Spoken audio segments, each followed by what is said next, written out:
We have no time to waste. There is too much Samantha. Welcome. Do you have a moment to talk about Samantha Parkington? It doesn't matter. Do you have several hours to talk about Samantha Parkington? If you are asking who is Samantha Parkington, first of all, crazy that you're here. A wild choice to click on this video. I'm so excited for you. I'm so delighted you're here. Do not click away. You're not allowed to leave. You clicked on it, now you're here. You're committed, and we're going on the deepest dive. If you're going, oh yeah, I know Samantha Parkington, she's a doll. No, you're wrong. She's not a doll, she's a lifestyle. A lifestyle I have been living for several months now. I have been cooking the food. I have been crafting the crafts. I have been reading so much. Samantha is one of the American girls, a member of that prestigious, lauded pantheon of young girls at different points in American history. She is actually one of the original American girls when they were first created in 1986 by Pleasant Rowland. With her company, Pleasant Company, they released simultaneously Kirsten Larson, Samantha Parkington, and Molly McIntyre, and today we are talking about number 2, Samantha Parkington. I have done a video, a very lengthy video, on Kirsten Larson already, on all of her books and recipes and outfits, the whole 9 yards. It is not necessary to watch that one before watching this one, although I'm sure I will refer back to it a couple times just as I compare things. But when I did a video on Kirsten, there was like this much stuff, like the equivalent of this many. And you may have noticed that there's a little bit more Samantha to get through. That stack, that's just the Samantha books that I own, that I am now a proud owner of. I also have Samantha books from the library.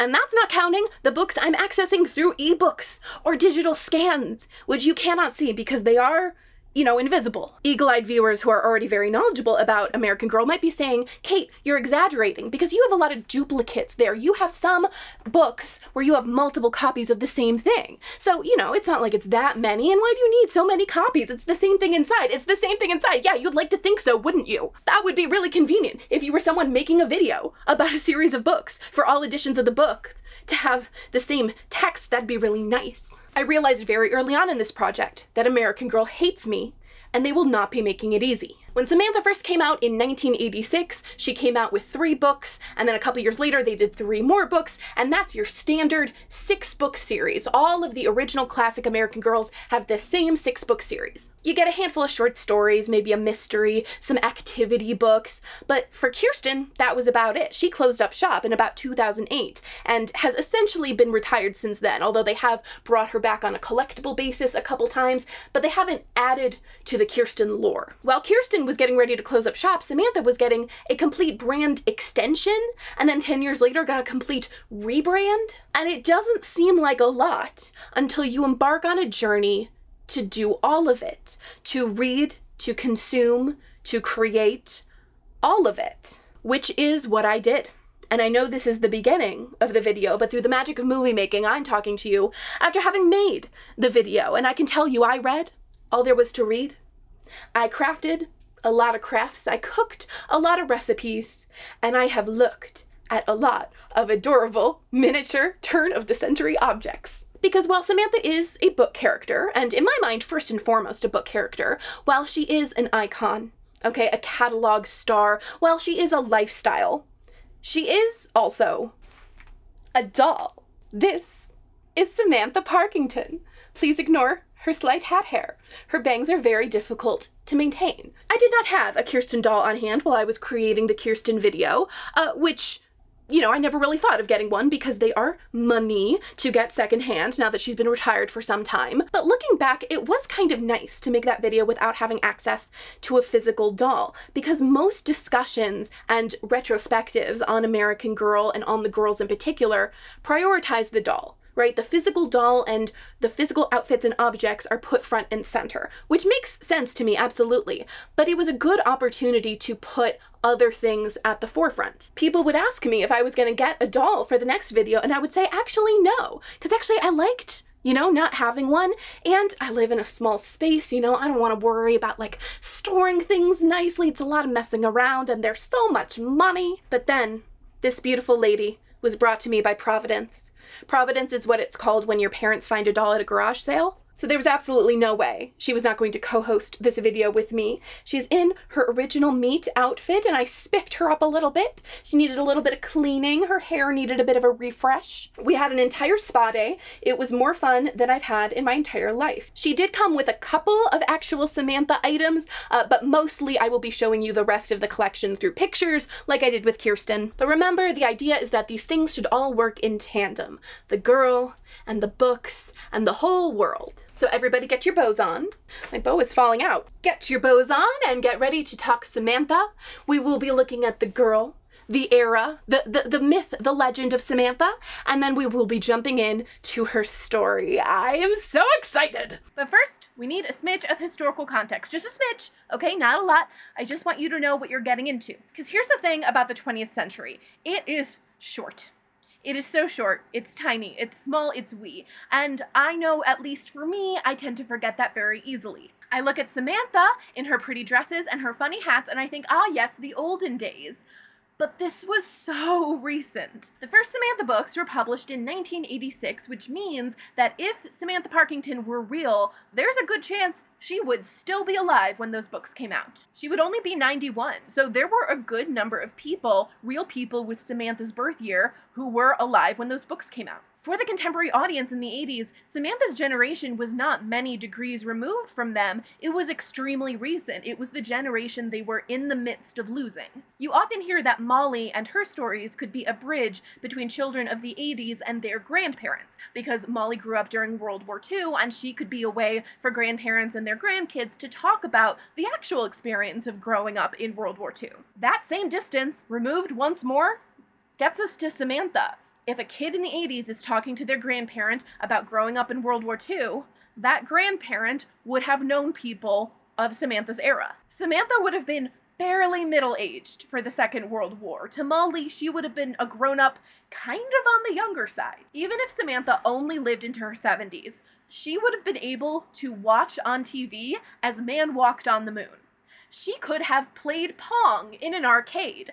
She could have seen Star Wars. Samantha could have seen Star Wars. Rest in peace, Samantha Parkington. You would have loved Princess Leia. So funny hats notwithstanding, this is so recent, but it doesn't always feel like that to me. And one of the reasons that Samantha's era feels so much farther away than it really is because Samantha was kind of living at the end of an era. Or arguably she was living after the end of an era, but just in a tiny pocket of the world where people were still pretending it was 20 years ago, as rich people sometimes like to do. It's very Downton Abbey.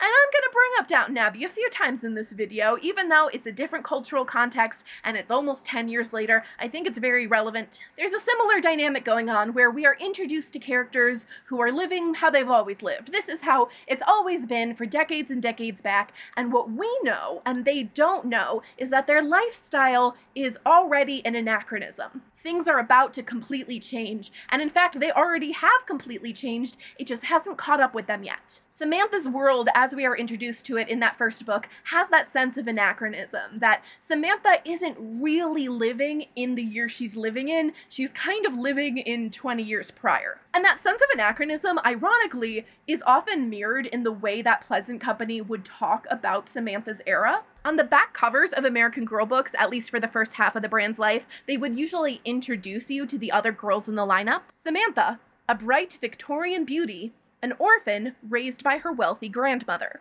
I honestly think every part of this is a little weird and a little unlike the other girls, but let's focus on the only word that gives us a clue to setting in this blurb, which is Victorian. By the strictest definitions, Samantha's story is not set in the Victorian period. Queen Victoria died in 1901, so 1904 is firmly Edwardian. And that's if we want to use British era conventions anyway, which we might not want to do considering it's an American setting and that's kind of the point. So multiple red flags here about the word Victorian, and I think American Girl itself realized that this maybe wasn't the perfect word to describe her because the word Victorian starts to disappear from Samantha materials in the early 2000s. But I am actually willing to defend the use of Victorian here. Sometimes growing up is realizing that periodization is Hot nonsense. You gotta do it. You gotta break history up into discrete chunks so that we can talk about it, so that we can study it, okay? You gotta do it, but it's always nonsense. These are not a natural reality, these are human-made labels, and they're meant to serve us, not the other way around, so we should be using them however is most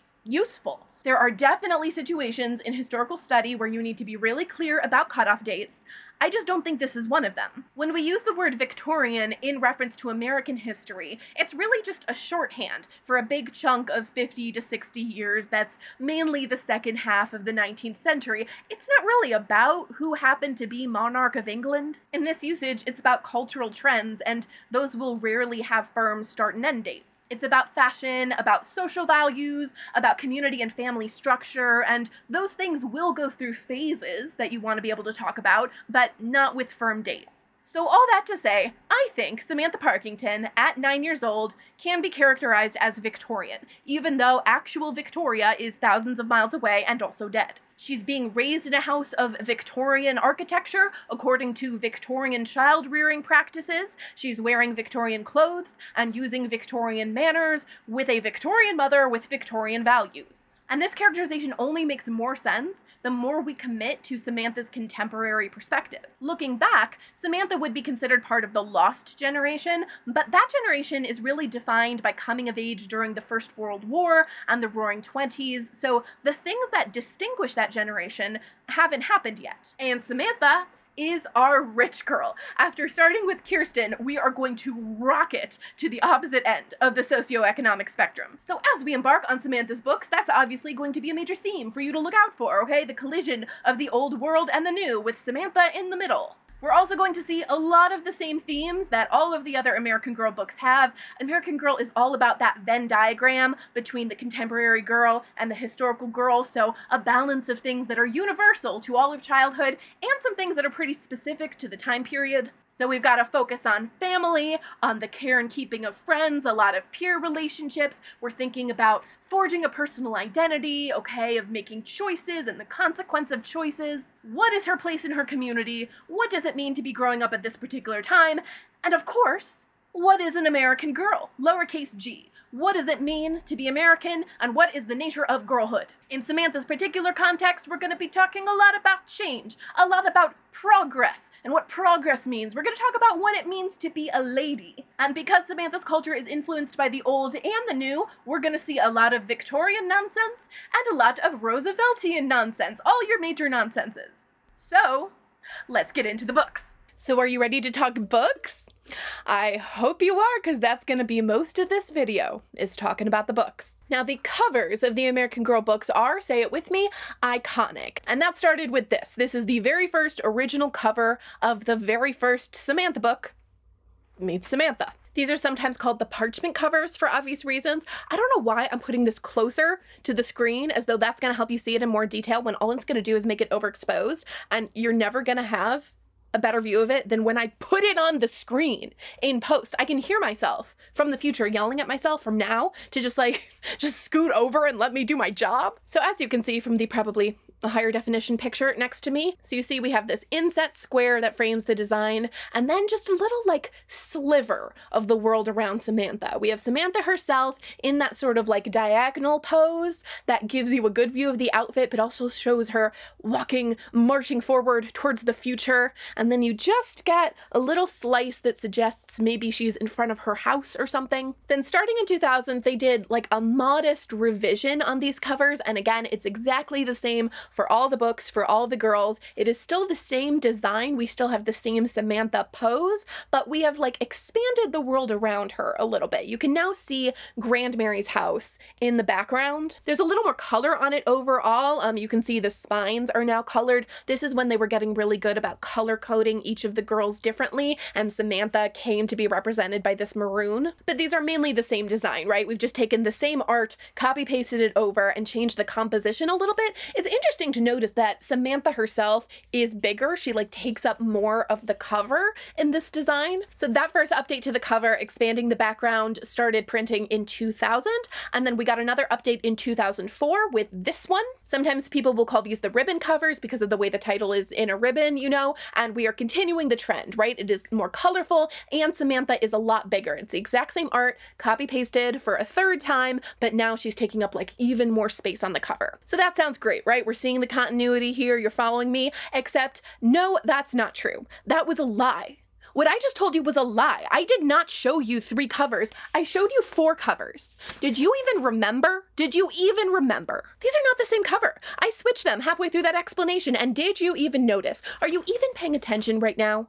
You're multitasking, aren't you? You're folding your laundry. You're getting dinner prepped. You're doing your homework, aren't you? Listen, I know who I am and what I do. Okay, I know my job here. I know 50% of my job as somebody who makes extremely long YouTube videos is to just fill the air, give you something to put on in the background while you attend to other things. And honest to God, nothing would make me happier than knowing that my video was able to help you do something that you didn't want to do. Gave you a little motivation, a little positivity. That is great. That is honestly ideal for me. But if you're not paying attention, I reserve the right to lie to you sometimes and they make fun of you for it. If you don't want to be lied to and then laughed at, take notes. Pay attention, turn off your second screen, pay attention to one thing and one thing only for once in your life. Now, if you're out there yelling at the screen right now and insisting to me that you did actually notice, well, feel free to drop a comment and claim your clout, okay? Let's all applaud for the people who did notice, because I am sure there are some diehard American Girl fans who absolutely noticed the first time I made the switch, or if not, they noticed once I started saying things like, it's the same art, copy and paste it. They're going, wait a minute, what about the redraw? But this is something I want to point out about this change. Obviously, like fans or people like me who have been thinking about Samantha every waking minute for several months now, obviously these are as different as night and day, right? But if you're kind of new to this or you haven't thought about Samantha since you were a kid or whatever, if I show you this cover and then a couple days later in another context I show you this cover, I think you're gonna swear to me you saw the same cover because it's the same composition, it is the same design, almost every single detail is directly copied over. It's just been drawn by somebody else. These show up on the scene in 1998, and this first major revision of the cover art style happened in 2000. So it was a little less than 2 years that books like this were actually ever in print, with the new art, but the old parchment style with the inset box. A lot of people don't remember or don't know that these ever existed, and I found a lot of people that review the history of cover art for American Girl that leave these out because they've never encountered one. But this change was not really even a cover redesign. They didn't change anything else about the design of the cover. They just changed the specific illustration. Not anything about the illustration, just which person actually drew it. Because this wasn't meant to be a cover redesign. The illustrations within the book changed, and they changed the cover to match. Fun fact, if you look at this early copy of the book, it doesn't say the author anywhere around the cover, the author or the illustrator or honestly any other specific human being. It says the American Girls Collection, and on the back it says Pleasant Company, so I guess you can count that as being Pleasant Rowland's name.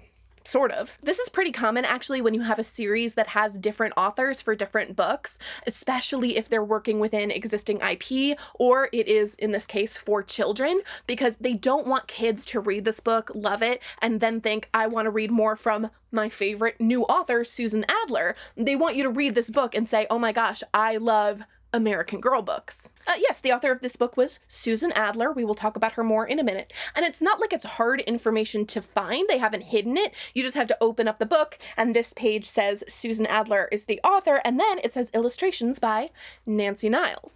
So on this first cover, that art is by Nancy Niles, and then on the second one, it is by Dan Andresen. Not Anderson, Andresen, and I am 80% sure that's how he pronounces his name. That's how it's usually pronounced. But, you know, there's always a little bit of a chance it's Andreasen, perhaps. It's very Kirsten.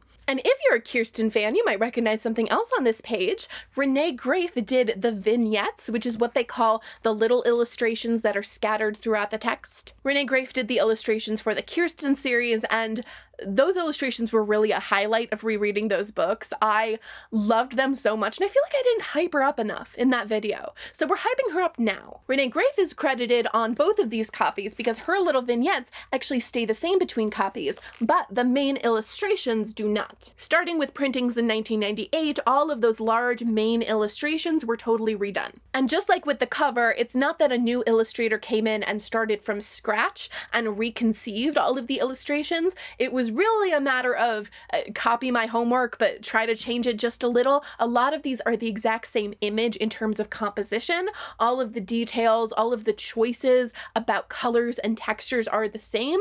It's just a new person has come through and like redone all of the work. Some of them have more changes than others. There are a good number that have had shifts in perspective where you're seeing the scene from a slightly different angle. And then there are some illustrations, not many, but some that are totally reconceived. They are of the same moment in the story because they have to fit in the same spot in the physical book, but the illustrator has like taken it in a different direction. So that seems weird, right? Like, why would you do that? It was probably expensive and time consuming and a hassle for Pleasant Company to go through and redo all of that. And actually the Samantha books were not the only ones that got re-illustrated. In 1998, the Samantha books, the Molly books, and the Addie books all had the same treatment. The original illustrations were swapped out for new versions that were usually the same scene and usually the same composition. Even though these happened at the same time, it does not seem from my research that they all happened for the same reason,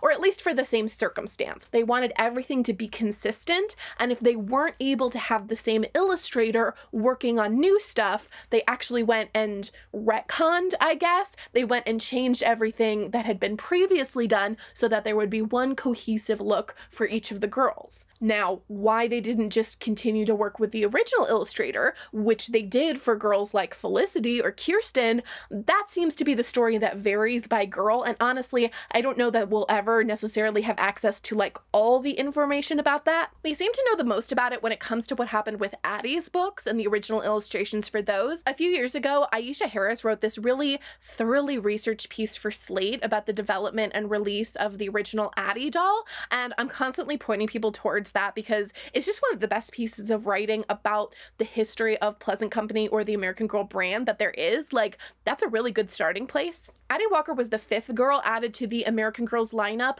but she's kind of at the center of the story of American Girl and like what American Girl is, and a lot of the central questions and tensions and missions of the brand begin with Addie. Anyway, I bring this up because the original illustrator for the Addie books, Melody Rosales, had a lot of tension with the rest of Pleasant Company. Like, it was a very fraught relationship, and by the time the first 3 Addie books were published, she had already parted ways with the company on bad terms. So Pleasant Company brought on another illustrator to do the last 3 books in Addie's series, and then had them go back and re-illustrate the first 3 books so that everything would match. I have no reason to believe anything similar happened with the illustrators for Molly or Samantha, okay? Like, maybe it did. Maybe there was some bad blood, like things went south, or maybe like schedules didn't line up. There are a lot of reasons that people would have signed on to a project for a number of years, and then when it comes time like for an extension on that, they say, no, I don't want to do anymore. So I'm not going to speculate about why. I'm just going to tell you that Nancy Niles is credited as the illustrator for the first Samantha book,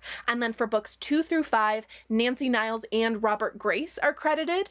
And then for the final book, Luann Roberts, who had done some of the vignettes for some of the middle books, she is credited as the sole illustrator for book 6. Some of the odds and ends outside of the books, like for the paper dolls, for the art for the cookbooks, those were done either by Luann Roberts, by Renee Graff again, or by sometimes Nancy Niles. I think it's safe to say that Pleasant Company did not like having a bunch of different illustrations on different things. They wanted one consistent look for all of their products, so when they brought on Dan Anderson, they just had him retroactively redo all of the book illustrations. With Dan Anderson signed on, probably in a longer term contract, they had him continue doing illustrations for some of the future Samantha stuff beyond the main series. Now, as I said, very little is changed in the re-illustration. It's just a new person's art style, but Pleasant Company did use this as an opportunity to make a few tweaks that they probably wished they had done the first time around. Now they can kind of sneak them in. A really good example is in Meet Samantha. This outfit, the Meet outfit that you see on the cover, and the original Nancy Niles version, you really only see this on the cover. So when they did the re-illustrations, they used it as an opportunity to like put the dress in more scenes in the book and have you see it as part of the story. Some minor characters get pretty significant redesigns. Like Elsa the maid is just an entirely different person, and I have no idea why. The most common thing to change is probably hair. Some people get a slightly different hair color, and some very unfortunate haircut choices are rectified. And there's one more thing I want to mention, and this is part of the reason I brought up the re-illustration for the Addie books. The Addie re-illustrations included a total overhaul of the skin tones for almost all of the characters. The original illustrations have a pretty wide range in skin tones, and then when they redid the illustrations, almost all of the characters have the exact same shade for their skin, which for most of them meant being lighter than in the original illustrations. From what the Harris article says, this seems to have been a significant point of contention between Melody Rosales and the executives at Pleasant Company, whether these illustrations should like portray a range of skin tones, whether they should represent colorism within Addie's community. And I bring this up because this same thing happens in the Samantha books, and I just wanted to flag it before we get to it while we're talking about the re-illustrations, because there are very few characters of color in the Samantha books, but there are a couple of Black characters in Meet Samantha, and they have been given a similar treatment. In the re-illustrations, the specific skin tones used for the Black characters are number one, more similar to each other, and number two, on the whole, lighter. So that's like super weird, right? And Aisha Harris does a better job than I would of breaking down like what the significance of this is. And honestly, it feels really weird to like scrutinize this, you know, to compare these illustrations and be like, who's lighter, who's darker? Like, I feel weird doing that, but it is clearly a thing that happened. Like, this is a thing they did with the illustrations that they didn't have to do. Like, this is a deliberate choice made to change something, and I feel like we should acknowledge that. And like, why'd you do that?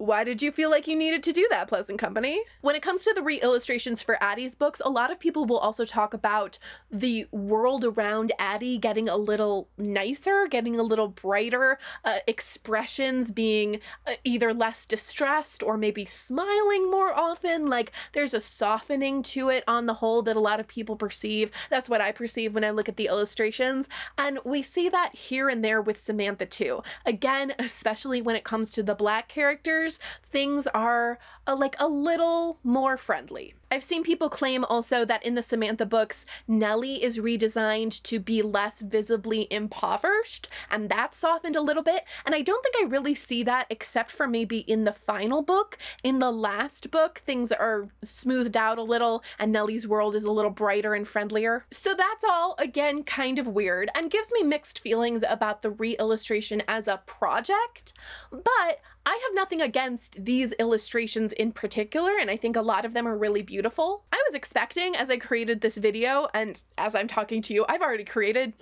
the vast majority of it. Time is a weird soup. I was expecting to have a clear favorite, but I really don't. There are some Nancy Niles illustrations that I like better, some Dan Anderson that I like a little bit better, and as I go through the books, I'm going to show you both so that you can see all of the different possibilities, and I bet if you read these books as a kid, you will be able to immediately recognize the illustrations that imprinted on your little noggin. And one last thing before we recap. I promise we're going to dive into these stories in 1 second, but one more thing. You might think because Samantha has a much more safe and stable life than Kirsten that we are not going to delve into quite as dark and upsetting territory, and probably on the whole, we aren't, but things are still gonna get pretty upsetting. So if you're not sure what these books might contain and there's some stuff you don't want to hear about, I will include in the doobly-doo somewhere a list of like content notes. So that's gonna tell you what topics are gonna be covered and at what point in the video they're going to start to pop up, because things will be upsetting, and they're so much more upsetting when they're about children, and child neglect or abuse or peril is like the main thing that's gonna come up. I also want to say that, as has already been mentioned, Samantha Parkington is an orphan. Her parents have passed away.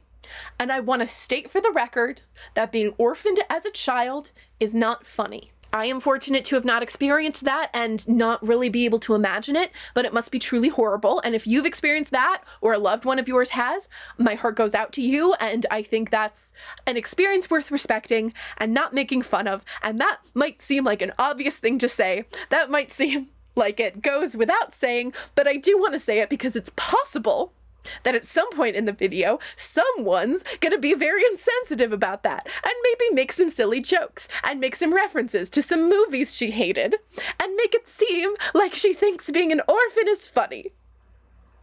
I don't know who would do that or why they would do that. Anyway, let's talk about Meet Samantha. Samantha Parkington is 9 years old and she has no parents. That's the number one thing you've got to know about Samantha. She's an orphan and she's got Orphan Syndrome and she's got it bad. That's just your Orphan Syndrome talking. My what? She wanders through life like Gorgug Thistlespring. You my freaking dad. Her parents both passed away when she was very small.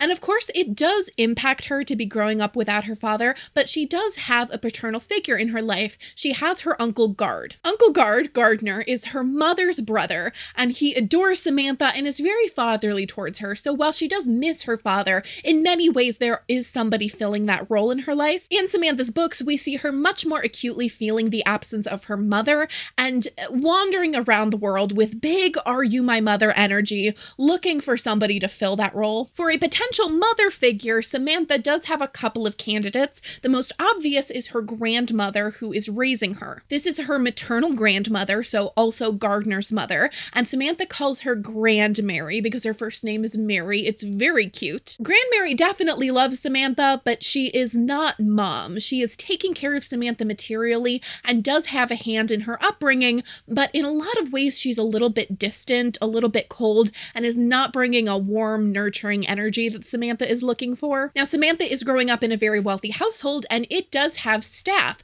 so there are actually a couple other adult women that she lives with. The maid's name is Elsa, and the first and only thing we know about her for quite some time is that she's grumpy. She does not seem to like Samantha very much, so we can cross her off the list. Mrs. Hawkins, the cook, does seem to be nice. She seems to like Samantha, will give her, cookies and stuff, but they are not that close. Samantha is close to Jessie, who is Grand Mary's seamstress. She does not live at the house, but she's there a lot, and she is bringing some maternal vibes to the table. She has endless patience for Samantha and will tell her stories while she works, and Jessie's husband, Lincoln, travels for work, and he will often bring Samantha back souvenirs and stories from his travels. And that is where we first find Samantha Parkington, looking to Jessie the seamstress for a maternal figure. Well, first, we actually see her in a tree. Like with Kirsten's books, the first words of this series are in quotations, and they do have an exclamation point, but instead of "That's America," it is Samantha, which really will clue you in onto some of the differences between these books. Anyway, we catch up with Samantha climbing a tree in her yard, and her next door neighbor, Eddie Ryland, who sucks, is yelling at her. He calls her dumb and insults her tree climbing skills, even though it seems that she only fell out of the tree because he was yelling at her. And Samantha has no patience for this boy and his nonsense and goes straight to what seems to be a very effective threat. "If you don't get out of here right now, I will take your entire beetle collection from behind the shed and I'll put it in the offering plate at church on Sunday. And I'll tell your mother you did it." This is kind of advanced, honestly, because we're leveraging some secret knowledge that I don't think Eddie knows she has about where he hides his beetles, but she's also leveraging his understanding of the relationship between Eddie and his mother. Eddie is absolutely scared off by this and pulls what she calls a frog face and runs off to relocate the beetles. Samantha has triumphed over annoying neighbor boy, but it is not without consequence. She has unfortunately scraped her knee, and it's not the knee scrape that's the problem, it's the tear in the stocking that's the problem. She knows Grand Mary is not gonna like that, so she runs to find Jessie, who is in her sewing room sewing at her old-fashioned machine. Jessie is quite young, probably a little bit younger than Samantha's mother would have been, so still pretty mom-shaped, and she is a Black woman, which is something that Samantha does not seem to understand the significance of in their world. Jessie does a little bit of tisk-tisking at Samantha's mischief and calls her a ragamuffin and points out that she is 9 years old almost a lady. Samantha is quiet and meek through the scolding because she knows that Jessie's absolutely going to help her, and she does. This scene where Samantha and Jessie talk while Jessie repairs the stocking is one of my favorite scenes in this whole series, because while they're talking, Samantha is splitting focus between the conversation and between the little ant drama she's watching play out in the corner of the room. She notices a piece of jelly biscuit on the floor that she's pretty sure she dropped when she was in here yesterday. 3 ants had found it. She was about to tell Jessie when she noticed 2 more ants on their way. It would be fun to see how many would come. All throughout the following conversation, Samantha is watching as more and more ants come upon this biscuit. And Samantha doesn't have any malice in watching this happen and not saying anything. She doesn't want to cause destruction in the house.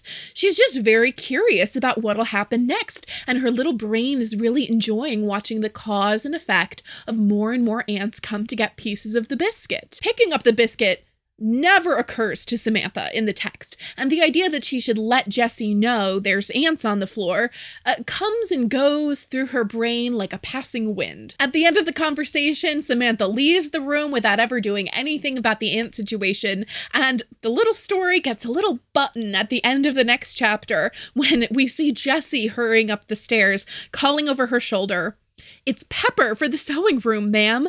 There's ants up there. Hundreds and hundreds of ants." And this is how Samantha goes through life. She is very curious and just delighted by watching interesting things happen, with no understanding of the fact that other people have to actually deal with reality. She wanders through life doing her "Are you my mother" routine, and the way before her is swept, and there are people behind her picking up her mess, and she has no awareness of any of it. And this is lovely that she is so well taken care of as a child, and she should not have too many big worries.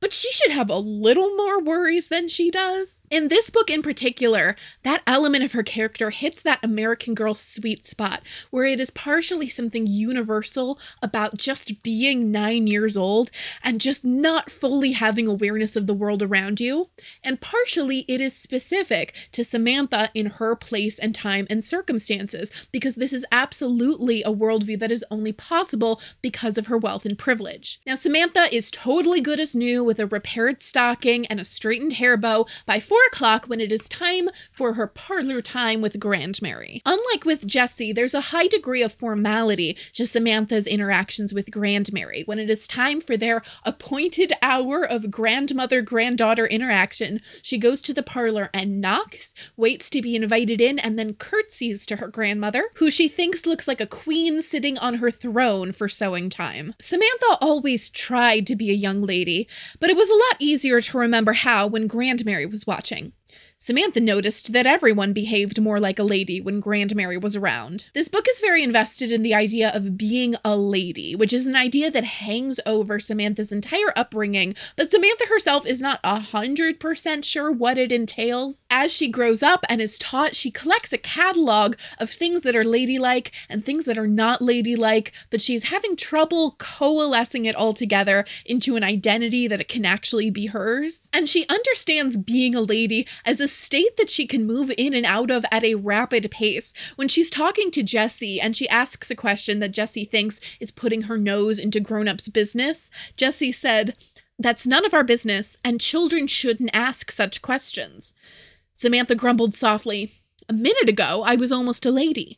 Now I'm a child again." Samantha's time with Grandmary is in part supposed to be practice being a lady, and they sit together doing hand embroidery. Samantha is working on a sampler, and specifically, it's one that is going to read, "Actions speak louder than words." And thus, a mere 12 pages in, we have introduced fiber arts to the picture. While they are sewing, Samantha brings up very casually a doll that she has seen in a local shop window. Samantha asks if she might have the doll, and Grandmary sternly points out that the doll is very expensive. It is $6, which, fun fact, would be roughly equivalent in 1986 dollars to the price of a brand new Samantha doll. And thus, 14 pages in, we have girls and their dolls. Grandmary says, if you are going to grow up to be a responsible young lady, you must understand the value of $1. Now, what Grandmary has just done is introduced a problem to Samantha. And to Samantha,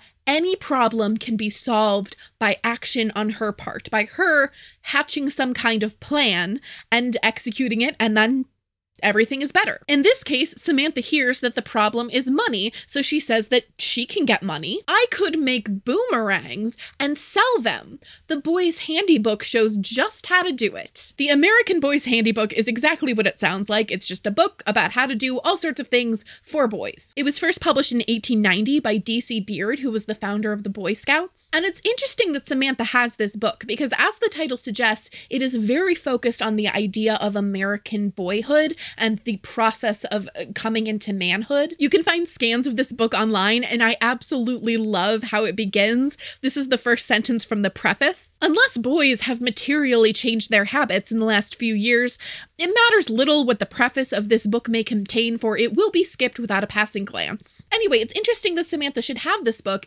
given how specifically gendered it is, and given the investment that the people in her life have into her being a young lady. I think that Uncle Guard, got her this book, and it'll be clear why later. Anyway, Grandmary is predictably shocked and scandalized by this mention of boomerangs and boys' books and making money.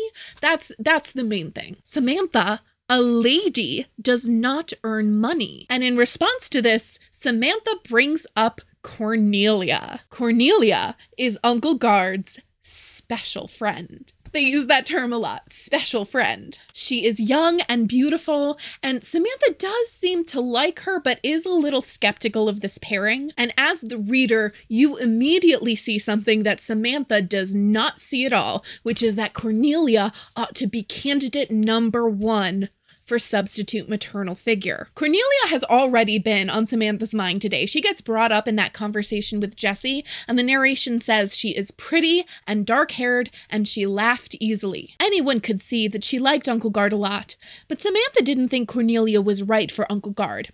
She thought someone like Alice Roosevelt, the president's daughter, would be better. We will talk more about Alice Roosevelt later. It is very exciting to see an Alice Roosevelt name drop.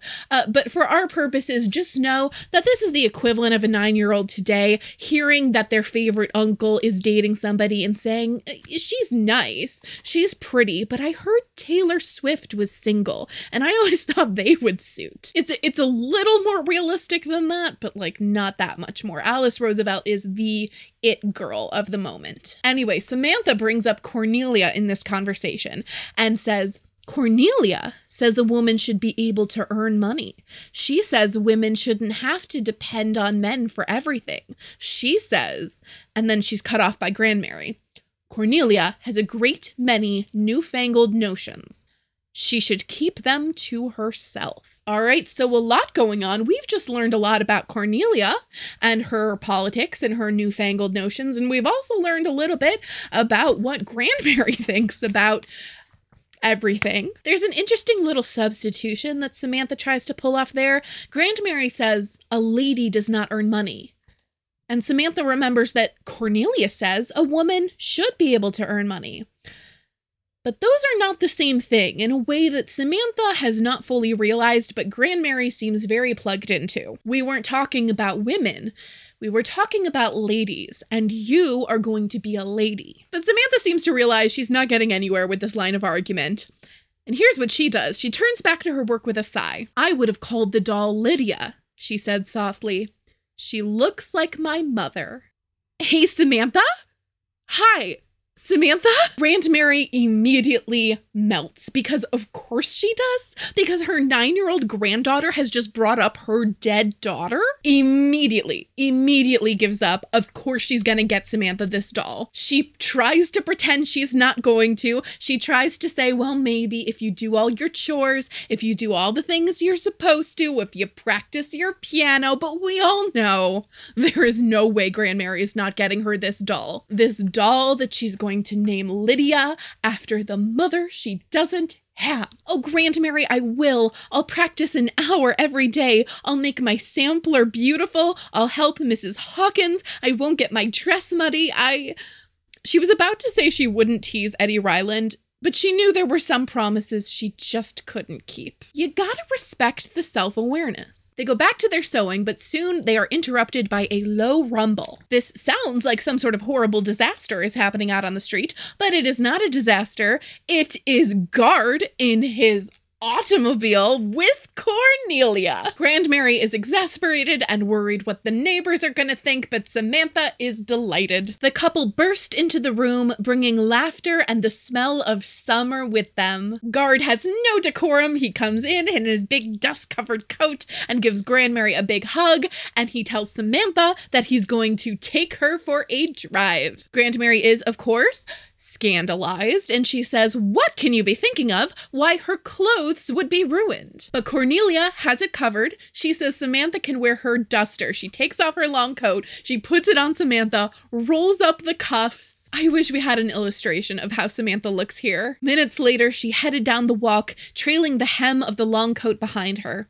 She held onto her hat with one hand and tried to keep her goggles on with the other. It's so cute. Guard puts Samantha behind the steering wheel and he cranks the car and they drive away. As they are driving away, Eddie Ryland, just to be annoying, yells after them, and he tells Samantha that he knows something she doesn't know, that there is a new girl coming to live with them, and her name is Nellie. Chapter 3 is called The Tunnel, which refers to the lilac tunnel. There is a lilac hedge that separates the yard of Samantha's house from Eddie Ryland's, and there's a hole worn in the hedge big enough for a kid to get through, and Samantha calls it the lilac tunnel, which is the most delightful and romantic thing I can possibly think of for a 9-year-old to experience. And several days later, as Samantha is passing by the tunnel, munching on a gingerbread cookie, she sees in the Rylands' yard a girl. It's Nellie O'Malley! The 2 chapters before we met you were so long, Nellie. Samantha's kind of taken aback because apparently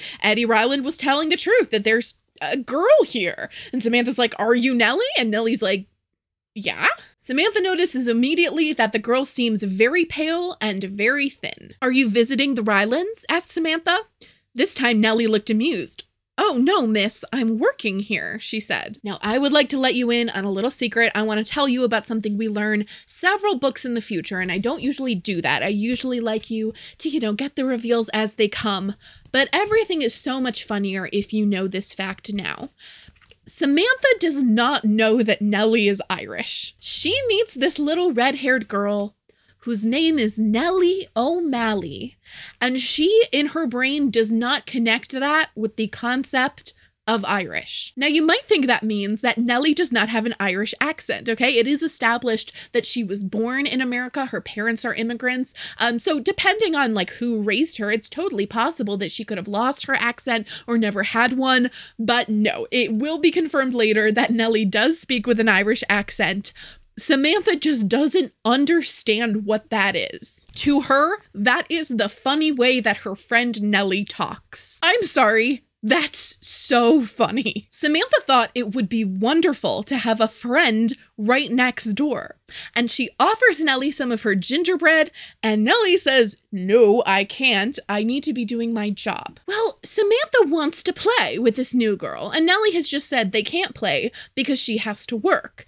And so Samantha has now been presented with a problem, and of course any problem is solvable, and all she has to do is deal with the immediate obstacle. Samantha does not understand that what Nellie has just said is, "I'm a servant here. I'm not a potential playmate for you." What Samantha has heard is, "I can't play right now because I have work right now." And that's a solvable problem. So Samantha jumps in and says, "I will help you with your work, and then we can play." "Oh no, you shouldn't," Nellie said.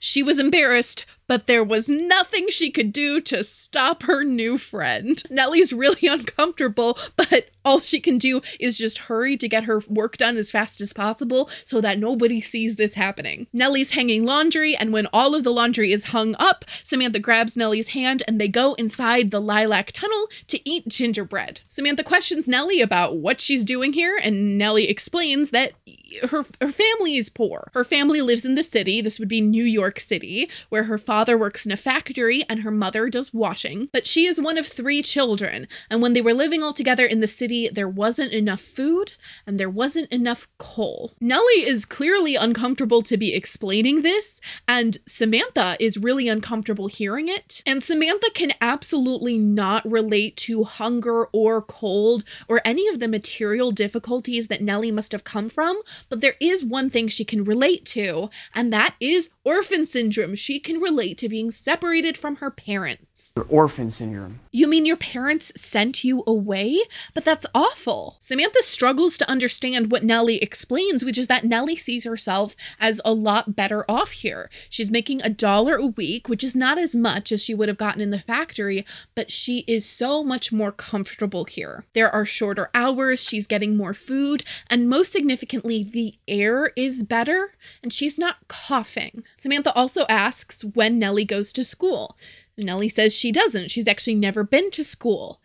And now she's given Samantha another problem that she can solve by dealing with the immediate obstacle with a project. Samantha loves a project, and this is gonna be a project. We can meet here every day, and I'll teach you. The Rylands won't miss you for just a little while, and I'll teach you everything. And Samantha just chatters, just starts monologuing about her plans to teach Nellie, and then about Samantha's own life and everybody she lives with, and she talks about Uncle Guard and the automobile, and Nellie starts to thaw a little bit. She starts to get comfortable and starts to fall back into the patterns of being a 9-year-old girl. They make plans to meet back tomorrow. Samantha says she's going to make a tin can telephone. But at the end of their conversation, Eddie Ryland sees them talking and says that he's telling. I don't think Samantha thinks she's doing anything that can be told on, but she's absolutely not going to let Eddie Ryland tell on her, and she pulls out another stone cold threat. Eddie, if you tell anybody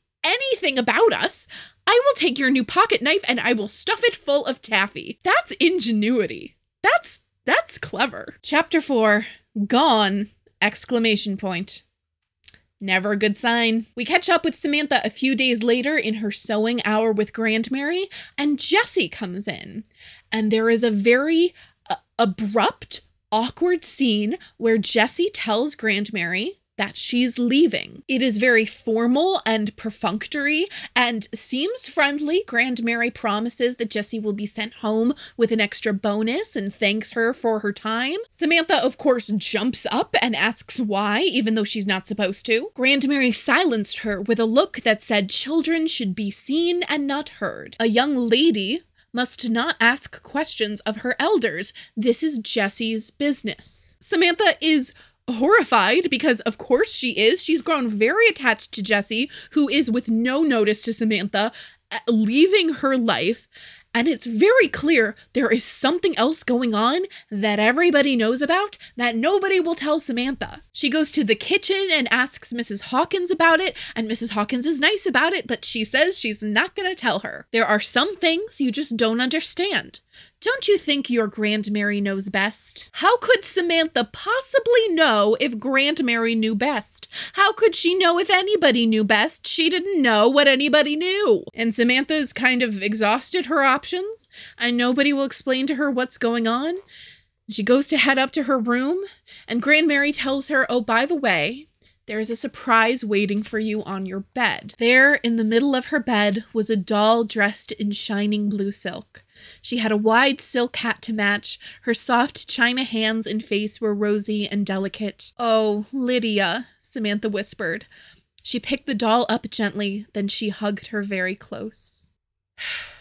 Samantha adores this doll, as she promised she would, and the next day she shows her to Nellie, who is very awestruck and reverent towards this doll. Nellie had never owned a doll, not even a simple doll, and certainly not a doll as beautiful as Lydia. Samantha tells Nellie about Jessie leaving and speculates wildly about what might be the reason. And in the absence of information, Samantha's brain fills in things that are wonderful. And then one day, Nellie suggests what we're all thinking: baby. Maybe she's got a baby, Nellie said. Samantha was startled. Why would she do that? Nellie shrugged.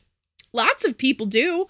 They just like babies. Samantha feels like this is a possibility, but is kind of perplexed by it and doesn't know why Grandmary wouldn't just say that this was what was happening. But Nellie says that grown-ups don't like to talk about babies coming. Samantha had to agree. I asked Grandmary about babies once, and she said it wasn't a proper subject for young girls. And Nellie also is very confused about the entire baby arrival situation. She and Samantha have both been told stories about storks, but Nellie has seen a midwife, and she doesn't know what a midwife does, but she knows that a lady with a black doctor bag comes when you have a baby. And Samantha decides she has got to find out what has happened to Jessie.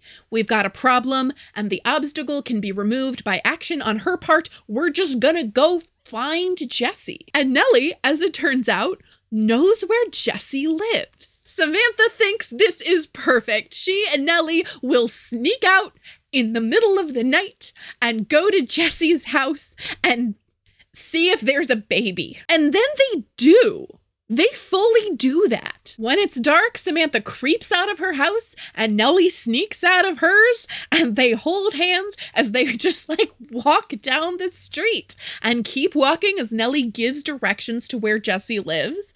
And Samantha starts to realize that this is not a great part of town. Actually, she doesn't really have a concept of a bad part of town, but she knows that where they are now is worse. Even in the dark, she could tell there wasn't much grass in front, and there was very little room for flowers. Why does Jessie live here? She asked. This is the colored part of town, Nellie answered. You mean Jessie has to live here? Samantha asked. Now something very interesting happens here. We dip into Nellie's point of view. This is something that happens periodically in the Susan Adler books that I have not yet seen in any of my rereads of any of the other American Girl books. She does it several times in this book. For example, that moment where Jessie is running upstairs to get pepper for the ants, that's actually in Grandmary's point of view. Samantha is already gone driving the car, and we see Grandmary watch them go and then watch this little drama with the ants. Technically speaking, a lot of people would consider this like a craft issue. This is something you're not supposed to do in third person, is be in one person's head most of the time and then randomly dip into other people's to get information you kind of shouldn't have. I don't really mind it, and I actually love it in this moment because we get a little bit of Nellie's perspective, which I love, and this is a really important line in the series. Nellie looked at her. Samantha was smart about so many things that Nellie was always surprised at what her friend didn't know. Yes, of course, Nellie said. Why? Asked Samantha. I don't know, Nellie said.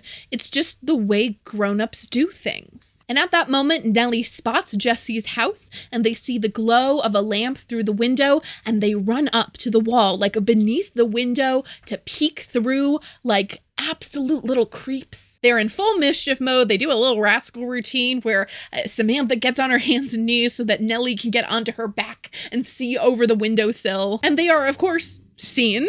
Lincoln sees them and comes out the door to find them and starts laughing. He is a very good sport about what could potentially be a very frightening moment. And Jessie is way nicer about this than I can imagine myself being if I were presumably several days postpartum and 2 9-year-olds show up at my window in the middle of the night. Because yes, it was a baby. That's what's happening. They immediately see that there is a cradle there. Jessie's got a baby. Jessie is more than happy to introduce them to little baby Nathaniel, who is adorable. Jessie comforts Samantha, says she didn't realize Samantha would worry so much, and she promises to visit at some point and maybe even bring Nathaniel. But you see why I couldn't stay at your grandmother's. Lincoln's gone most of the time working. I've got to be here to take care of Nathaniel. They wrap up their little visit, and Lincoln walks the 2 girls home, and they sneak back into their houses and go to bed, and everything is fine, and no one catches them. She held Lydia very close and fell asleep. 2 days later, this is all happening so fast. 2 days later, Samantha tries to call Nellie on their tin can telephone while she tugs on the string. Nellie doesn't answer, But Eddie Ryland is there to be a little jerk, and he says that Nellie is going away, which is great. 2 days is definitely enough time since the last abandonment. And Samantha has to learn this from Eddie, who is not only being crappy himself, but is repeating his mother's crappiness. She's sick, and my mother says she's not strong enough to work. Mother says next time we'll get an immigrant woman who can last longer. Samantha wanted more than anything to punch Eddie in the nose, but she knew she couldn't. She knew that even if she were a boy, she couldn't punch Eddie in the nose.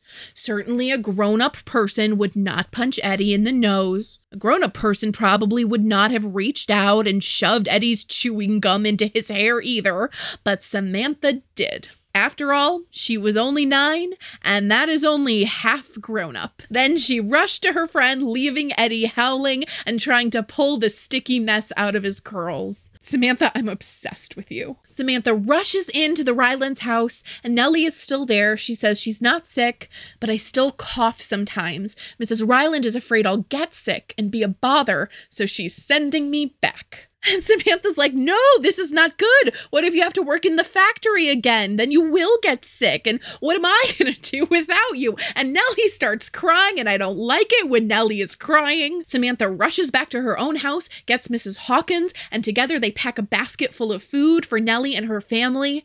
And then Samantha grabs one more thing. She gives Nellie Lydia and says she'll be your friend. Samantha hugged Nellie and stayed with her until the Rylands driver came. And then Nellie's gone. So after losing Jessie and Nellie, and I guess count Lydia in that, Samantha is swimming in a soup of abandonment issues and doesn't even want to talk to anybody. Samantha was feeling very angry with grown-ups. Grown-ups took her friends away and never even told her why. She sits there sewing angrily until she finally blurts out, I know why Jessie left. And Samantha spills it all. She says, I know it was a baby because Nellie and I went to see her and we saw the baby. Grandmary is very troubled by this and says that Samantha was very wrong to do that. And Samantha says that Grandmary was very wrong not to tell her what was going on. And everyone in the room is kind of stunned for a moment. Guard and Cornelia are there. They're all having tea together. And Guard and Cornelia don't say anything. They're just all kind of watching Grandmary. Grandmary put her teacup down and nodded slowly. Yes, Samantha, I think you are right. I should have told you. And Samantha's like, oh, I didn't know that was a thing that could happen. Okay, does this mean Jessie can come back? And Grandmary's like, no, she has to take care of a baby. And you know, Samantha, that sounds like a solvable problem. Samantha says that Jessie can just bring the baby, can just keep working here and just bring the newborn baby. And Grandmary says, okay. Grandmary says, you know what? I never thought about that. But yeah, let's do that. Okay, so I guess we solved that. And then Grandmary notices that Samantha doesn't have her doll, doesn't have Lydia. And Samantha, for some reason, won't say what happened and says she lost the doll. And Grandmary is upset about that and says, Samantha, how are you ever going to grow into a proper young lady? I try to give you a sense of value. And Guard interrupts. I think Sam's sense of value is just fine, Mother. She gave the doll to Nellie, Mrs. Hawkins told me. And Grandmary stops short and thinks about it for a moment and says, yes, I think Samantha's sense of value is just fine indeed. So that's fixed. And so Samantha, on a roll, says, all right, Grandmary, we've got to help Nellie's family. They don't have enough food and coal. We got to help them out. And Grandmary says, okay, so that problem also solved. Check. Grandmary says, you are quite a fine young lady, Samantha Parkington. And we close with an image of the actions speak louder than words sampler. And with great suddenness and abruptness, the book is over.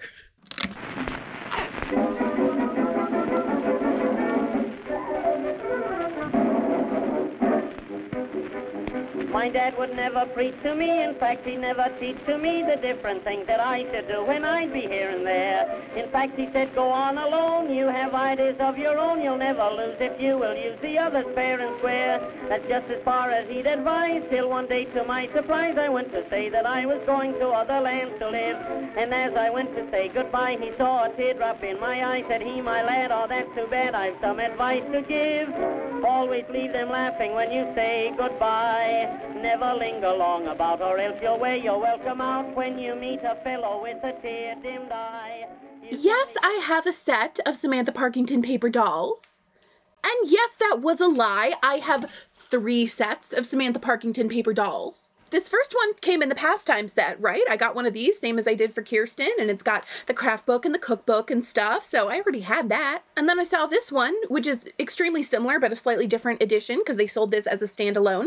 I found it for a really good price, so I figured, hey, I'll have one to cut up, and then one to keep for posterity. I do get a little bit of grief for cutting up these paper dolls, which I understand they have not been in print for some time, and you have to hunt them down secondhand, and finding ones that aren't cut is the hardest thing. But these are not rare items, to be clear, okay? They printed a bazillion of them, and these are low double-digit eBay purchases, not like $1,000 priceless artifacts. I'd like to say it sometimes hurts a little bit to open this stuff, but it really doesn't. It feels great every time. I feel like a kid on Christmas, and you know what? I think this is right.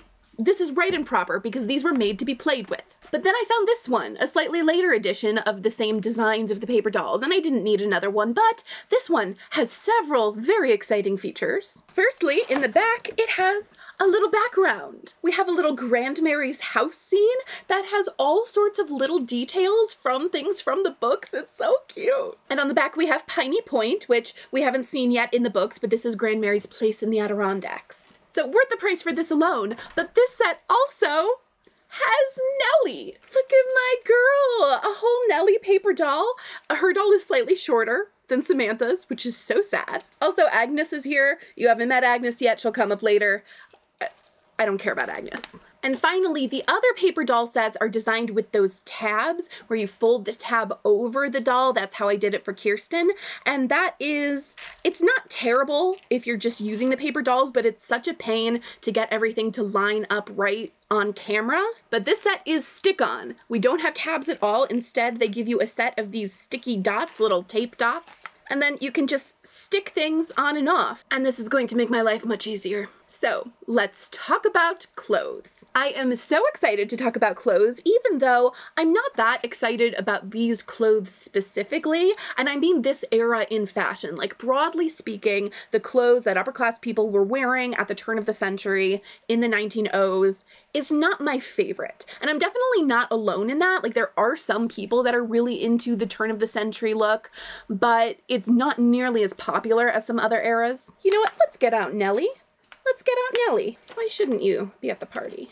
I think you're technically supposed to fold these in half, but I like to just curve them. The Nellie paper doll, unfortunately, has limited utility as a dress-up doll because, like I said, she is smaller than Samantha. So you can't really put Samantha's clothes on her. This is another case where 1904 is kind of a weird in-between year, because if this book were set 10 years earlier or 10 years later, we would be working with fashions that, I mean, I personally like more, and I think would have been easier to translate into a doll collection. And it's another case where Samantha's context is more Victorian than anything else. Even though we're technically in the Edwardian era, what we think of as Edwardian fashion wouldn't develop for several more years. At the turn of the century, a variation on the late Victorian silhouette is in fashion. This is way after big circular hoop skirts. This is also after the bustle, and then after the period where everybody decided the bustle was lame, actually, and then after the bustle to return of the bustle, but this is still before the long column, classical, natural Edwardian shape. I want to be careful about using the word natural in discussing historical silhouettes because, I mean, number one, different bodies are different,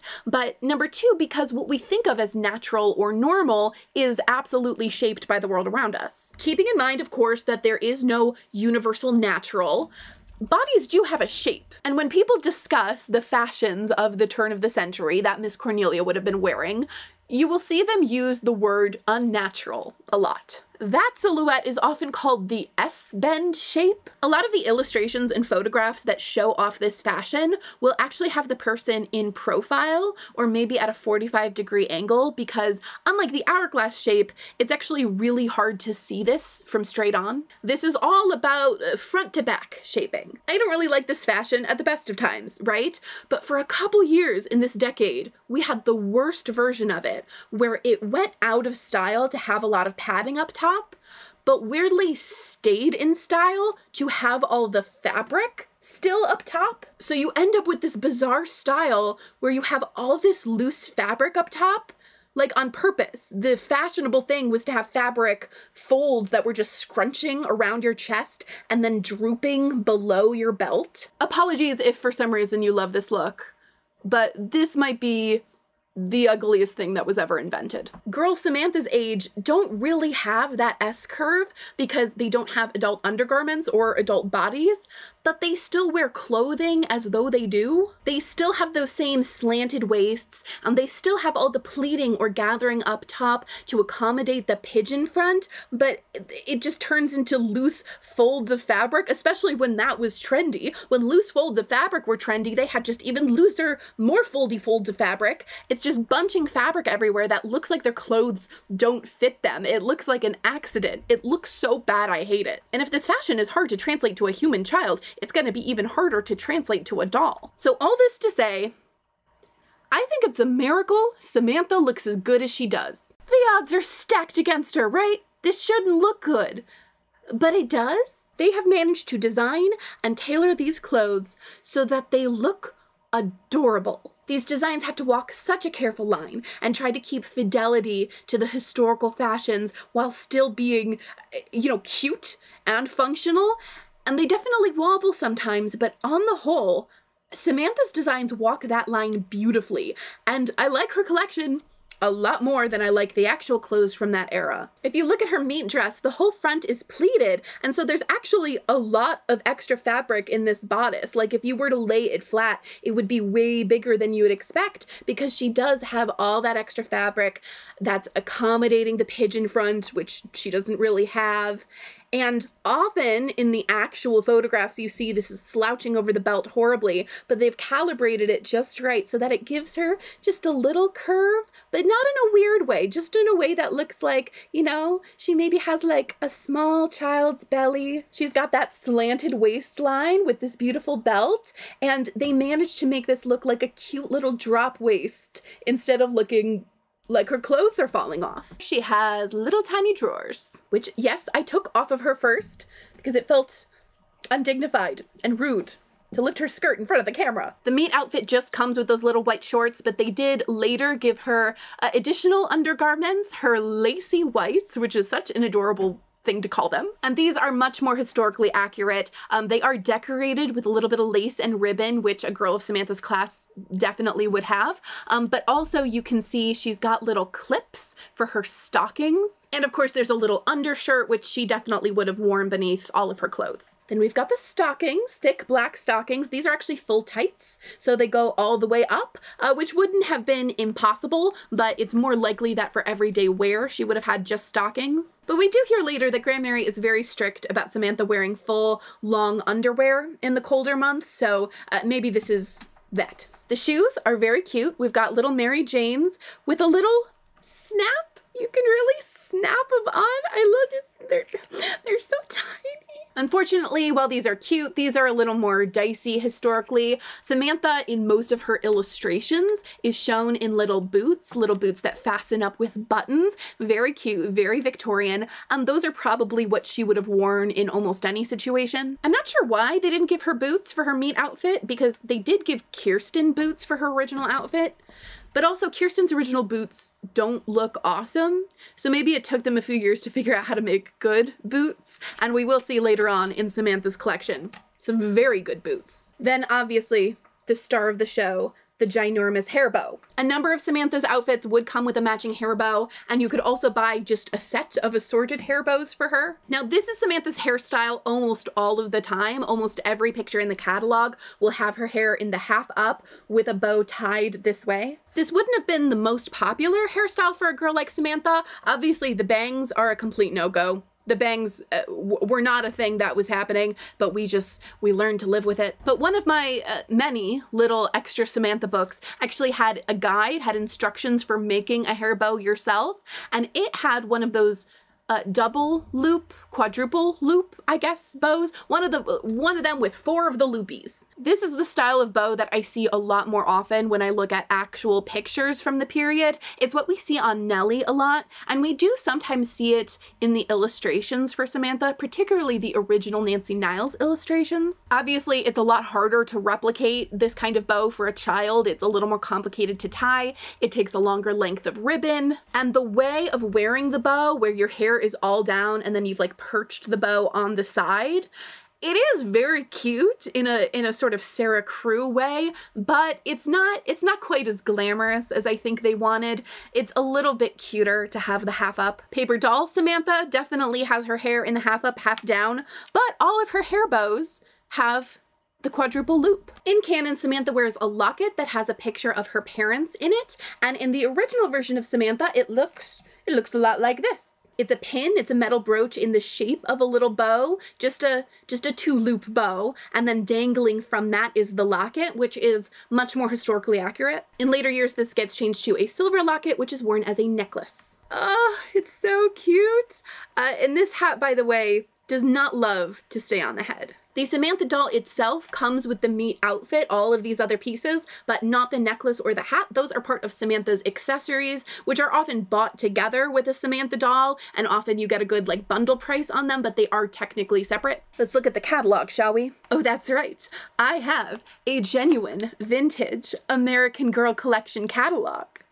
And that's a lie. I have 3 vintage American Girl catalogs. Listen, Sam, it's not that I don't enjoy a little hug, but if you could just sit up on your own while I work. Okay, dear. If you were a voracious consumer of the American Girl catalog as a child, I highly recommend going online and seeing if you can find a digital scan of one from the years you were into American Girl. Or if you feel like spending a little money, buying one on eBay. This one is from my actual childhood, and I have a lot of vivid memories of the specific images and specific items in this catalog. And it was, that's quite an afternoon. But this is the earliest one I have. This is from 1989. This is the holiday season catalog, and we still only have those first 3 original girls, but their 6 book sets now are all fully out, so their full main collection has been released at this point. You might notice that this thing is pretty big, even for a toy catalog.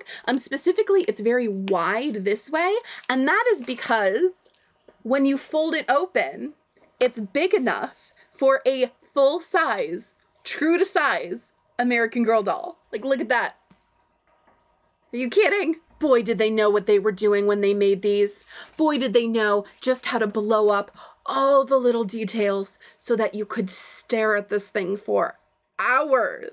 Now, this particular catalog was originally sent to someone called Joyce, whose full name and address, or old address, I guess I now have. You should really black that out before you sell it to a rando on eBay, but I'm kind of tickled knowing the first name of the person that it was sold to, because there are a couple marks here. There are check marks, and I believe this is ORD and then a date. So I believe this says check mark ordered 11/12. So if somewhere around Christmas in 1989 you received from a person called Joyce a Samantha doll, complete with Samantha's accessories, and also a couple of the pastimes, the paper dolls, the cookbook, and the diary, then there is a pretty good chance I have their old catalog. You know, it doesn't actually say anything about her little bloomers.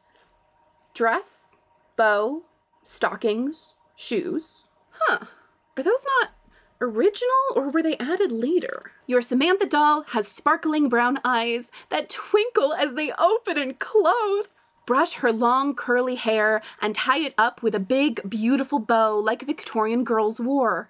hug her soft body, and move her arms, legs, and head. She can sit, stand, and hold all the treasures that come in her collection. The copy on these catalogs is always so masterful in using all these sensory details to make you imagine that you have the doll, which makes it, I mean, viciously good marketing, of course, but also helps explain why these catalogs were so enjoyable to people that either were never gonna have an American Girl doll or weren't gonna have these dolls. Like, it does let you vicariously imagine it in a way that can be really fun and delightful, even if it can be sad. So in 1989, you could get your Samantha doll with her Meet outfit and a paperback of Meet Samantha for $74. You could not buy just the doll and not the book. They always came together, which I think really shows how much Pleasant Rowland and Pleasant Company felt like they were a package deal and that the books especially were indispensable in the experience. If you're wondering about the inflation conversions, I am too.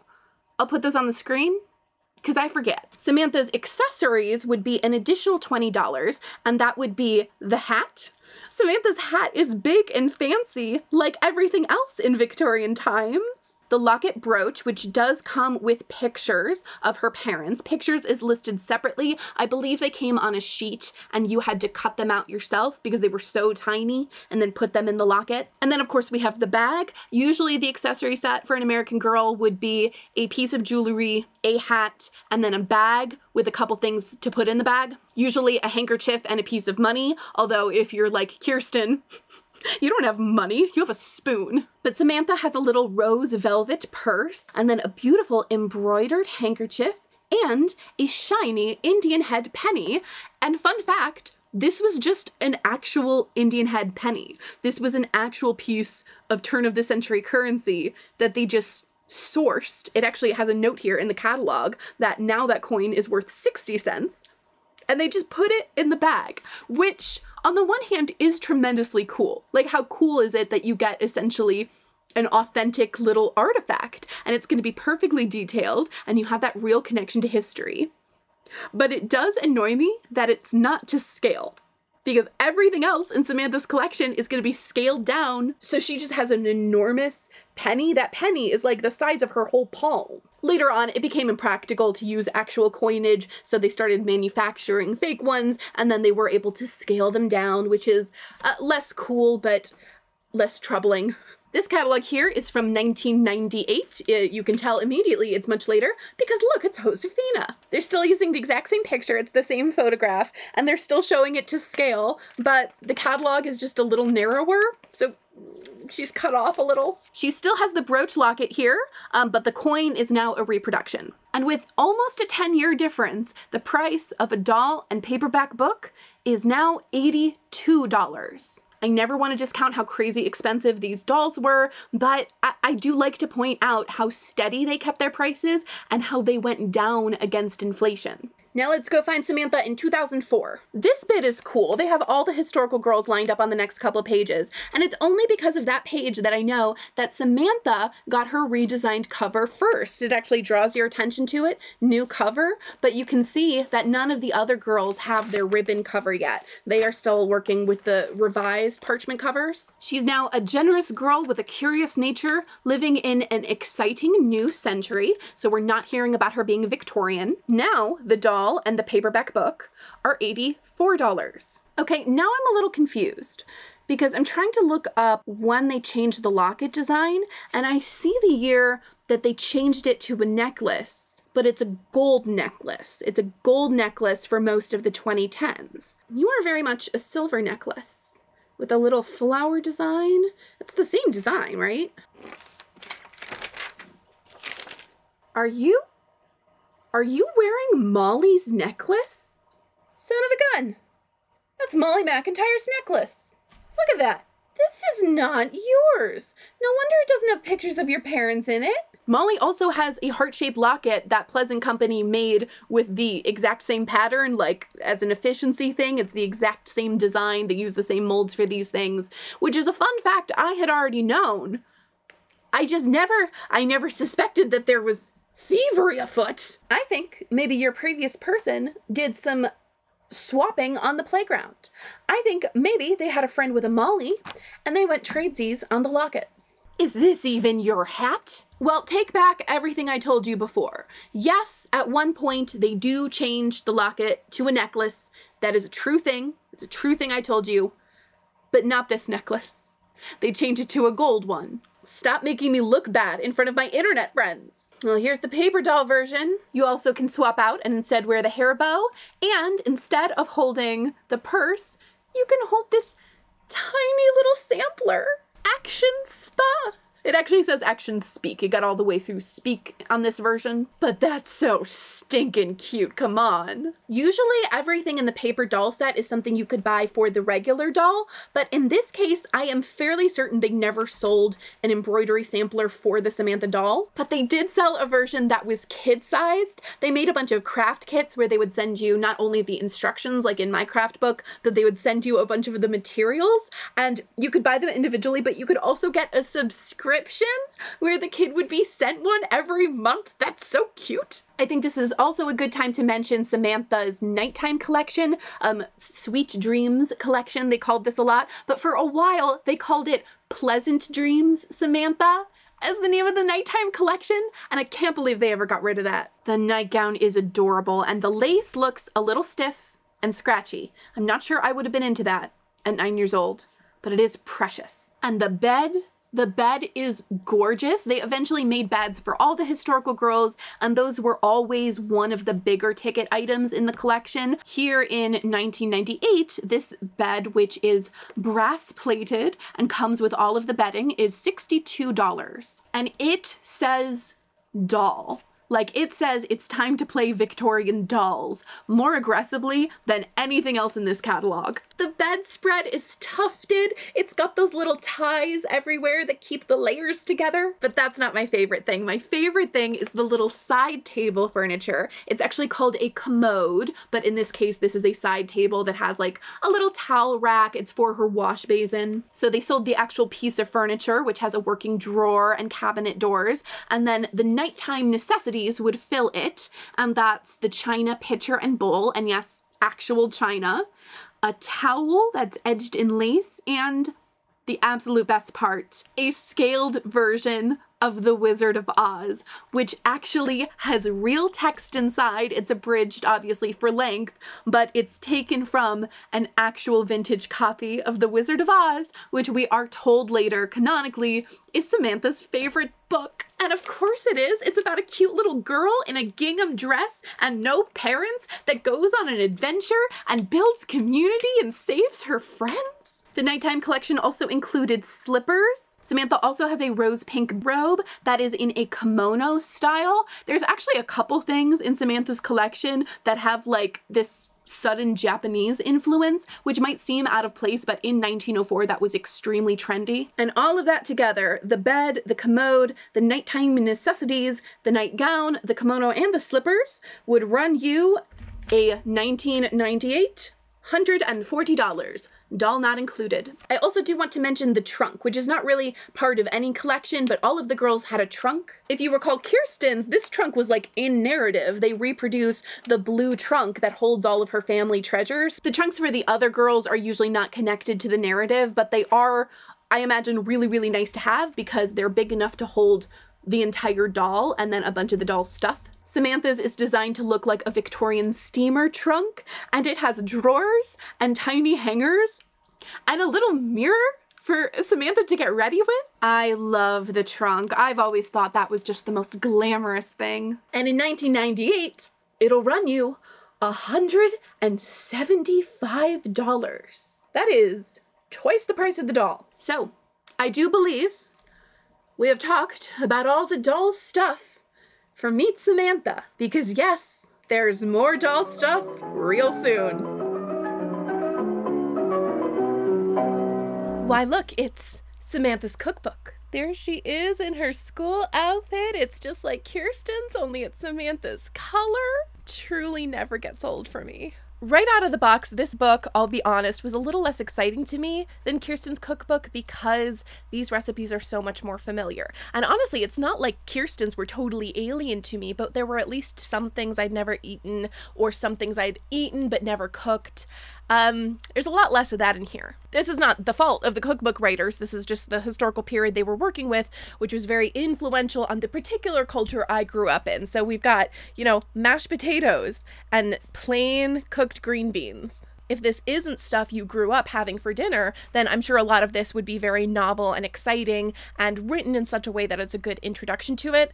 It just doesn't, it's hard to get excited about, you know, ham slice. But we are going to cook a bunch of these. I'm actually going to make most of what's in this book. I'm leaving out a couple things, like I don't think I need to make the salad. Even though a lot of the recipes in this book weren't particularly interesting to me, I was very interested in all of the extra text that gives you some more information, some more color, some more historical context for what you're making. Just like with the Kirsten cookbook, the book uses the characters that you'd already be familiar with from the book to introduce you to some more nonfiction information about what eating and cooking and dining would have been like in that context. But whereas Kirsten's had a lot of information about her household chores and all of the things she personally does to help or even to cook these meals, Samantha obviously has a very different relationship with food. I really appreciated how frank the book was about the role of servants in Samantha's lifestyle. Grandmary was the head of Samantha's household. She planned the menus for every meal. When she invited guests for special meals, she even decided where they would sit. But her elegant life would have been almost impossible without servants. The introduction to the breakfast section narrates the way Grandmary and Samantha would have been asleep for essentially the entire time breakfast is being prepared. Mrs. Hawkins gets up very early to start baking. There is ice and milk delivered by other workers. There's a maid prepping the dishes. These books are told from Samantha's perspective in a really wonderful way, I think. They shouldn't necessarily step outside her point of view in the stories. But because of that, there's a lot she doesn't see and therefore a lot the reader doesn't see. So I think it's important that they do take these opportunities in nonfiction and in more free-form narration to be clear about what's actually going on in the house. The book even offers glimpses beyond the confines of Mount Bedford. The cheese omelet page gives a picture of farm children collecting eggs, the same eggs that would have been shipped east to Samantha's table. Just like Kirsten's book, it has breakfast, dinner, and then a section of favorite foods that are all sorts of things. Let's get started right now. Good morning. I can say that because there aren't any clocks in frame, so you can't tell me I'm lying. The beginning is a very good place to start, so let's make Samantha's breakfast. There are 5 items on the breakfast menu in this book, and I'm going to do something I did not attempt with Kirsten and try to have all of them at once. A concept that sounded a little bit intimidating to me before I looked at the recipes in this book, which frankly stretch the definition of recipe. The first one is strawberries with cream. The entirety of the recipe is this. You get strawberries. It does mention you cut off the tops, so that's almost like cooking. You get strawberries, you cut them, you rinse them, you put them in a bowl. You get cream. You put it in a pitcher. You get sugar. You put it in a bowl. And serve. And full disclosure, I already cut and trimmed the strawberries last night. So we're off to a great start. The next recipe is ham slice. It has 2 ingredients. 2-pound fully cooked ham slice and 2 tablespoons of water. We are actually going to start with the recipe for Saratoga potatoes. And my friends, I know potato chips, and those are potato chips. I would already be delighted enough to just be making potato chips for breakfast, but one of the other items is an omelet. So I'm gonna have an omelet and potato chips, and if you've seen The Bear, which I really recently watched season 2 of The Bear, I know you, like me, are craving Sydney's omelet that she crumples up ruffled potato chips on. That is not the suggested way to serve this, but that's how I'm gonna eat it.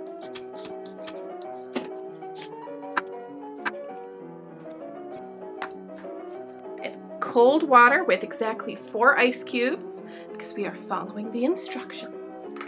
You guys all swim in your little bath. All right, we need 2 cups of shortening cheese. Melt over medium-high heat. Okay, I'm gonna drop a little one in there to test our temperature. 4 to 5 minutes to light golden. It tells you specifically then to put them in an aluminum pie plate. I have a cake pan. I don't know if they tell you this because it matters for some reason, or if it's just good to have like anything metal with sides. Not sure about these. Honestly, I think some of these might have been too thin. This is what they look like now. Kind of greasy. Shake salt lightly over them, then slide them onto the serving plate. Okay, this looks like a potato chip. This one looks beautiful. Too much salt. Good first try, but no. I lowered the temperature just a little bit because these were brown, but I feel like they needed a little more time. So hopefully that'll let these guys crisp up a little more. Would it help if I flipped them? It doesn't say to flip them, but it doesn't say not to flip them. Okay? It says I can separate them if they stick together, so that means I can handle them. I'm gonna flip them. If you're wondering why they're called Saratoga potatoes, don't worry, the cookbook has your back. This picture shows Moon's Lake House, a fashionable resort located in Saratoga Springs, New York. In 1853, an American Indian named Pete Francis invented Saratoga potatoes at this resort after a diner complained that the fried potatoes were too thick. I feel like those people on Great British Bake Off where they'll give them a technical challenge that involves making like full puff pastry or something, and they'll ask them like, oh, have you ever made this before? And they'll be like, obviously not. What kind of moron would make this? It takes 14 hours and it's 75 cents at the grocery store. That's how I feel right now, individually fishing out these potato chips as they finish. Okay, those already look better than the last batch. We're gonna be a little lighter on the salt. Much better. No, don't congregate. Unlawful assembly. Boom, transition. Welcome back. We are now 80 minutes in to our Samantha breakfast adventure. But the potatoes were definitely the most time-consuming part. Next, I think I'm going to do ham slice. Pre-packaged ham steak from the grocery store, just like Samantha ate. Let the water get warm, and then we are going to warm, because we're not cooking, we're warming. Warm the ham piece for 3 minutes on each side. It's a good thing I've got voiceover for this, because I may be new to the YouTube game, but even I know this is not engaging content. Yeah, let me help you out, Kate from the past. The ham slice page actually has some lovely historical context. The introduction notes that Samantha's family ate meat for breakfast because they were wealthy, but most people wouldn't have been able to do that, and it was becoming less common. There's a cute little advertisement for grape nuts. It says cereal makers urged families to eat less meat and more cereals, like shredded wheat or grape nuts for breakfast. But not everyone liked these new health foods. They called them shredded doormats, grape nuts, or eat a heap of hay. Been instructed to turn it over with a fork specifically. Okay, that's 3 minutes. Ooh. Alright, that's all for you. Next up is cheese omelet. Alright, this is a 6-egg omelet. A 6-egg omelet. But it says it makes 6 servings, so you're supposed to then slice it in 6, which is, I've never heard of serving an omelet that way. Is that a thing? I've always thought of an omelet as a single person item, but with like 2, 3 eggs.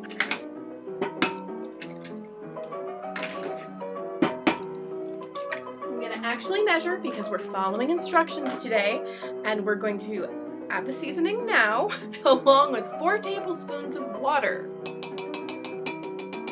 Oh, the eggs are like turning grayish from the salt. Wants me to melt the butter on medium-high heat. Why is everything medium-high heat? It should not be that hot. Fine, I'm following the recipe, medium-high.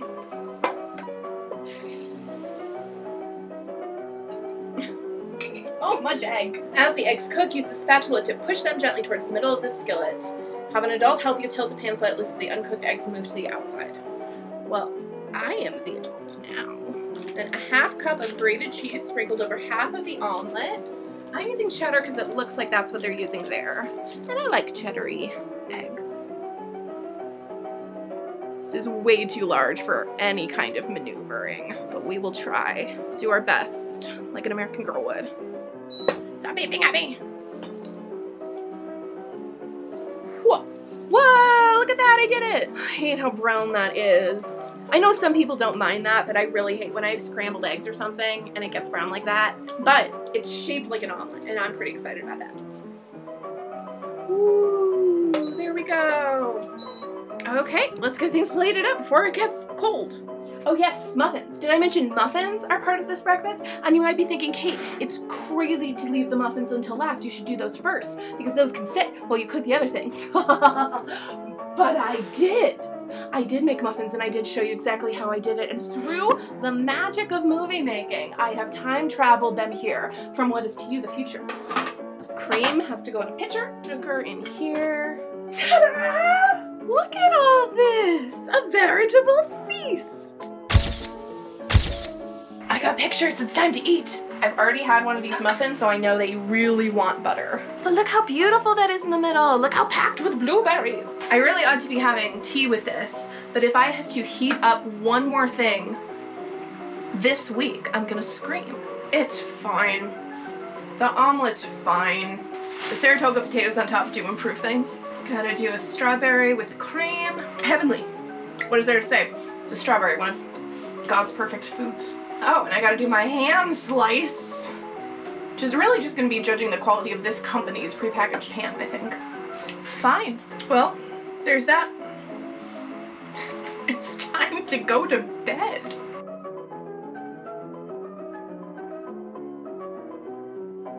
Do you guys want to talk about Alice Roosevelt?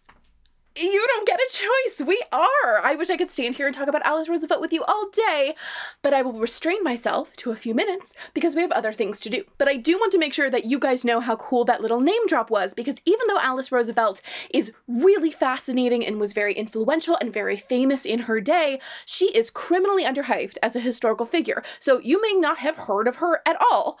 And Alice Roosevelt, who was Alice Roosevelt? Alice Roosevelt was the American girl. She was the American girl. People called her that at the time. They also called her Princess Alice because even though America has made a whole thing out of the fact that the United States does not have royalty, we sure love to compare people to royalty and talk about American royalty. And if anyone was American royalty, Alice Roosevelt was. Because even if you haven't heard of Alice specifically, you've heard a lot about the Roosevelts, the family, the political dynasty. At the time Meet Samantha takes place, the President of the United States is Theodore Roosevelt. TR, you know, Teddy, like teddy bear, that guy. Teddy Roosevelt himself is not going to come up, but his influence kind of hangs over the whole series because of how profoundly impactful he was on Americans' conception of masculinity. This is the water that Guard is swimming in, right? Guard is coming of age with an example of what it means to be a man, specifically what it means to be an American man,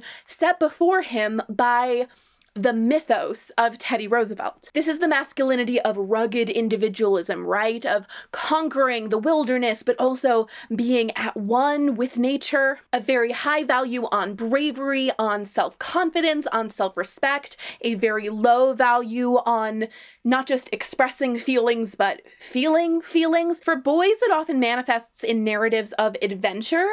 And that idea of adventure, I think, is what Guard is trying to pass on to Samantha when he gives her the boys' handy books, when he lets her do things that a lady isn't supposed to be doing. He's trying to let her into that world of excitement and risk and achievement. Guard shows us some of the nicest aspects of this vision of manhood. He has such a sense of fun and such a curiosity and willingness to try new things.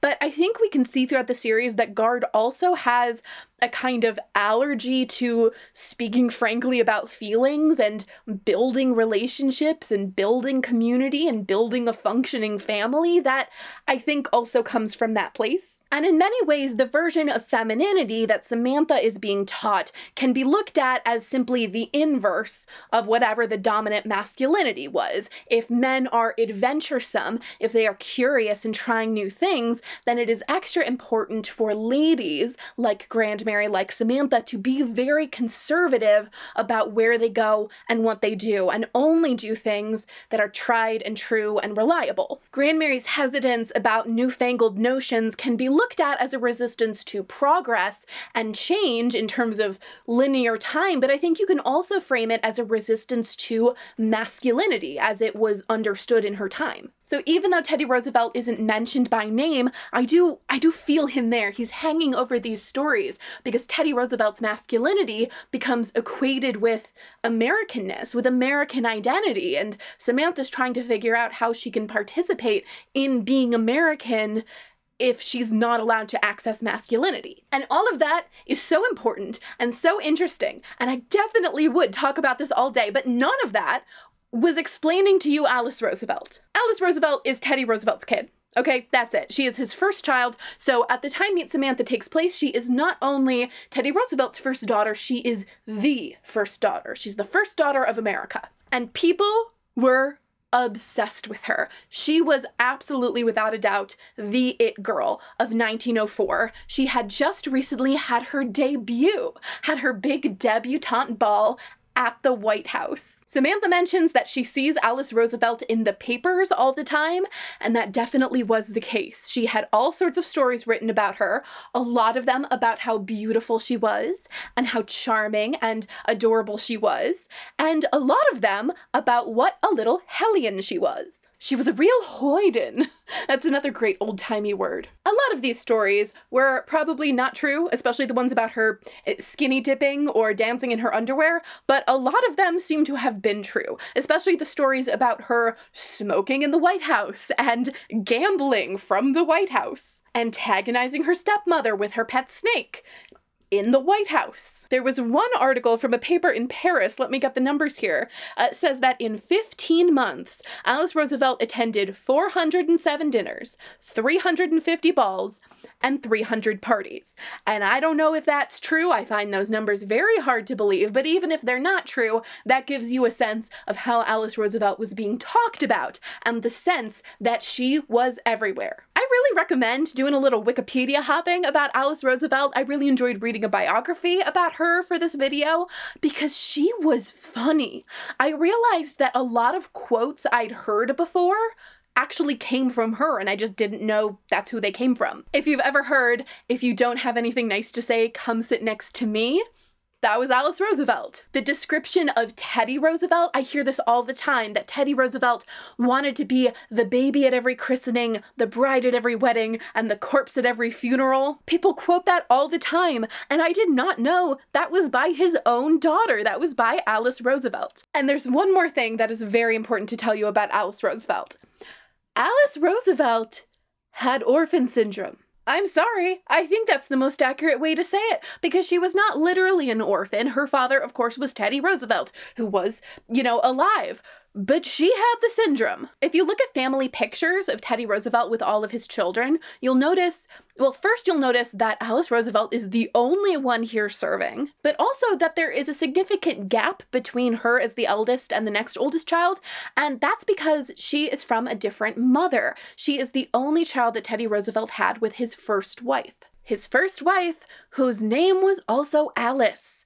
Alice Hathaway Lee, later Roosevelt. They got married in 1880 and seemed to really love each other, and then in 1884, Alice had a baby girl, and they named her Alice Lee after her mother. 2 days later, she tragically passes away, and on that exact same night, in the same house, completely unrelated, while Alice Roosevelt is dying of Bright's disease, Teddy Roosevelt's mother is dying of typhoid fever. In a complete tragic coincidence, Teddy Roosevelt's wife and mother die on the exact same night. So Teddy Roosevelt, still quite a young man, attends the double funeral of his beloved wife and beloved mother.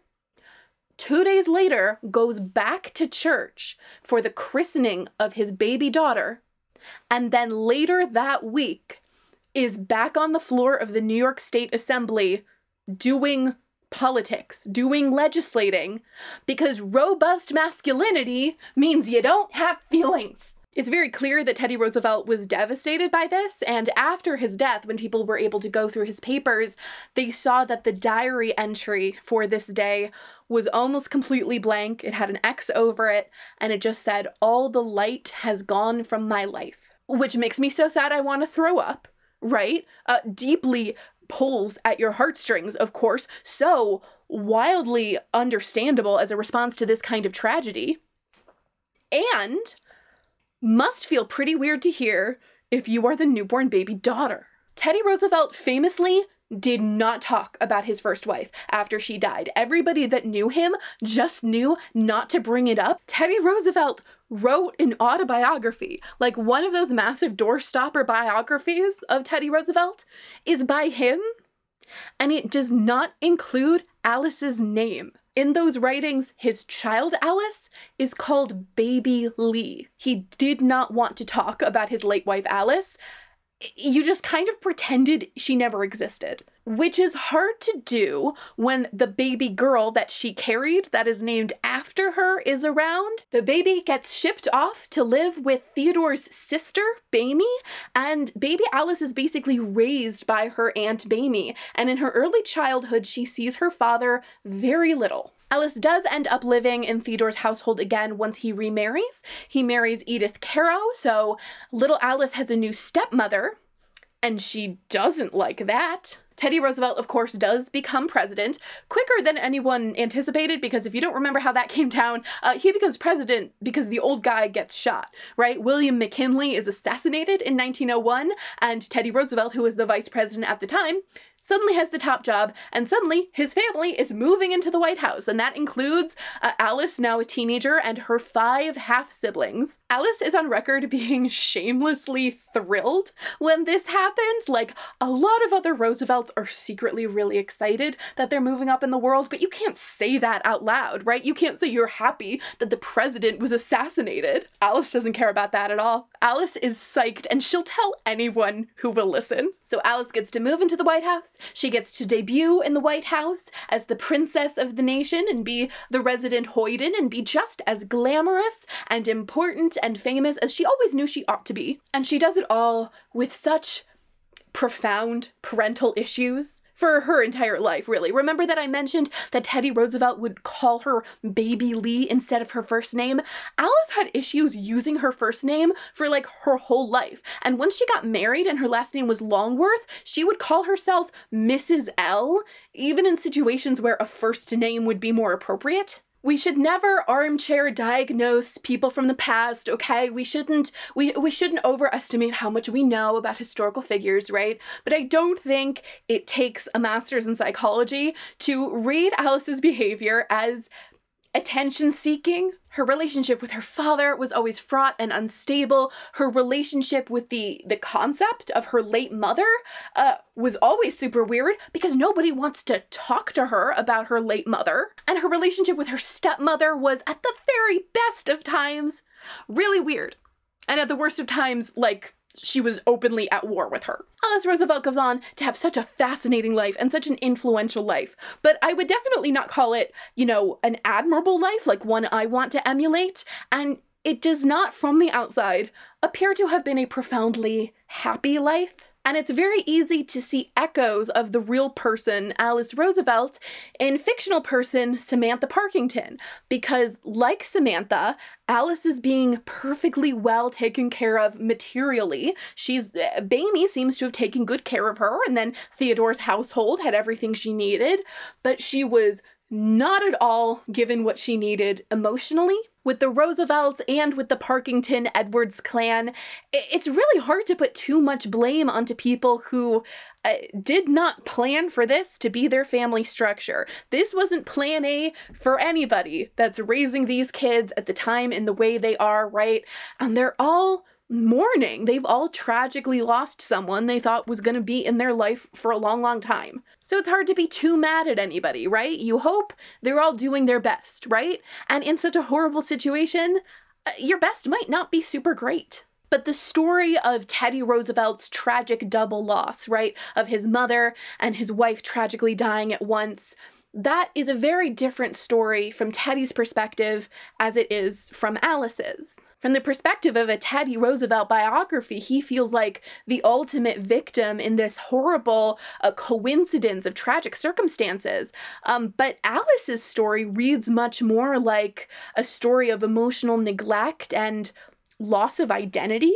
And the Samantha stories are from Samantha's perspective. So I want to be true to her perspective. It's absolutely the case that Grandmary didn't sign up to be raising Samantha originally, and she lost her kid. She lost her kid at what seems to have been a fairly young age, a fairly young adult. If this were Grandmary's story, I'd have all the grace in the world for her. I would not hear a word against this lady who is doing her best and has opened her home and her heart to this little wayward orphan girl. She's perfect. She's an angel. But this isn't Grandmary's story. This is Samantha's story, and I'm on Samantha's side, and I get to be indignant and a little miffed when I see that Samantha is not getting what she needs emotionally. She's not getting adequate support. So the bottom line for this is exactly the same as it is for every other rant I make, and that's that I'm right. Okay, that my opinions are objectively correct, and I get to be judgy about whatever I want, whenever I want. Class dismissed! Welcome back, class. It's time for book 2, Samantha Learns a Lesson, a school story. In this book, we learn that Samantha attends a school called Miss Crampton's Academy for Girls, and I think we should take a moment to appreciate that. We catch up with Samantha a few months later. It is now fall, and she is in school passing notes in French class. The students sit at those old-fashioned desks where your desktop is on the back of the student in front of you's chair, and yes, we will absolutely be seeing these desks in doll form. And the girls have found that the little wrought iron style curly cues on the sides of the desks are just the right size that if you roll up a note, you can stick it in the little swirl. And that's what we see Samantha doing. She's getting passed a note by her friend Helen, who is asking her what "lagorge" means. Specifically, she asks what the dickens does "lagorge" mean, and Samantha clutches her little pearls. It would be bad enough to be caught passing notes in school. She couldn't imagine what would happen if she were caught with a note that said the dickens. Didn't Helen have enough sense not to write almost swear words in school? Unfortunately, Samantha does not have time to answer her friend before she is called on by their teacher, Miss Stevens, and Samantha tries to mime the answer. She coughs or she holds onto her throat, but it does not work. It's very Disney Channel, and I mean that in a good way. But another student raises her hand and does answer correctly that it means the throat, and this girl is Edith Edelton. She doesn't actually say anything wrong. It's just Samantha's narration that is telling us she is saying everything smugly and she's gloating. Samantha could just imagine Edith keeping score in her head. Me, 107. Everyone else, 0. Edith was smart, but not as smart as she thought she was. Probably no one on earth was as smart as Edith Edelton thought she was. Samantha has this girl's number. Anyway, Edith Edelton sucks, but the girls are having a nice day anyway. It's warm out, so they get to eat their lunch outside, and it's nice. They're chatting. They are complaining about gym class very relatably, but Samantha is not enjoying herself quite as much because she is worried about Nellie. She has a gingerbread cookie to eat in her lunch, and that reminds her of eating gingerbread cookies with Nellie. And it just seems like this happens a lot. It seems like Nellie has been on Samantha's mind because she hasn't heard from her in a little while. She went back to the city with her family. Also, Samantha's a little uncomfortable because she's wearing long flannel underwear, which is a little hot and itchy on such a warm day, but apparently Grandmary makes her wear it starting in September, no matter what, because she says it keeps kids from getting consumption. Please mark your bingo cards for tuberculosis mention. But speak of the devil, that very weekend, Samantha gets a visitor, and who is it but Nellie O'Malley? Oh my gosh, the first 8 pages of this book were so long. Samantha notes with a little bit of surprise that when Nellie came over, Grandmary had Nellie wait in the parlor for Samantha, which Samantha associates with like proper grown-up visitors. And when Samantha comes in, she just sees Nellie's blue bow poking up from behind the chair, and that's enough. She knows it's Nellie. Nellie has the best news possible. She is coming back. Actually, her whole family is going to come and live on Samantha's street. Grandmary has made arrangements with the family 2 doors down from Samantha called the Van Sicklens, and Nellie's father is going to be their driver and gardener, and her mother is going to do cooking and laundry for them, and then the 3 youngest girls can be sort of all-purpose maids, and they're all going to live in the carriage house together. And Grandmary has even made arrangements with Mrs. Van Sicklen that Nellie and her 2 little sisters can go to school during the day. It would be difficult to overstate what a huge deal and a huge step up in stability and opportunity this is for Nellie's entire family. The girls are, of course, completely thrilled. Samantha is so relieved that Nellie is going to have a stable place to live and enough to eat and heat and going to be able to attend school. And also, she's just very happy that her best friend is going to be living on her street again. The two of them skip off to the kitchen to get gingerbread from Mrs. Hawkins, and it really seems like everything's going to be okay. On Monday morning, the four girls all walk to school together. It's very adorable. The O'Malley sisters are not attending the same school as Samantha. They're going to the local public school, but they are in the same general direction. And this is a good moment to introduce Nellie's sisters. At this moment, Bridget is 7 and Jenny is 6, and they are precious. The two of them are going to go to first grade, and Nellie has been put in second grade. Nellie is a little nervous, but Samantha is very encouraging.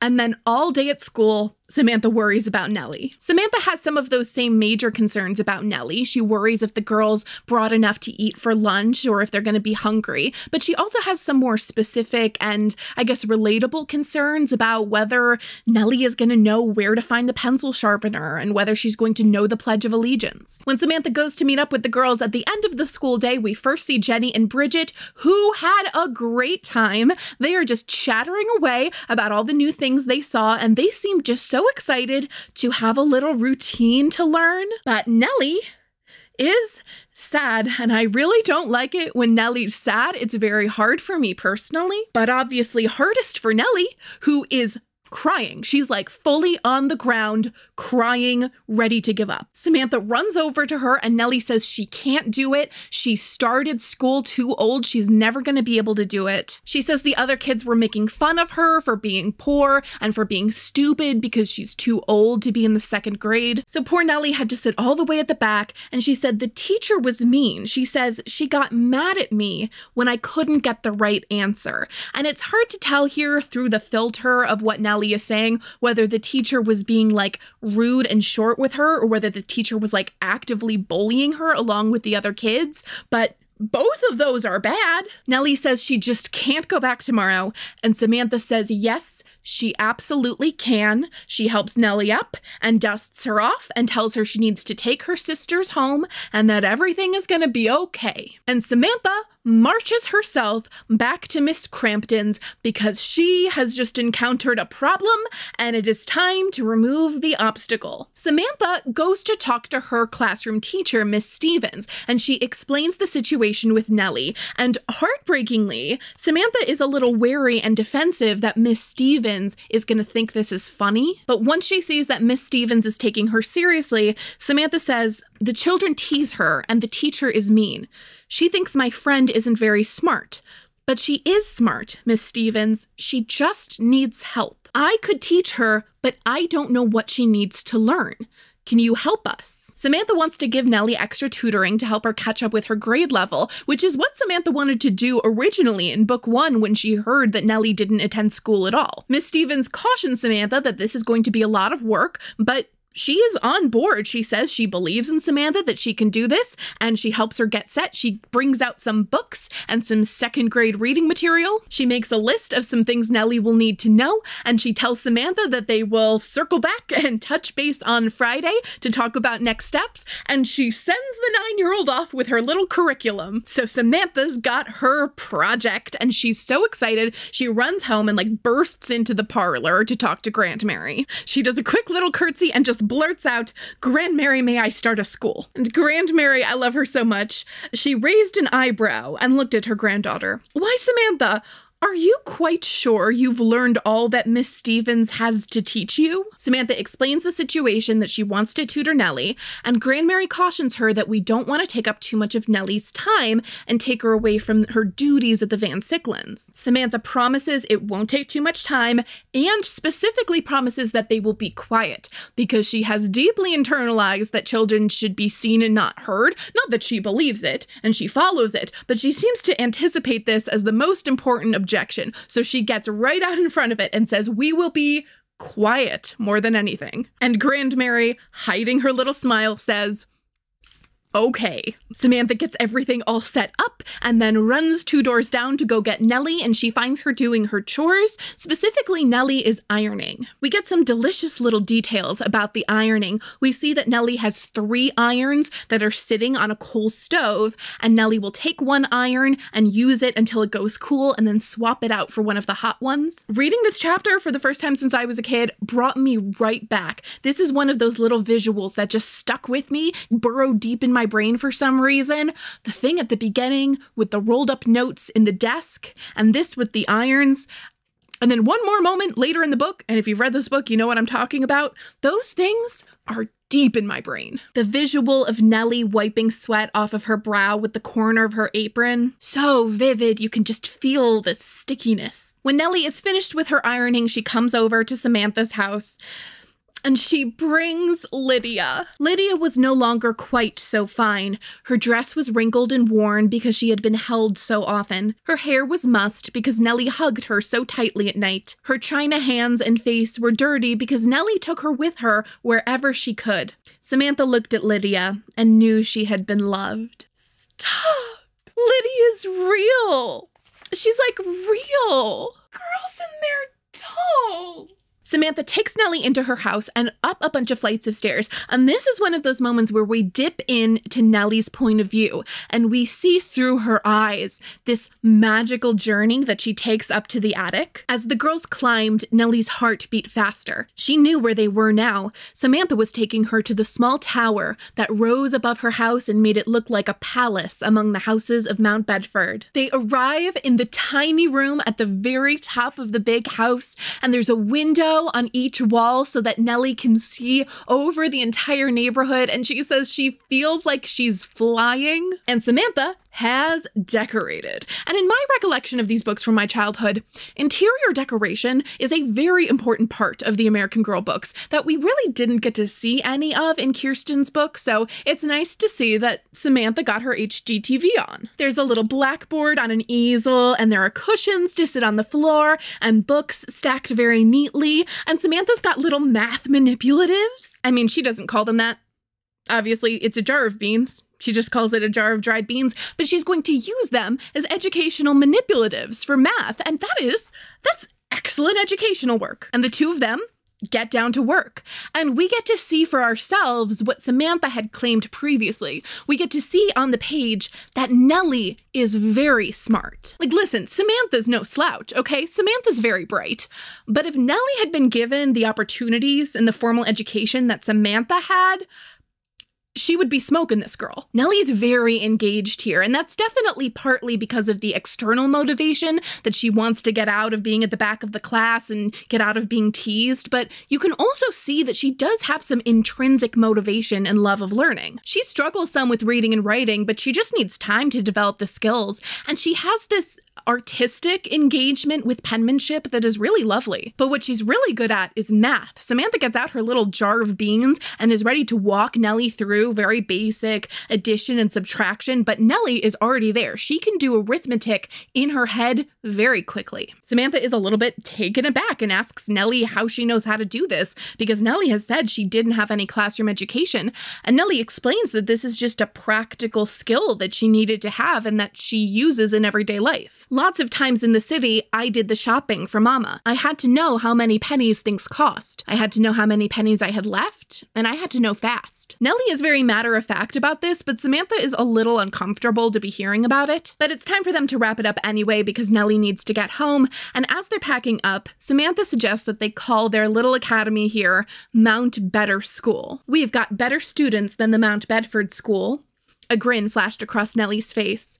We've got better teachers, too. Chapter 4 is The Contest. The Mount Bedford Ladies Club is hosting a young people's speaking contest on the theme of progress in America. Several schools are invited to participate, so Miss Crampton's Academy will have a sort of preliminary competition, and then we'll choose 2 girls to go to the main contest. They will have 3 weeks to work on their speeches, and the class is just abuzz about it, and Samantha's friends are mostly apprehensive about this. They are not sure about their vocabulary, vocabulary or their public speaking skills. Samantha is modest about it, but definitely thinks that she can do this, and her friends mostly agree. But Samantha's friend Ruth speaks up and points out that Edith Edelton might win. Ruth was Samantha's friend, but she was an honest friend. She points out that Edith has a good vocabulary and a lot of confidence, and everybody groans, and Helen says, "Ruth, be quiet and eat your sandwich." Speaking of Edith Edelton, Samantha and the O'Malley sisters run into her after school. It seems like Nellie had a better day today. It seems like the teacher laid off,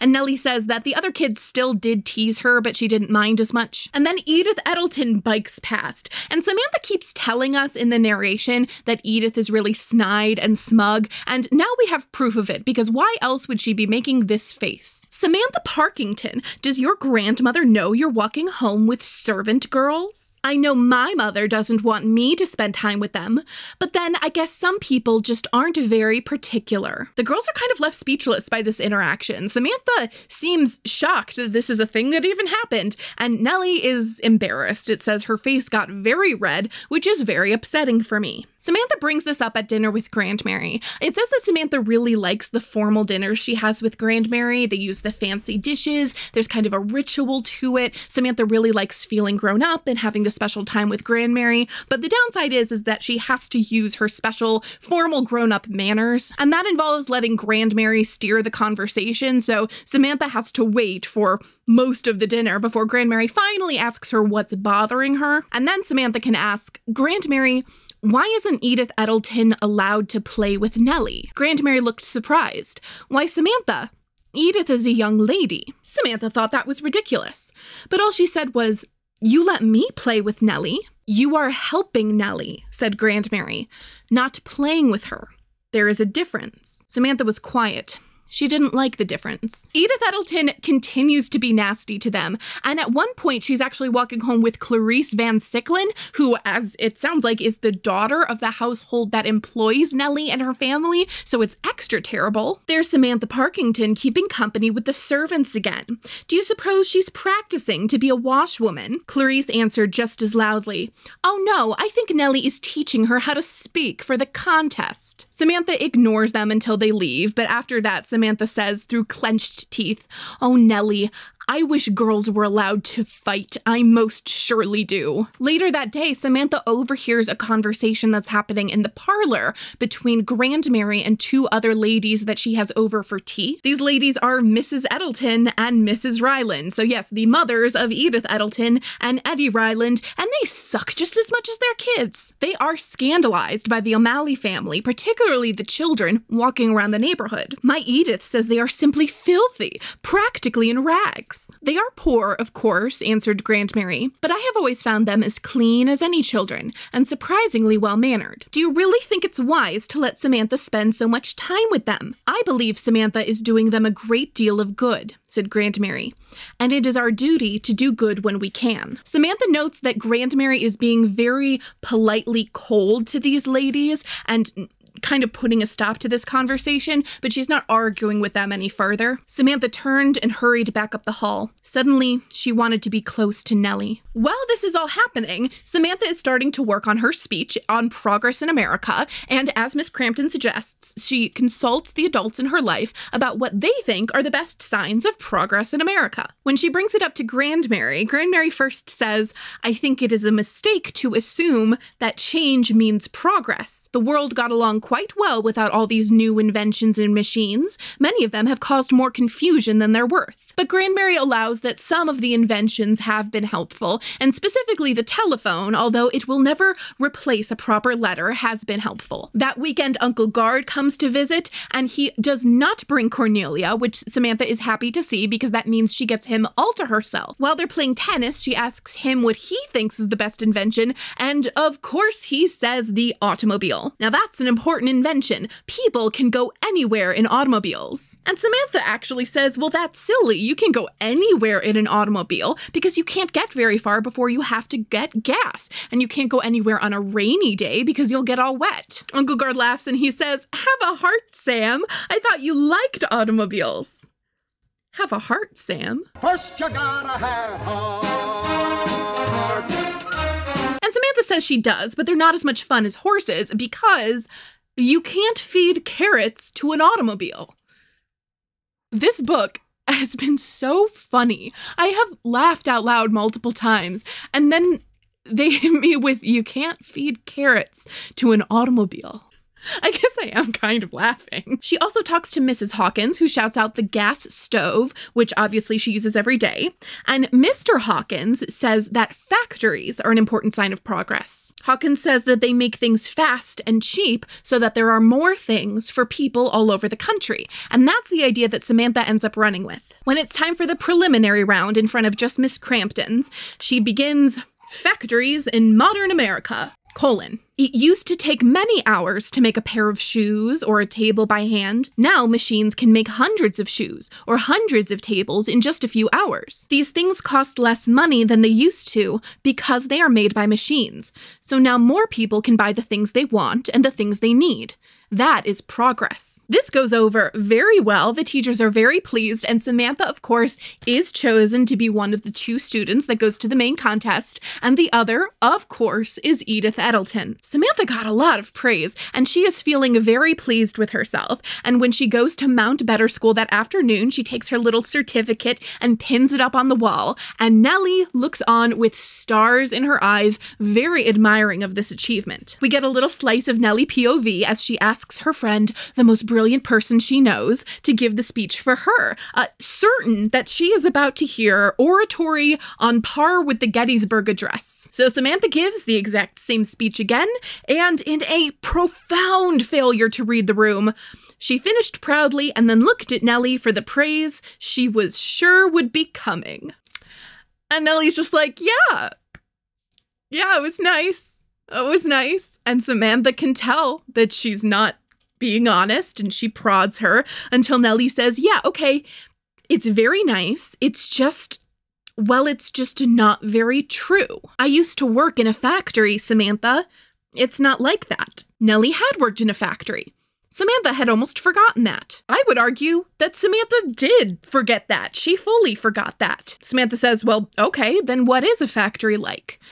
And Nellie delivers, for an American Girl book, quite a long speech in very frank, direct language. Nellie describes working very long hours, 6 days a week, in a big room packed with other kids, full of overwhelming noise. She worked in a factory that made thread, and her job was to monitor a machine that wound the thread onto spools and swap them out when they were full, or if a thread broke, to climb up and retie it. It was horribly hot in the summer, but it was worse in the winter when there wasn't any heat, and they couldn't wear shoes because they needed to be able to climb on the machines without slipping. We had to stand up all the time. I got so tired, Samantha.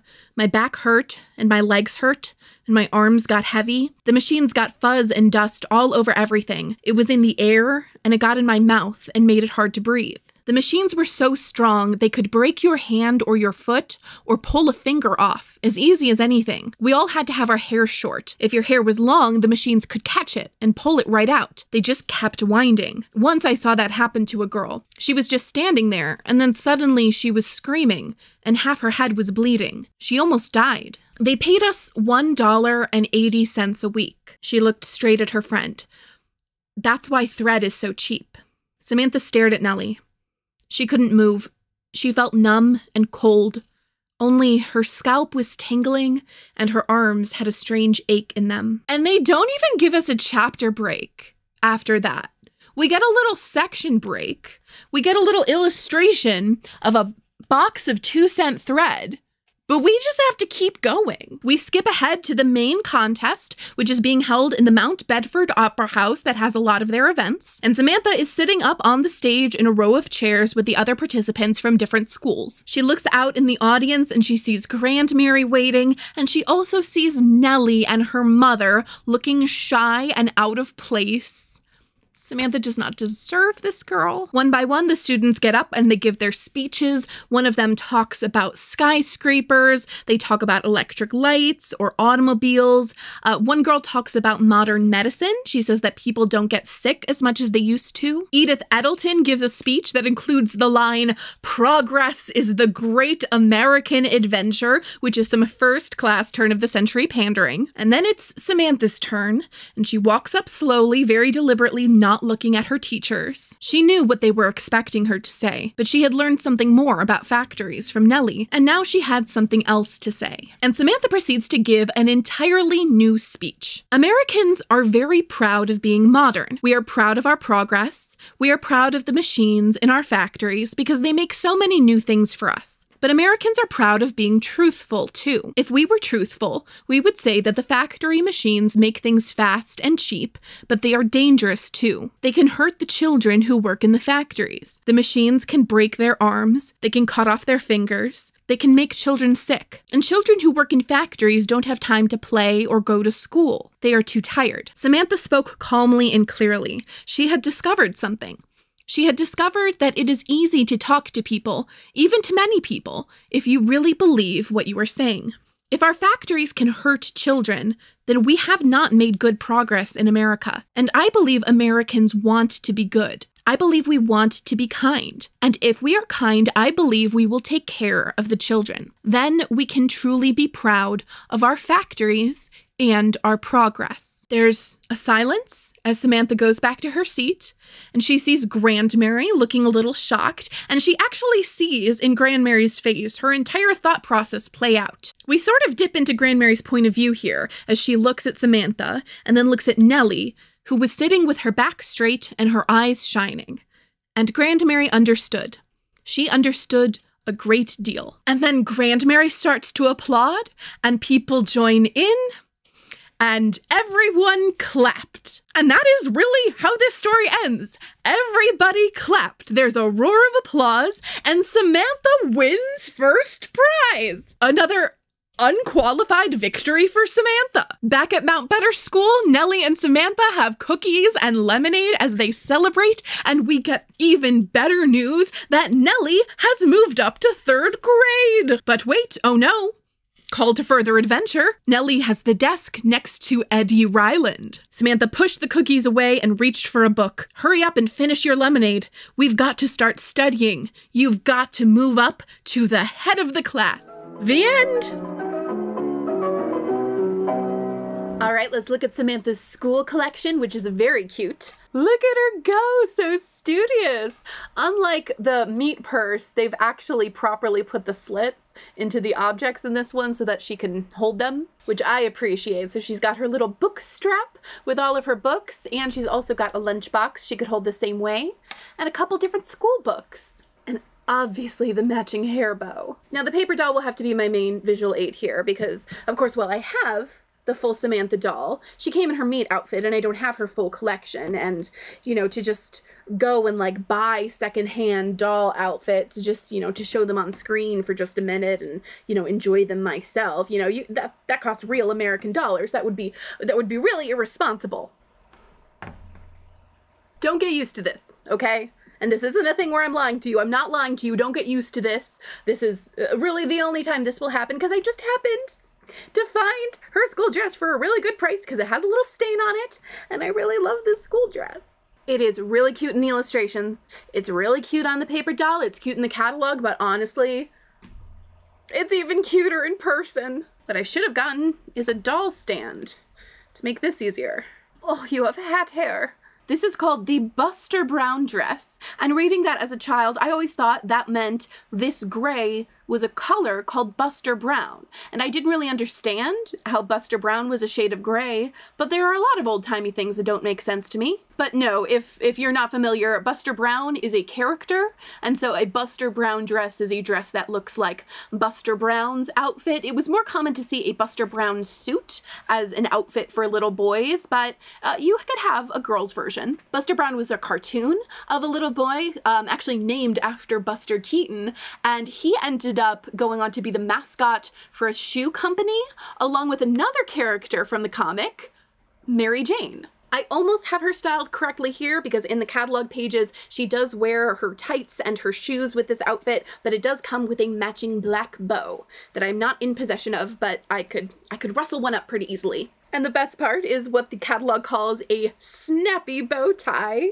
Bow ties on little girl clothes are so good. And this is another case where I think they do really good with the drop waist. A drop waist can look bad pretty easily, but they have made this little pleated skirt look so perfect, and the buttons and the visible stitching and your little white cuffs.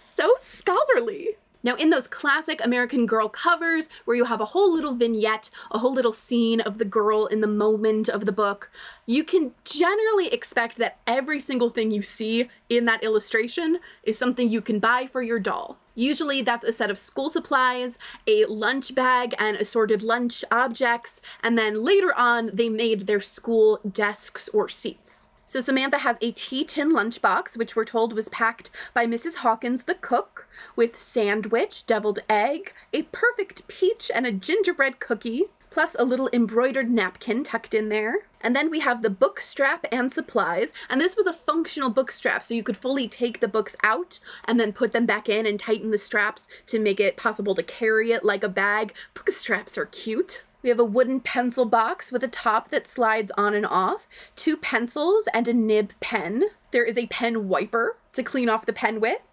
and a little like marble covered composition book. Those look familiar. The other book is a mini copy of the Baldwin Primer, and just like with the Wizard of Oz, this is the actual book that they've scaled down and picked passages out of that you could actually page through and read. It also invites you to fill out Samantha's report book with grades for her subjects and proper deportment. So that's everything in the original school collection, and all of those sets or clothing items were $18 or $20. This catalog does not have the school stuff in it. What about 1998? They had the benches out by then, right? Yes. You can get, of course, a perfect mini reproduction of the school desks that Samantha sits at and passes notes in the little curly cues, just like you see on the cover. That would have been $68, and I've seen pictures of these being sold secondhand, and it seems like they held up really well. It seems like this was really good quality. Gosh, I love this so much. It's so sturdy. Like, it's well made as a garment. All of these seams are finished. They're all serged from the inside. The fastenings are Velcro, but other than that, if you just sized it up, this is a wearable quality garment. So studious. The school story, I think, is the perfect time to break out pen and paper, as though it's the 20th century, and take a look at this stationery set that I've acquired. This is from 1996. It's very cute. It has, in addition to cards and paper, it has a bunch of stickers with the original Nancy Niles art. I bought it opened and partially used, but it's almost all here. There are just a couple sheets and some stickers missing. So I'm going to use this to write some thank you notes to patrons and talk a little bit about how great this book is. Samantha Learns a Lesson is absolutely a fan favorite among AG readers, and I really love it. I also really loved Kirsten Learns a Lesson. That was my favorite of the Kirsten books. I think maybe that will become a trend. I have not gone back to reread any of the other series as an adult, but based on what I remember from reading them as a kid, I remember the Learns a Lesson books being consistently very strong. I guess that makes sense because the first 3 books were originally released as a trilogy. They got released 3 and then 3, so Learns a Lesson comes second out of 3, and the middle book in a trilogy is always the best. And I also think the structure of the Learns a Lesson story is the most American Girl-ish of all the American Girl stories. The idea of the lesson book is that we get to see what school or education was like for this girl in this context, and she faces a challenge having to do with school, but the real lesson she learns is from a peer relationship that challenges the way she thinks. That hits all the beats for what American Girl is really about. If we see the school day in detail, we get lots of juicy historical realness about her everyday life. A lot of those details will be novel to the reader, but a lot of them will be familiar. The structure of a school day, the relationships between classmates. I really appreciate the role that formal education plays in both Kirsten's and Samantha's stories as more than just learning reading and writing and arithmetic. We see in these stories that school is transmitting cultural norms and expectations about the roles that the girls will go on to play in their societies. For Samantha, this specifically means becoming a lady, and we get to see on the page that being a lady is not necessarily something that Samantha is just born as and will automatically become. It's something that has to be taught, which can be tricky to notice when Samantha's society wants to make it seem like this comes naturally, like you don't have to be taught to be a lady, it's just within you. And in some ways, it is something that Samantha is born into. It is necessary that she is born into a family that already has wealth, is already in the upper class in order for her to become known as a young lady. It's necessary, but not sufficient. The trick of the status of lady is that it's very difficult to attain and very easy to lose. When Grandmary tells Samantha that young ladies don't do this or that, the inverse is also potentially true, that if you do this or that, then you might not be a young lady. The privileges and respect that Samantha is entitled to by virtue of being a young lady can be yanked away at any second if she truly runs afoul of society. And arguably, that's the point, right? That's the whole function of her status as a young woman, that she's constantly under threat of losing it and will be checking her behavior to not step out of line. If Samantha is not a young lady, then what is she? She's just a girl? She's a woman?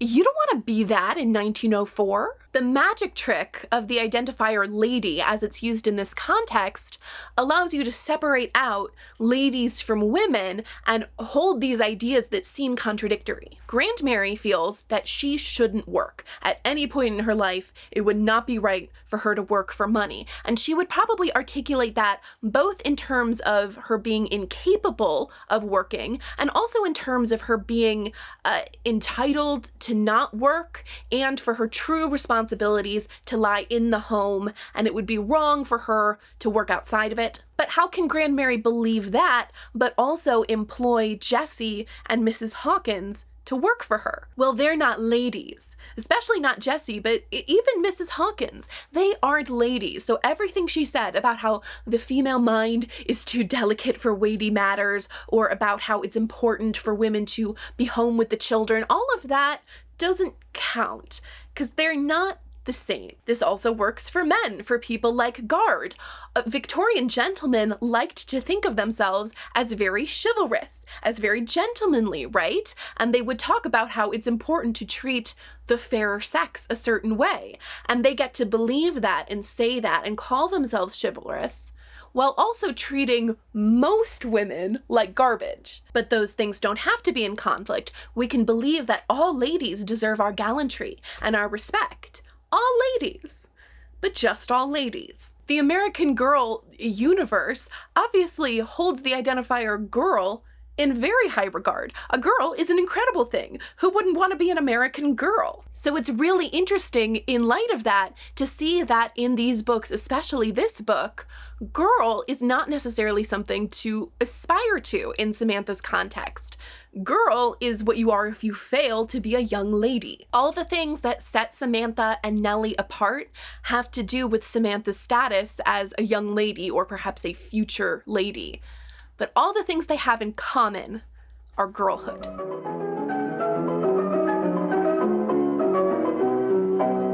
Merry Christmas! Are you ready to talk about Samantha's surprise?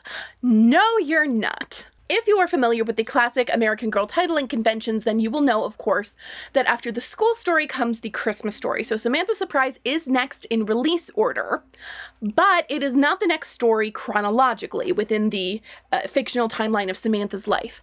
And mostly those two things are the same. They mostly follow together, but sometimes they don't. Sometimes they get a little funky with it. And where those two things diverge, I have chosen to do my best to follow the chronology of Samantha's life and keep that consistent even when we have to jump around a little within the timeline of like Pleasant Company and American Girl. Will this make things a little bit confusing for you? Yes. Would it be more confusing the other way around? I think so. I think it would actually be more confusing if we stuck to release order and then I was constantly trying to explain to you when different things take place in Samantha's life, because there are enough changes in Samantha's life over the course of like the couple years we see that it does become important when exactly things happen, so it's going to be confusing either way. we're gonna do our best. The main culprit in the timeline funkiness are the short stories. In the 90s and early 2000s, a bunch of short stories starring the historical American girls were released in American Girl magazine, a national institution that no longer exists, which is an absolute crime. I understand things are tough out there for a print magazine, but the fact that this hasn't survived even in digital form is so heartbreaking to me. I'm always hearing about kids these days and all their problems, about how they're ruining Sephora's and they can't read and they're always with their technology. And have we tried American Girl magazine? Have we tried? The magazine was mostly like a tween magazine that was focused on contemporary interests and problems, but there would be representation of the historical girls in there, and one of the main ways was these short stories, which would take place mostly at any point in the timeline of the American Girls main series. So when things get funky with the timelines, it's usually because the short stories were dropped in the 90s or the 2000s, but they get like shoved in the middle of these books from the 80s. And that's what's happening here. We have 5 Samantha short stories, and yes, I was very careful about seeing if there were any that I had missed, any that had been forgotten from the early days of the magazine, because I did forget about one for Kirsten, and it still makes me a little mad, but no, there were only ever these 5. And like I said, they were first published in the magazine, and then later on in the early 2000s, they were published as standalone books, usually these like little hardbacks that would be sold from American Girl. And then in 2006, they were all compiled in this beautiful, teeny tiny book. I just love this so much. It's got the little ribbon. It is this mint green, which really stands out among anything else on my Samantha shelf, although the spine matches. And this has all the short stories together, along with a little mini peek into the past for each of them. I am very fortunate to have access not only to this, but to digitized versions of those issues of American Girl magazine that the stories were originally printed in, because, as usual, things are different, illustrations change, sometimes words change, because they hate me. I am able to track these changes because of the work of intrepid AG fans before me. As usual, the AG Wiki comes in handy because it keeps notes on a lot of the changes, but also there is a particular blogger that has done the work of tracking down a ton of these old issues of the magazine from the 90s and 2000s especially, and digitize them, and they're available for anyone for free, so I'm gonna link where you can find those, and I'm gonna link to their Ko-fi page. I highly recommend an afternoon scrolling those old issues,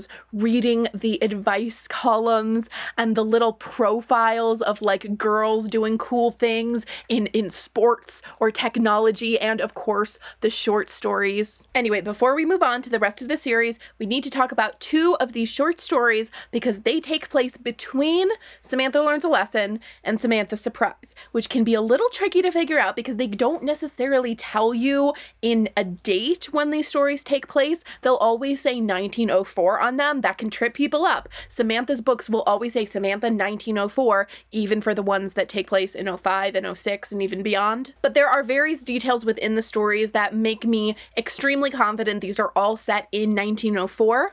And Samantha Surprise takes place at Christmas proper, so even though these take place at Christmas time, I want to get them out of the way now. I also am delighted to talk about these because they are chock full of Nellie O'Malley.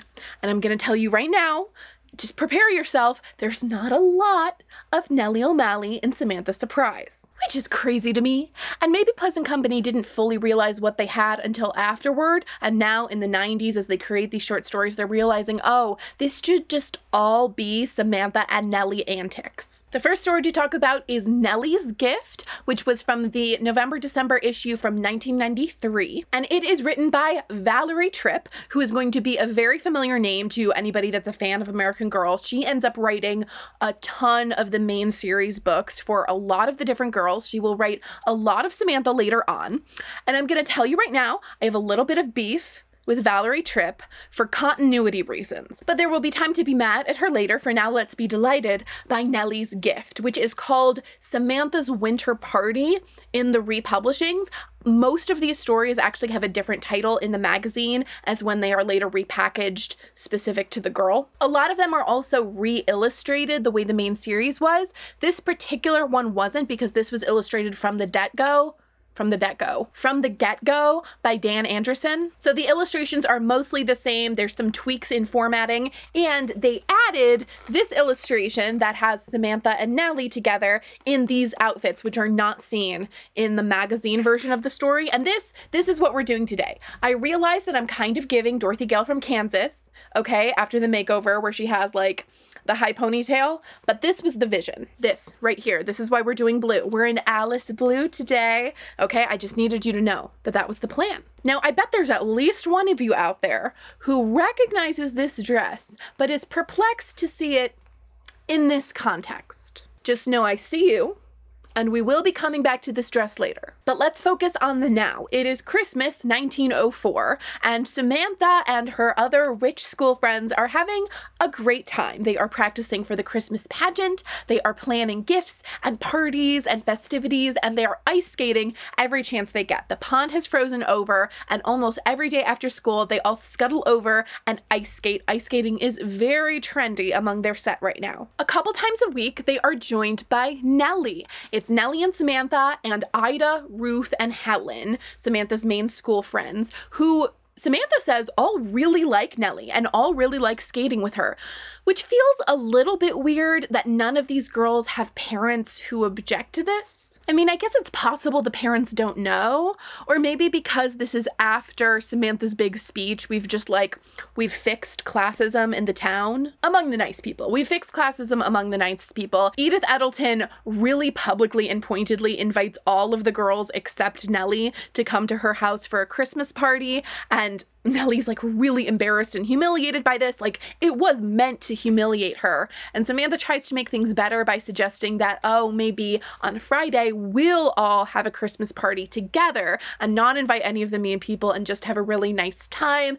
And as they start talking more and more about the activities they do and, oh, they can all exchange gifts, now Nellie feels even worse because like she knows she's not able to buy gifts for any of them. Samantha's aware she's hurt Nellie's feelings, and she feels so bad, and any problem in Samantha's life can be fixed with direct action on her part. So she says, here's what we're gonna do, Nellie. You and I are gonna get together and we're going to hand make all of our presents for everybody else in the group. Samantha insists to her that good gifts do not have to cost money, and she suggests they make corsages out of pine cones. They get their craft on, they get pine cones and glue and glitter and ribbons, and it goes so badly. The gold paint was globby, the cheery sprigs of holly pricked their fingers. Samantha and Nellie grew quieter and quieter as they became more and more discouraged. Nellie says, the corsages were a nice idea, Samantha, but let's be honest, they're not working. I love Nellie so much. Samantha, let's be honest. They clear off all this stuff, and Samantha says, it's fine, we'll think of something else to make, but Nellie says, no, we're calling it here. I know you're trying to help me, Samantha, but you can't. Samantha felt helpless. But you'll come to the party on Friday, won't you, Nellie? The party will be the most fun. Presents don't matter. No one expects. I mean, no one will care if you don't give. Nellie interrupted. I would care. Ooh, that's tough. Nellie doesn't show up for skating on their next regular day, and Samantha is very worried about this, and she knows that she hurt Nellie's feelings, and she goes over to Nellie's place, well, to the carriage house of the Van Sicklen's place, and she knocks on the door. Mr. O'Malley answers, and she says, I'm here to see Nellie. And Mr. O'Malley's like, let me see. And Samantha can hear Nellie in the house going, oh no. Nellie does come to the door to talk to Samantha, but she is very stiff and withdrawn, and Samantha asks if everything's okay, and Nellie's like, it's fine, I'm just busy. And Samantha's like, can we just like hang out and talk? And Nellie's like, no, I have stuff to do, bye. Samantha, you will not be surprised to hear, is very sensitive to rejection, and immediately assigns like the most hurtful possible meaning to this, that Nellie just like doesn't want to see her or talk to her, maybe ever again. Samantha's so stressed about it, and on the day of the party, Nellie doesn't show up to skate, and she's so sad. But then they go back to the house, And oh my gosh, it's Nellie O'Malley. She had a big red bow in her hair and a big smile on her face. The other girls all exclaim and say they're so happy to see Nellie, and Samantha literally cannot speak. She goes over to the piano and she starts playing the 12 Days of Christmas, and they all sing it like really badly, and they're collapsing into giggles, and then it's time to have cookies. After cookies and cocoa, the girls exchange presents, and Samantha is watching Nellie out of the corner of her eye because she's worried this is going to make Nellie uncomfortable, but Nellie doesn't seem uncomfortable. She seems really happy, and she's watching all of them exchange gifts, and all the girls like chipped in together to get Nellie a present, and it's a beautiful shiny new pair of ice skates. Nellie seems very, very happy to get the ice skates, but she is happier to jump up and say, okay, now it's my turn. I'm gonna show you my present. She takes them outside just as the sun is setting. They all bundle into their coats and they go into the woods behind the Van Sicklen's house. We'd been told earlier in the story, it had been planted for us that little puddles and tiny pools in the woods had also frozen over. And what Nellie has done is cleared all of the snow off of them and polished them up so that they're clear, and put candles around them so that they're like glowing. She's hung lanterns and ribbons and paper snowflakes and gold pine cones from all the branches so that everything has this like shimmer to it, and the girls think it looks like an enchanted forest. And then Mr. O'Malley comes out and starts playing the violin. Mr. O'Malley plays the violin, and he seems quite good at it, and he plays a waltz while they put their skates back on and they twirl around the little ponds in their beautiful winter wonderland, and they're so happy. Nellie explains that the decorations were the scraps from their failed corsage project, and she had been working on them that day she skipped skating, and then when Samantha came by, she didn't want Samantha to come in and see that all the work strewn across the kitchen table, so she had to get Samantha to leave. Nellie's so happy to have pulled off this little surprise and be sharing something she worked hard on, and Samantha, I think, is happy to receive it, and she's enjoying the party, but more than anything, she's just relieved, and she's just so glad that Nellie isn't mad at her. We have one more story to talk about before we return to Samantha's main series, and that is The Mystery of the Black Pearls, or when it gets reprinted, Samantha and the Missing Pearls, which is a lot less exciting. This one's a little mystery, actually quite a well-written mystery in my opinion. It's also by Valerie Tripp, and the book has illustrations from Dan Anderson, but the original magazine illustrations are from Paul Bockham, perhaps Paul Bockham. I believe these are the only Samantha illustrations he ever did, so it's kind of cool to see them. They're so different from most of the other illustrations for Samantha, and they're interesting. I love the facial expressions. Everyone's facial expression is so much, but Nellie has this weird 90s haircut that I'm not about. Anyway, it's Christmas time. This is roughly the same time frame as the winter party. Nellie says, quote, "My mother and father are away." It does feel weird to me that they're just away and that it's not specified, but I understand that they have to be away for this to work, because as with many of Nellie O'Malley's storylines, it doesn't make any sense if there are any adults there looking out for her. Nellie and her family have been working for the Van Sicklens for some time, and it's going pretty well, although they do have a new handyman called Jones, who is really a sort of gruff and unpleasant and always covered in ash. One of his jobs is to like empty the ash buckets, so he's always literally ashy, and he also has this nasty dog that chases them sometimes. Samantha is keeping Nellie company while she gets ready for tea. Mrs. Van Sicklen is gonna have tea with a couple other ladies, but Mrs. Van Sicklen runs down the stairs distraught because she is missing her new pearls. Her mother had sent her as a Christmas present a strand of black pearls, which are not black exactly, they're a very dark gray, but they're called black pearls. She received them last night and put them on her dresser, but then she's been in her room basically since then. And of course, it's at this very moment that the guests arrive for tea. And who is it that was invited for tea but Mrs. Ryland and Mrs. Eddleton? You remember them? Yeah, we hate them. And in case you don't remember them, the text does remind you that they are hoity-toity ladies. Amazing. Hoity-toity ladies who did not think Samantha and Nellie should be friends because Nellie was a servant and Samantha was a young lady. You can be a servant and a girl, but not a servant and a young lady. They come in, see Mrs. Van Sicklen on the stairs losing her mind and ask what happened. And Mrs. Van Sicklen says her new string of pearls is missing. And then of course they lose their minds. And the very next line of dialogue is this: "You've been robbed. Call the police," boomed Mrs. Ryland. Important to note that up until this point in the story, the pearls were missing. From this point on, the pearls were stolen. Mrs. Eddleton lowers her voice and she says, "Didn't I tell you there'd be trouble when you hired that Nellie and her family to be servants?" "But they were gone last night," said Mrs. Van Sicklen. "Well, all but Nellie." "Nellie.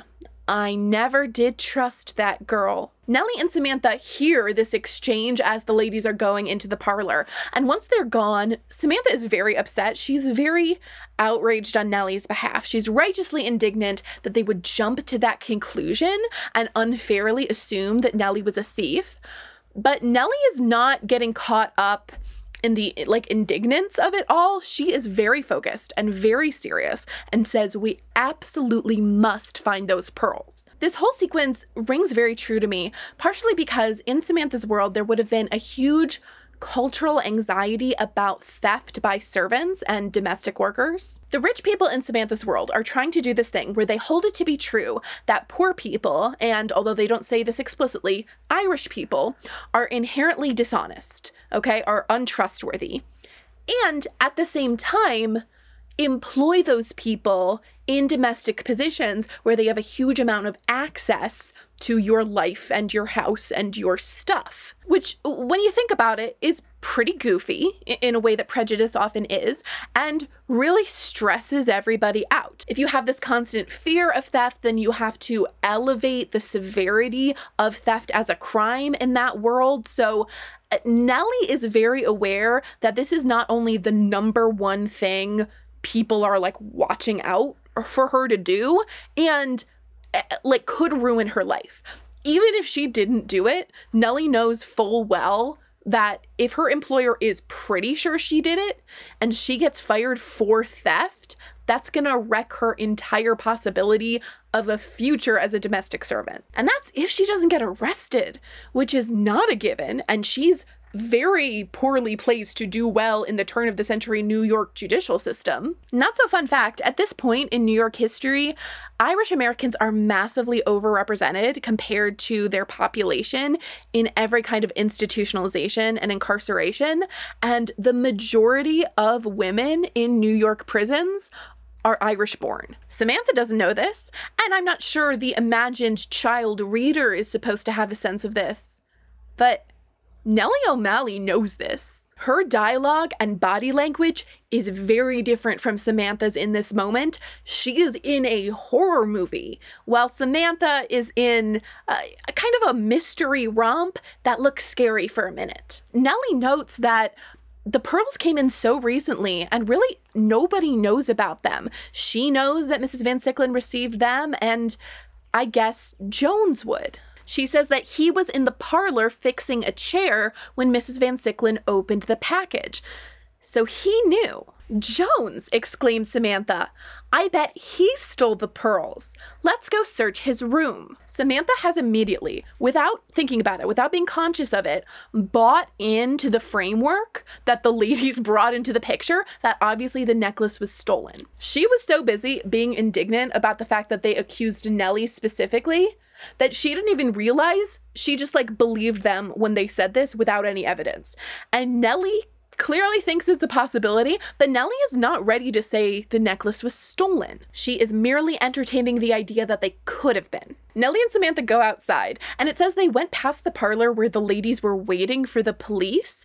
So I guess the ladies have called the police. They did not tell us when this was happening, but I guess there's a phone in the parlor. They're trying to be stealthy because Samantha says, if Jones sees us searching the house, he may guess that we suspect him. Then he might do anything to stop us from proving he's the thief. Samantha! So if we're keeping track, Samantha has graduated from it was definitely a robbery. It was probably Jones. 2, Jones would probably hurt or possibly kill children. And then Samantha notices the coal chute. It's a small trapdoor that's built into the side of the house that can be opened for deliveries of coal to be shooted down, and she realizes it's never locked. While they're still talking about this, they hear Jones and the dog coming around the corner. And Samantha, always ready for adventure, always ready for antics, says, "Get in the coal chute. Get in, flyboy." Nellie hesitates, but as Jones comes around the corner, he's yelling, "Get away from there, you girls." So they both jump in. Swoosh! They slid down the short, steep chute. I would like a medal for saying that on the first take. The 2 girls rolled and tumbled to the cellar floor, then crash! Their waving arms and legs knocked over ash cans that were filled to the brim. Ashes flew through the air like gray snow. The girls were coughing and choking when suddenly the cellar door swung open and all 3 ladies came thundering down the stairs. Mrs. Van Sicklen's at the door and she's like, "What's going on?" And Jones is outside the coal chute going, "I don't know." Samantha is trying to make excuses. She says, "We were trying to find your necklace and..." But Nellie interrupted her. "And we did find it," she said triumphantly. Samantha gasped. There in Nellie's sooty hand was the necklace. IQ 150 Nellie figures out what happened, that it somehow fell off of her dressing table, and then, when Nellie was cleaning up her fireplace that morning, she would have swept it up because the pearls are the same color as the ashes, and it was dark in the bedroom. "I scooped the ashes and the necklace into the scuttle, carried them down here, and poured them into the ash can." "But," fussed Mrs. Ryland, "what were you doing near the coal chute in the first place? And why did you jump down it?" "We were searching the house because we suspected we suspected a thief had broken in." "You were not the only ones to suspect someone wrongly," said Mrs. Van Sicklen with a cool glance toward Mrs. Eddleton. "I'm proud of you girls and how you solved the mystery of my missing pearls. I can't imagine how you ever came to such a clever conclusion." "Well," said Samantha, grinning at Nellie, "you might say we jumped to that conclusion." "But I don't think we'll jump to any more conclusions ever again, do you, Nellie?" "No," Nellie said, smiling. "Never again." Okay, I don't know what the word "we" is doing in that paragraph, Samantha. That was you. That was 100% you. That fully agreed there must have been a theft and that it must have been Jones and that Jones would probably murder you. Nellie was focused on the task. Nellie was entertaining different theories, but she was just trying to figure out what's going on. You are the one that learned a valuable lesson today about jumping to conclusions, I think. I'm not sure she did learn a valuable lesson. I would have loved to see just like a crumb more self-reflection from Samantha after all of this. Samantha talks a big game about those hoity-toity ladies and their silly prejudices against Nellie, and the moment the going gets tough, the moment there's a conflict, the moment people are upset, Samantha is fully on board. Samantha's got her pitchfork, she's joining the mob. Partially, I think this is a quality of Valerie Tripp's Samantha. We'll see as we go on that the different authors have kind of different takes on the character, and Valerie Tripp's Samantha is lovely. I love her. She's very funny and clever, and she gets into great little antics, but she's a lot more of a follower. Other authors show Samantha as being more either of a natural leader or somebody who's more willing to like go against the grain. But I think Valerie Tripp's Samantha is a little more of like a group animal. It's not necessarily a bad thing, it's just different. And it means that fewer of these books have the themes of the first 2 books of friction between Samantha and her society. I think this story is a good example of that because this Samantha still really strongly stands up for what she believes in, and she's very steadfast with Nellie and does not care that people think she shouldn't be hanging out with her. She also is very willing to like go along with what these adults think about how the world must be. I think in the hands of either Susan Adler or even some of the other authors that handle Samantha, she may have reacted to that a little differently. But probably none of those other authors would have had Samantha go down a coal chute. And I do like that.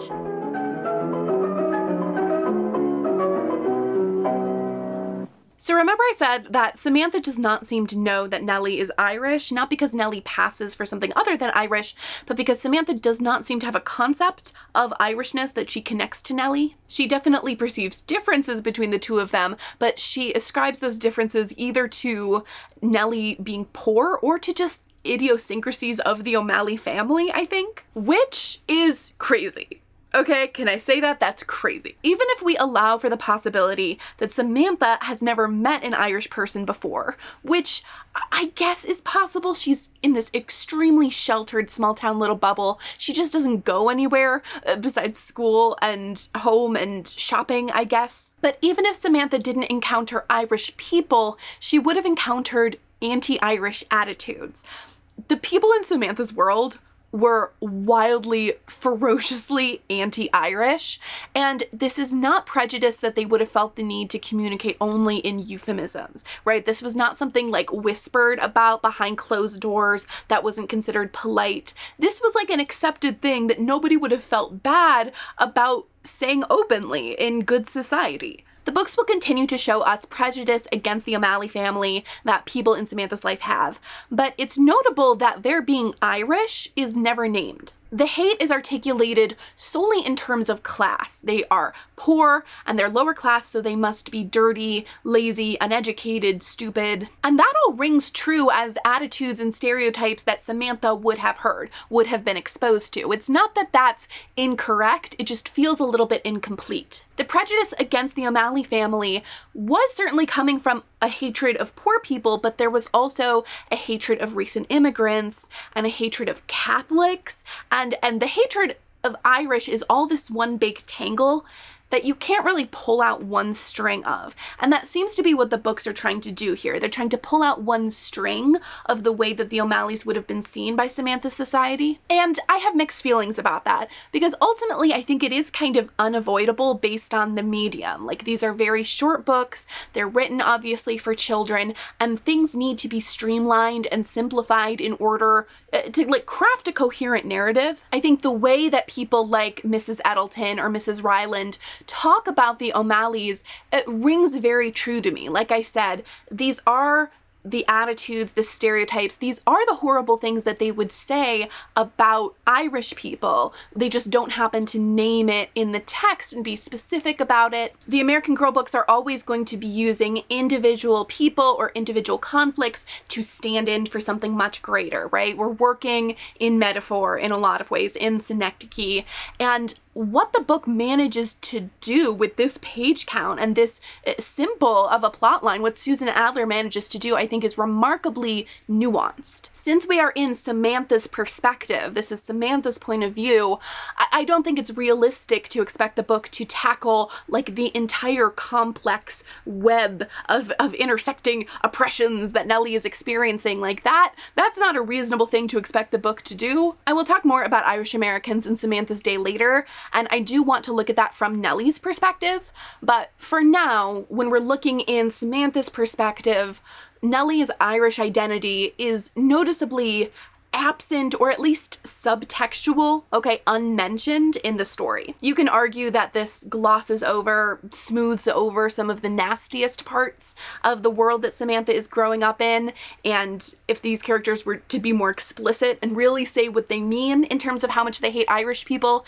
it would be a lot more appalling to a modern reader. And on a similar note, just like Samantha does not know that Nellie is Irish, I'm not sure that Samantha knows that Jessie is black. I am further out on a limb with this because this we do not get actual confirmation of in the text, but Samantha really doesn't seem to have a concept that Jessie has like a distinct identity from her. She clearly can see that Jessie does not look like she does, okay? Jessie looks very differently from the Hawkinses or Grant Mary, but does she understand that as the way Jessie looks, or does she understand that as a category difference? I'm not even sure Samantha has a concept of herself as white. Like, let's say Grant Mary. Grant Mary's much more in tune with these kinds of things. If Grant Mary has a conception of herself as a white person, which she probably probably does. Her idea of a non-white person would include Jessie, but it would also include Nellie. She would not think of Irish people as being in the same group with her as white people. So it's important to remember that even though I use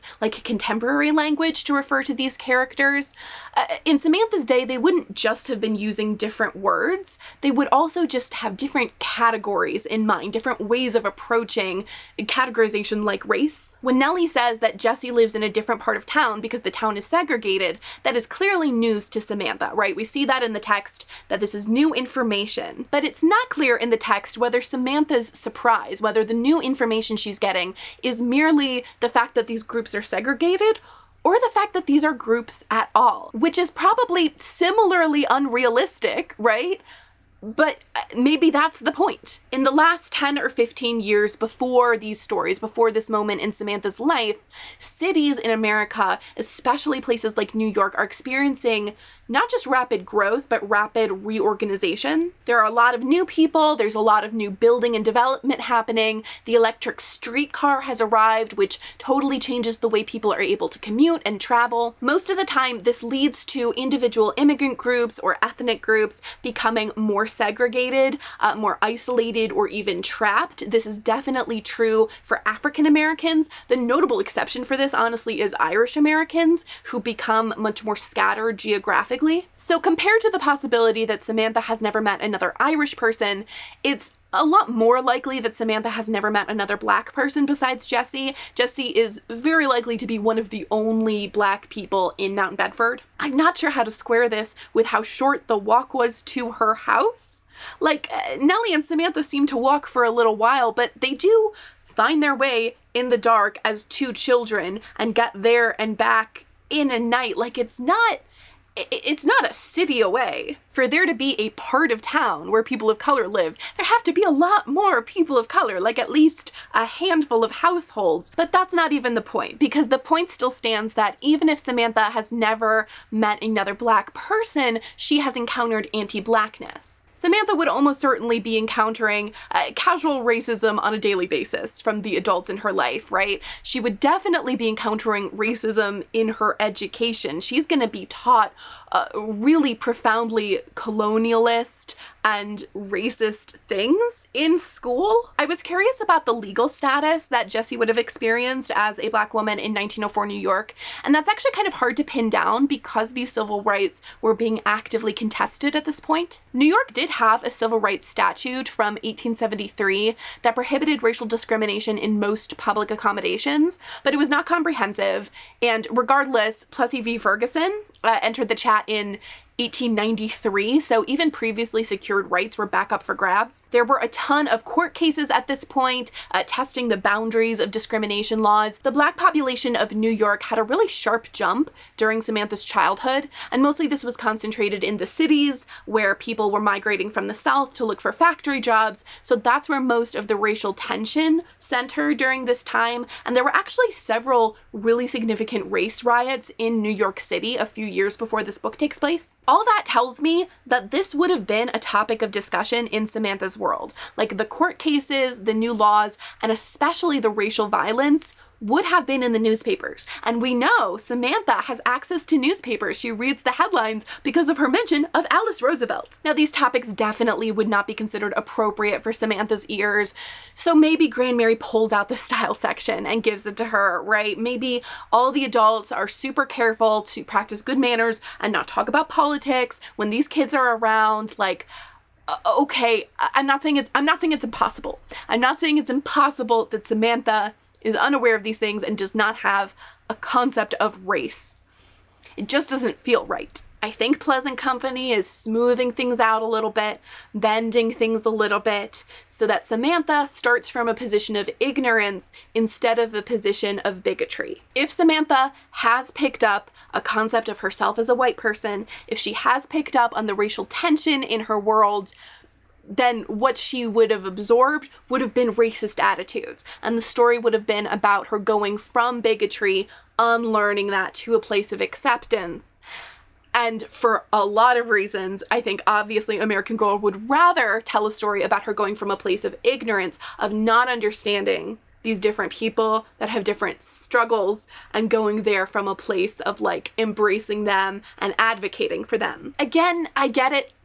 I feel like I get that choice and it makes sense to me, and I'm not sure there's a better choice to make. It's worth pointing out that this is a choice, I guess is what it comes down to. That this is a place where they have deviated from the historical record and given us an impression of Samantha's world that is maybe not what we would have expected in real life, and to be aware of that. It's good to notice the times when Samantha is very, very bright, when she is knowledgeable and observant about the world she lives in, and the times when suddenly she's not.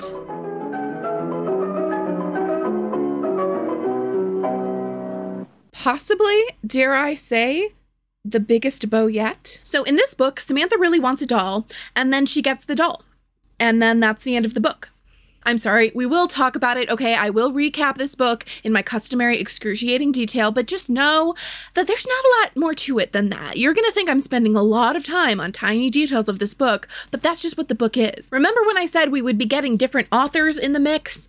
This is our first time switching to a new author. This book was written by Maxine Rose Schur, and this is the only one of the Samantha books that she wrote, and things are gonna feel different. And in fairness, there is a story hidden somewhere in here. There's a story in here about Samantha and Cornelia. You'll recall that Cornelia is Uncle Guard's special friend, and we have seen a little bit of Cornelia in the previous books, and she seems nice. She seems cool. Samantha doesn't seem to have any particular problem with her, but she is a little bit skeptical of this relationship. Samantha adores her Uncle Guard, and he plays a very paternal role in her life, so she has some jealousy about his time and attention potentially being diverted to Cornelia, and this is of course complicated by the "Are you my mother" of it all. And Christmas has a way of making weird family stuff bubble to the surface. And so in between having a ridiculously, adorably festive Christmas and wishing for a doll and then getting the doll with no kind of effort or conflict, there will be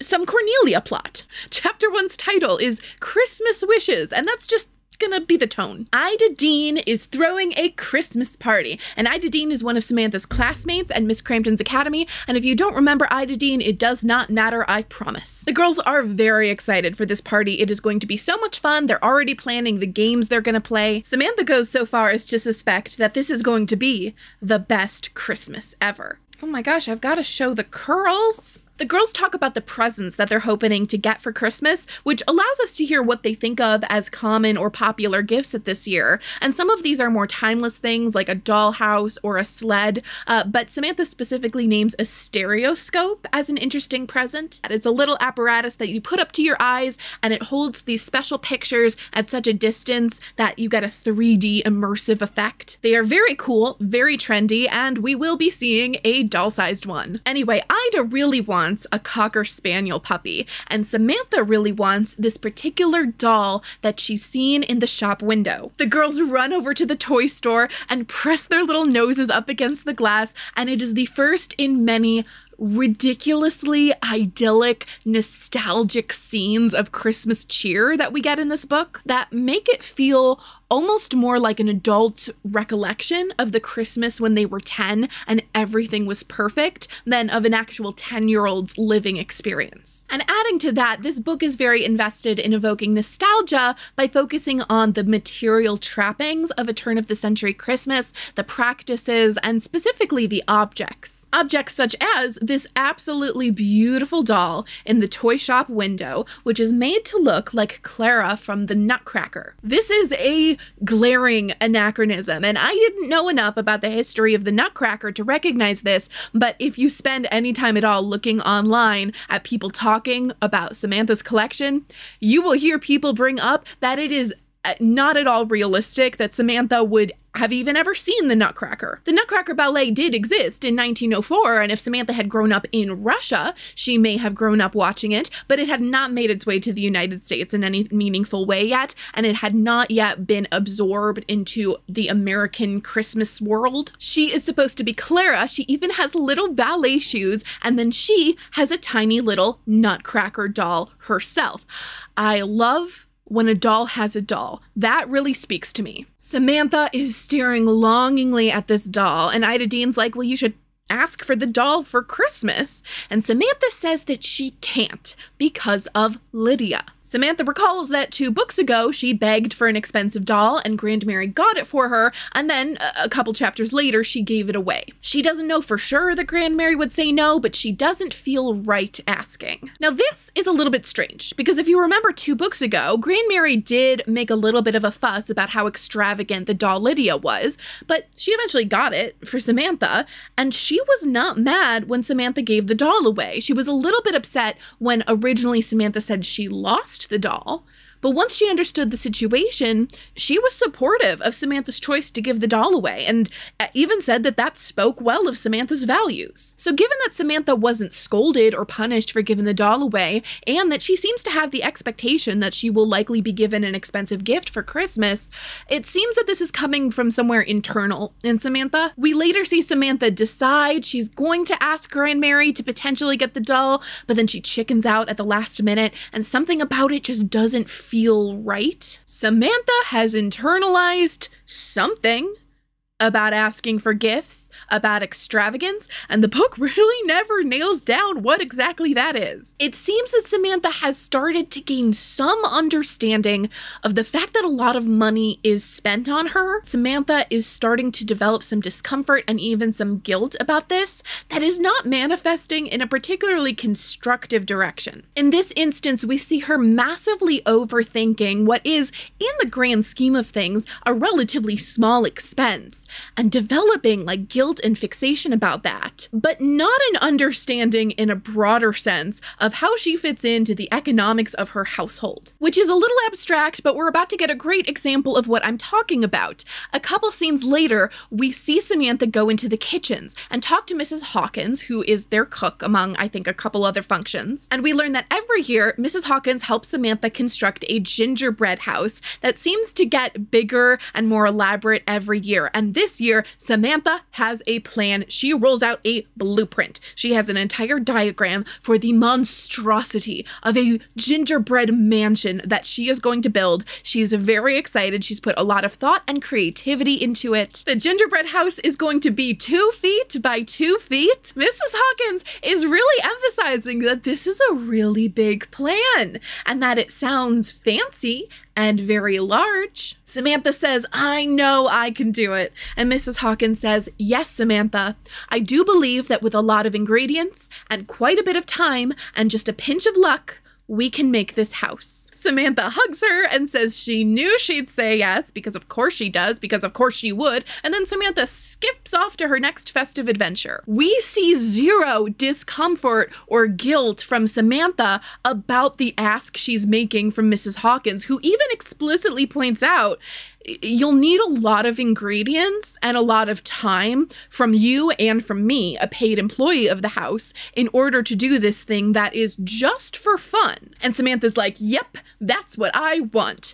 Seemingly not making the connection at all that this is also a significant extravagance, that this is also a lot of money being spent on her. Samantha learned a lot in the previous 2 books about a lot of things, including her relative level of stability and privilege and luxury in the way that she's capable of at 9 years old, which is of course very limited.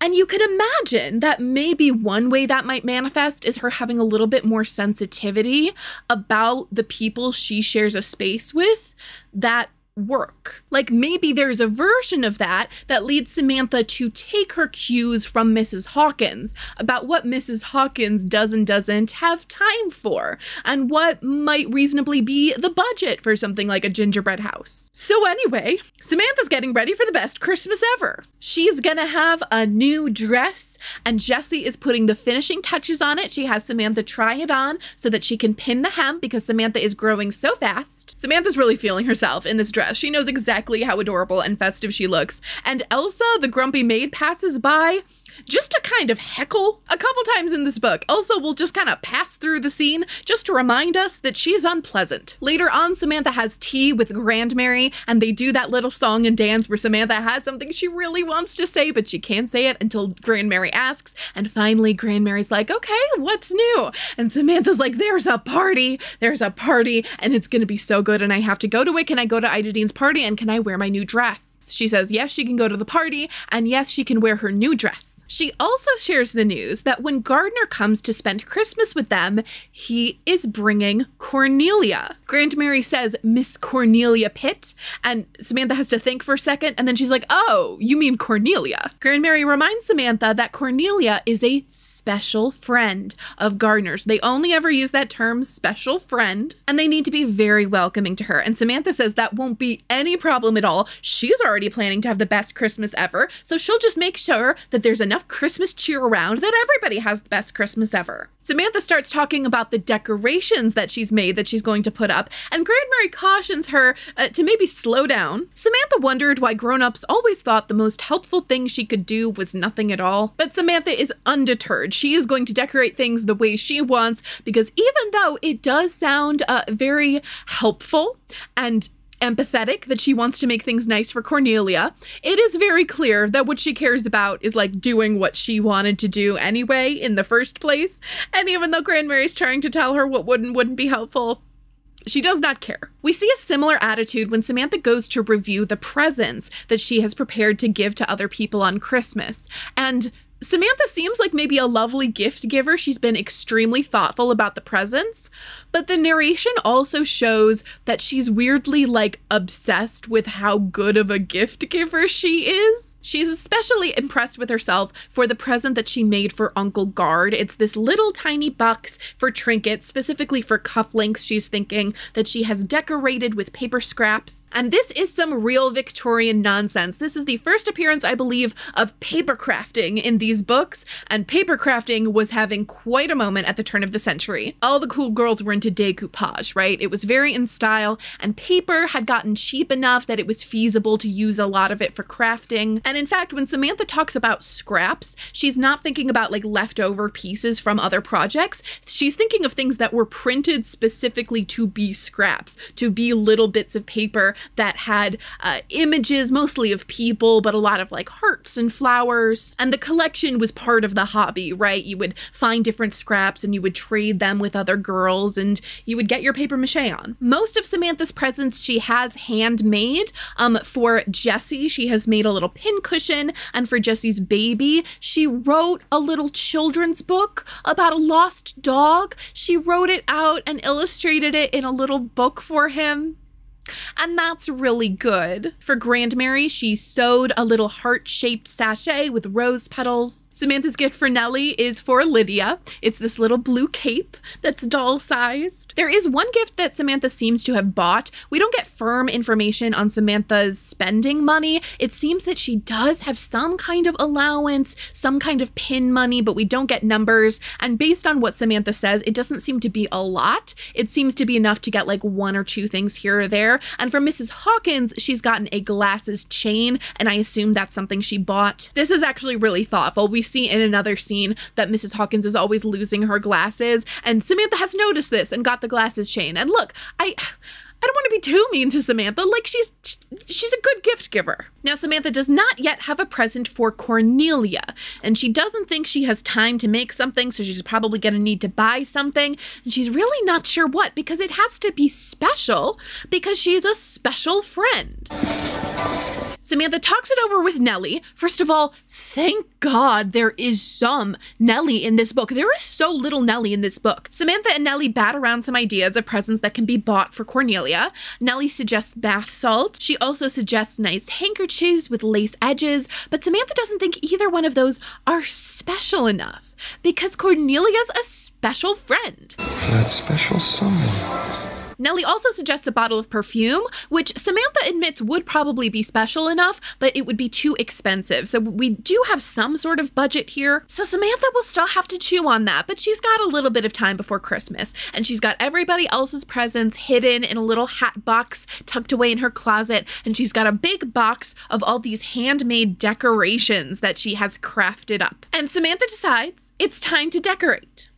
And here's where things start to go wrong. When Samantha goes downstairs, there is a man in a uniform there from a florist. They've actually gotten a huge delivery from this florist, and people are scuttling around putting up these gorgeous, fresh floral decorations. Samantha has a little scene with this guy where she goes over to the stairs and he is putting up this huge pine garland to hang from the banister. And he's like, hey, like, girl, can you scoot out of the way a little bit? I'm trying to do a thing here. This is very heavy. I mean, he's very polite and proper about it because he understands that this is a young lady and he is a service worker. And Samantha's trying to say, no, I have this little string of cranberries that I've strung myself and I was going to put them on the banister. And honestly, you know what? It's okay. They'll probably look good together. I'll just kind of put these on top. And he's like, girl, child, can you please leave me alone? As Samantha is pushed aside, more and more boxes start coming into the room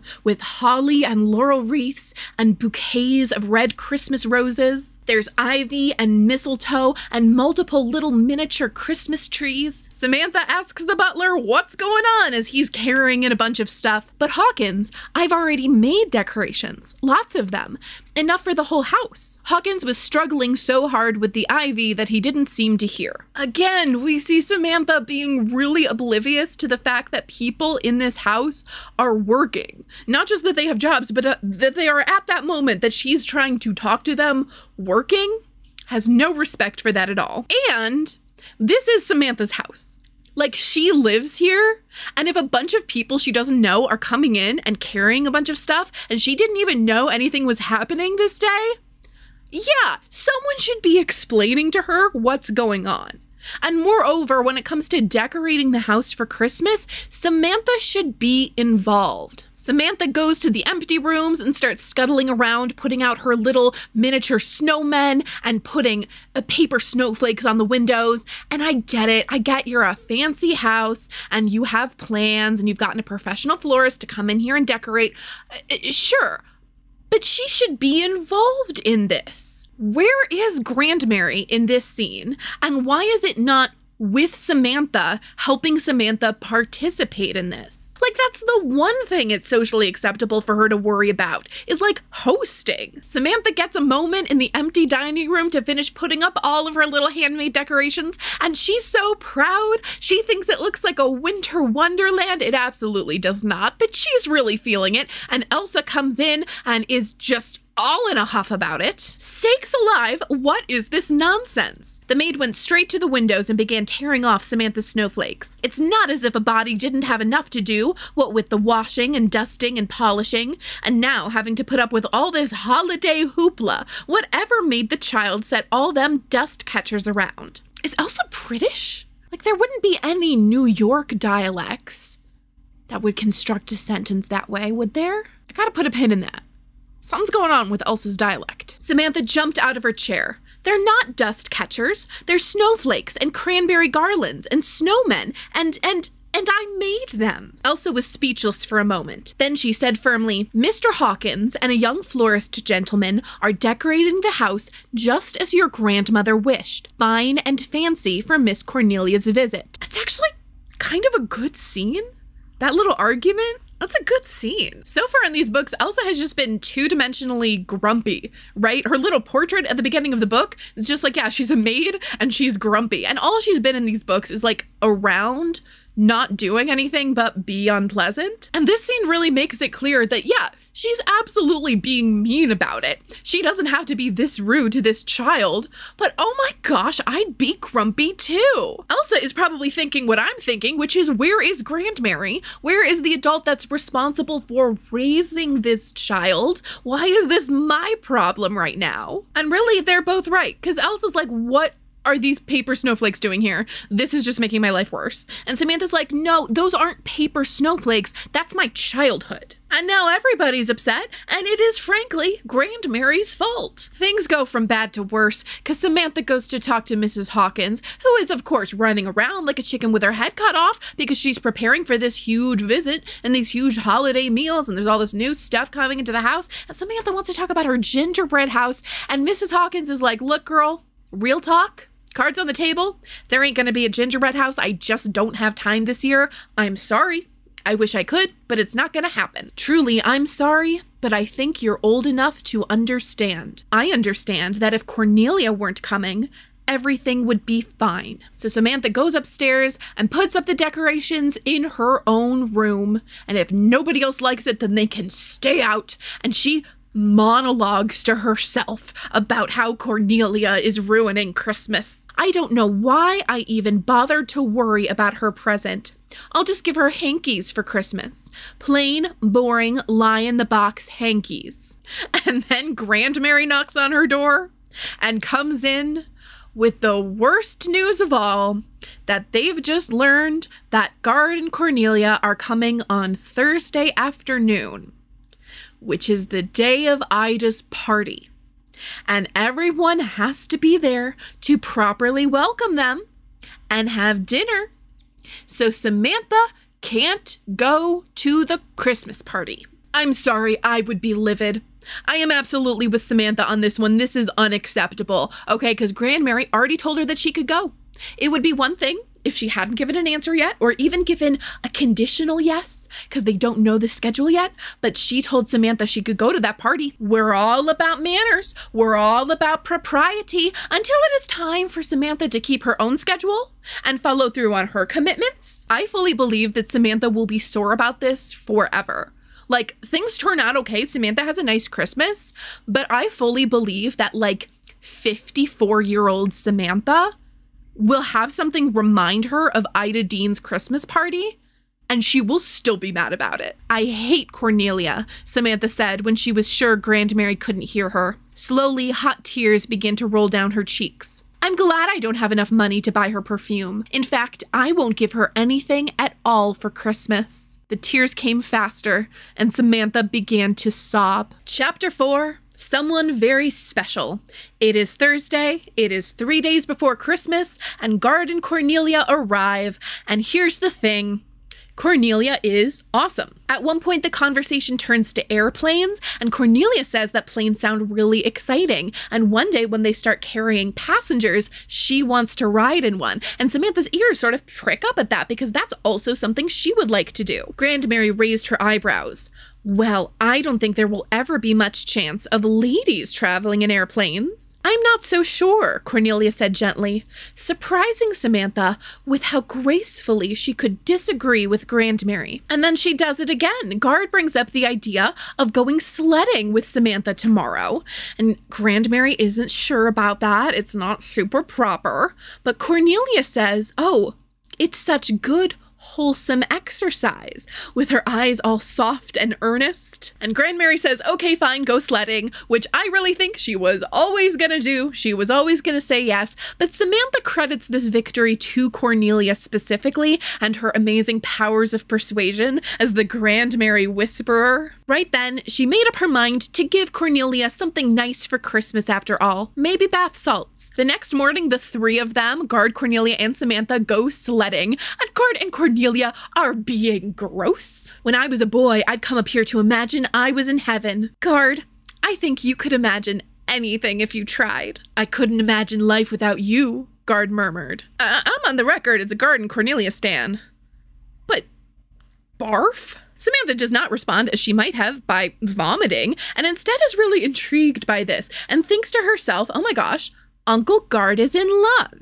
He loves Cornelia, which she says like it's news to her, and I guess it is. She is aware that they are in some kind of romantic relationship. People only say that Cornelia is his special friend, but it seems to be news to her that Guard is in love. The three of them pile on the sled at once, with Guard in front steering, and then Samantha squished in the middle and Cornelia in the back. And if that strikes you as a poor distribution of weight for optimal sledding, you would be right, because they tumble over as soon as they pick up speed. And it is another beautiful illustration for another moment in time of ridiculously idyllic, nostalgic Norman Rockwell Christmas cheer. The three of them tumble out into the snow and they are all laughing. Especially Cornelia is laughing really hard, and Samantha sees that she's very disheveled and looks very unladylike. But she was laughing too. Samantha had never seen anything like it. A grown-up lady who knew how to play. Cornelia is fun. I see why Uncle Guard loves her. This is incredibly sweet and also so funny when you realize that Cornelia could conceivably be as young as 19 or 20. She may be sledding with a literal teenager here. And at that point, she's not in touch with her inner child. She's just like a child. The three of them continue to have their ridiculously perfect day. They sled for a while and then they come home all like cold and wet and they take warm baths and get all cozy and have lunch and then they go back out to go shopping. Samantha and Cornelia both like looking at the decorated shop windows, so they do that together and then they go to the candy store and Cornelia sees some colorful candies that she says would be really good for a gingerbread house. Cornelia tells Samantha that when she was a girl, she always decorated gingerbread houses at Christmas. And Samantha says, yeah, I usually do that too. I didn't do it this year for unmentioned reasons. And Cornelia suggests they make one together. Tomorrow morning, why don't they set aside time to make a gingerbread house together? And they go on a candy buying spree throughout the store. And Samantha decides Cornelia is really too nice for bath salts. She deserves something special. Maybe I'll get her handkerchiefs, linen handkerchiefs with lace edges. Then they go to the toy store and Samantha wistfully looks at that Nutcracker doll. Independently, Cornelia notices the doll and picks it up and oohs and ahs over it and calls it exquisite. And look at the tiny Nutcracker in her arms. Cornelia gets it. Cornelia gets it. This is the most wonderful doll in the store, don't you think so, Samantha? Oh yes, Samantha agreed out loud. To herself, she said, Cornelia understands. She knows what's special. And just for a moment, she forgot to be sad about the doll she would never have. And that thermometer of affection just keeps rising. And it's a little bit maternal. It's a little bit mother and daughter shopping. And it's a little bit just two girls. Just two girls looking at a doll. 'Cause, you know, girls and their dolls. Samantha peels off from the group a little bit and goes back to the candy shop. And she goes to these chocolates, these beautiful, fancy French chocolate truffles that the shop owner was really talking up. And she buys an entire pound of them. The next day is Christmas Eve, and somehow it is even more ridiculously, aggressively idyllic than the day before. In the morning, Samantha and Cornelia make a gingerbread house together. Cornelia is really good at gingerbread house construction. They pick out a tree and Guard chops it down and they bring it home with the sleigh bells jingling. That evening, after a gorgeous, gorgeous dinner, they all decorate the Christmas tree together, and Grandmary, hey, it's Grandmary. Grandmary still lives here. She puts up some of her like family heirloom ornaments, and Cornelia insists that Samantha put some of her handmade decorations on the tree. They light candles and then they gather around the piano to sing Christmas carols together, and Cornelia plays the piano and has a beautiful voice, of course. And then Samantha gets her little nightgown on and snuggles up snug in her bed after really the most absurdly perfect Christmas Eve you can possibly imagine. And she's so happy. And there's this like twinge of regret just at the very end of the day that she can't go to bed dreaming of maybe getting the Nutcracker doll, because she never did ask Grandmary for it. The next morning is Christmas morning, of course, and Samantha goes downstairs at 7 o'clock. She is the first one up, which makes sense. She is the only child in the house. She's got her little hat box of presents and she's nestling them under the tree. But look at that.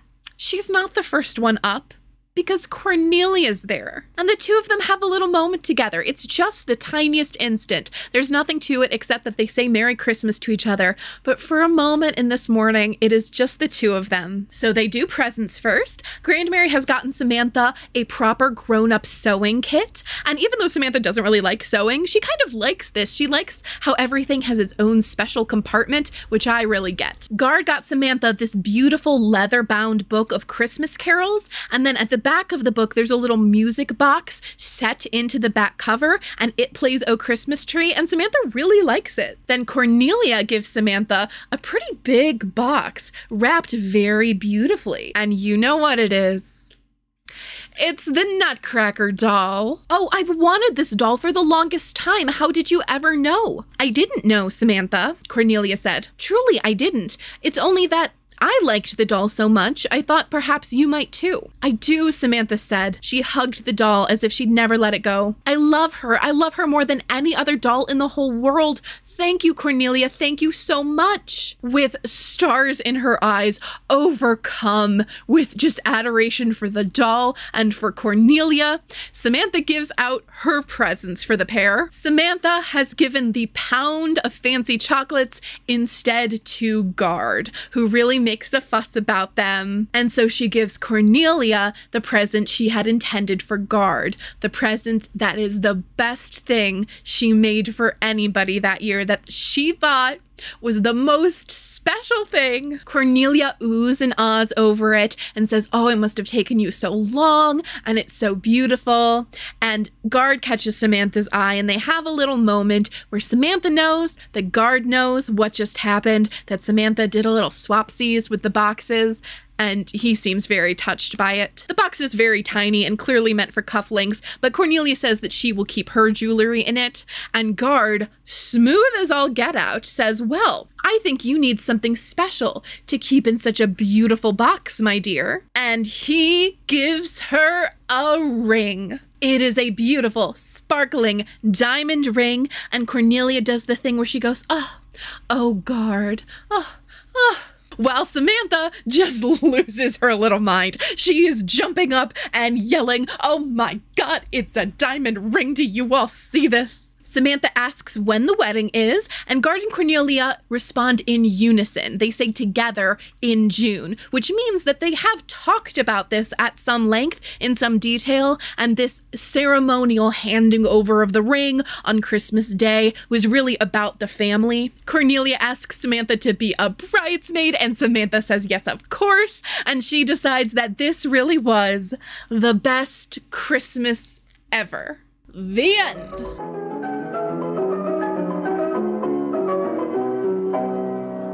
Let's look at Samantha's holiday collection, always super fun. The paper dolls have the Christmas dress as a dress alone, separate from the ruffled collar, and I really love when they do that. They had a separate collar, I think just once in Kirsten's paper dolls, and I'm obsessed with that, partially because it is a very historically accurate little detail, because you would want these lace adornments to be taken off and laundered separately, but also because it makes it better as a set of paper dolls that you can mix and match elements. So here she is in her cranberry party dress. This dress absolutely must have white stockings, and if you bought the dress for your doll, it would come with the white stockings, as well as a matching white hair ribbon. Do we have a hair ribbon for this? Yes. But this one is red, which is not like it is for the doll or in the illustrations. We also have a tiny paper snowflake for her to clutch sadly as her dreams are shattered. And the gingerbread house for when things start looking up again. In the doll collection, the item name is Real Gingerbread House because it was a real gingerbread house. It was doll scale, but it was meant to be an activity for the kid because it was literally real baked gingerbread. The pieces were already made. They gave you, I think, a little base and then a bunch of miniature, tiny little candies to trim it with and a recipe to make a simple icing so that you could put it all together and then, of course, let it harden and it could be a doll toy for until it falls apart. I was gonna say forever, but it says the finished product is 3.5 inches tall, which, I mean, look at it next to Samantha there. It's pretty big. And then, of course, we have the doll. It's not called Clara here or referred to as the Nutcracker doll. It's just Samantha's doll. Now, I don't have Samantha's cranberry party dress or her gingerbread house or anything, but you know what I do have? You know what came along with this girlie when she was located at that garage sale? She's so small. But you know what's smaller than her? You know what's smaller than the doll for your doll? Is the doll's doll. She has her tiny little nutcracker. The serotonin that rushes through me when I see this doll's tiny doll. And there is so much detail in this little doll. There are 2 separate pieces for her outfit. These little pantalettes are separate, and there are multiple kinds of trim sewn on this tiny dress.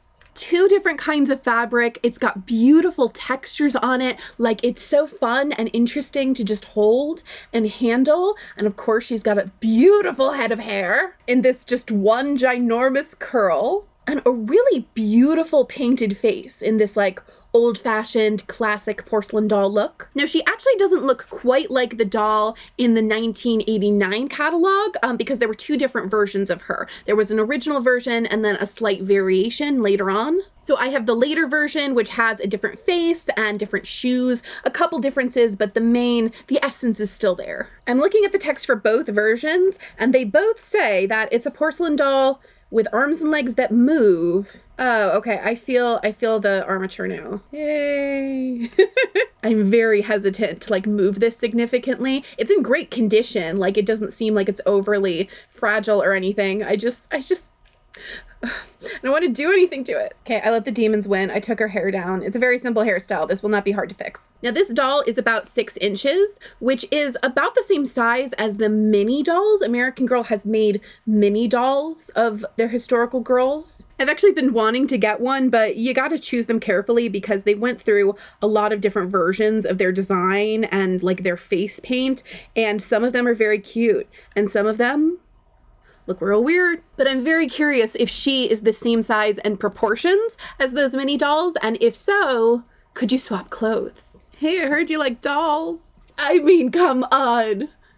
Tell me that doesn't fill you to the brim with whimsy. Now, the paper dolls actually include Samantha's nightgown as part of her Christmas collection, which makes sense because that's when we kind of see it on page in the narrative, is Christmas morning. But it looks just the same as the doll one. And then that comes with the music box of Christmas carols. And if I had cut that open earlier, she'd be holding it right now. Like the other books, this is a fully functional miniaturized books, so it actually does have pages filled with Christmas songs that American girls have been singing for more than 100 years. And at the back is a teeny tiny, must be so small, tiny music box that plays O Christmas Tree. I mean, come on, the level of detail. They could have just made a like prop book. They could have made something that looks like the illustration, but it's not openable and it doesn't play music because, like, why would you do that? It's at doll scale. That's crazy. But they go so hard on these doll accessories. The dress is really gorgeous. I love the color.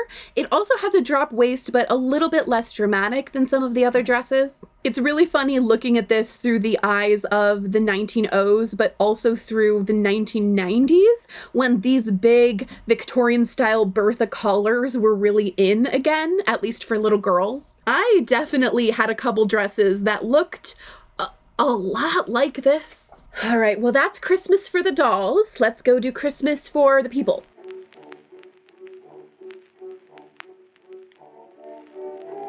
Why, good evening. Welcome to Cozy Hour. I hope you have a warm beverage because we're getting cozy. I thought perhaps I could talk while I craft. I have some sewing to do, and this would be a good chance for me to talk about the things that frustrate me about this book, okay? A little stitch and complain session. The craft book does give you instructions for replicating Samantha's Christmas present for Grandmary, but it is not in the winter amusement section. It's in the A Stitch in Time section that has all of the fiber arts. They actually have it framed as a Valentine's Day activity, I guess because it's heart-shaped and they already had a lot of Christmas stuff, so you see an illustration from later in the series when it's Valentine's Day.